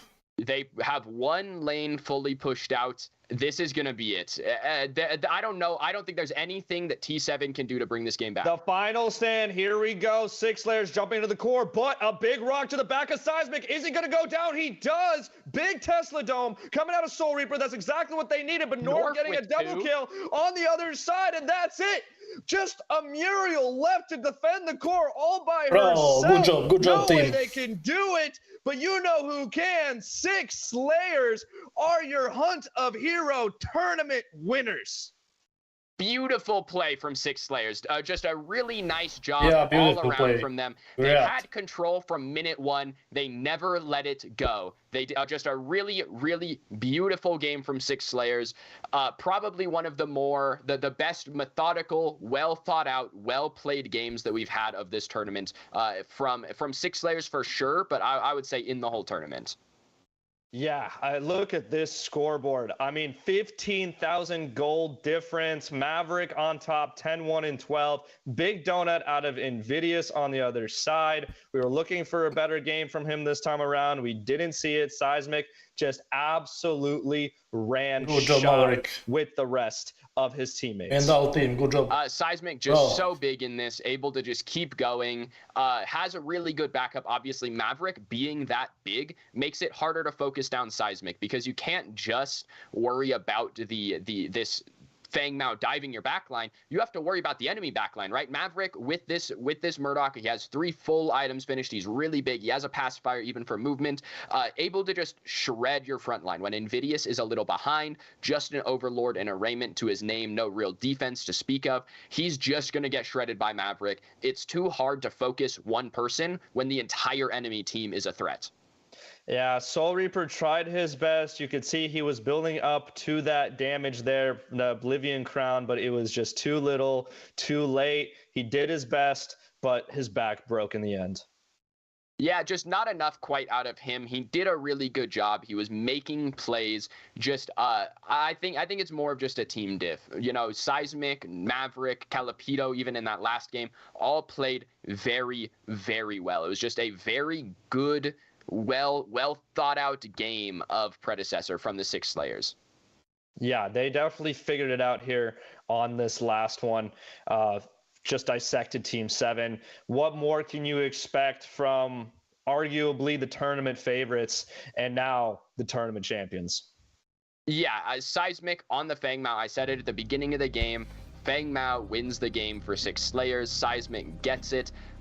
Team 7, scared of the Kalari, I guess. A bit of an odd ban for me. Okay, now stream is end. Thank you guys for watching. See you in the next video on end stream.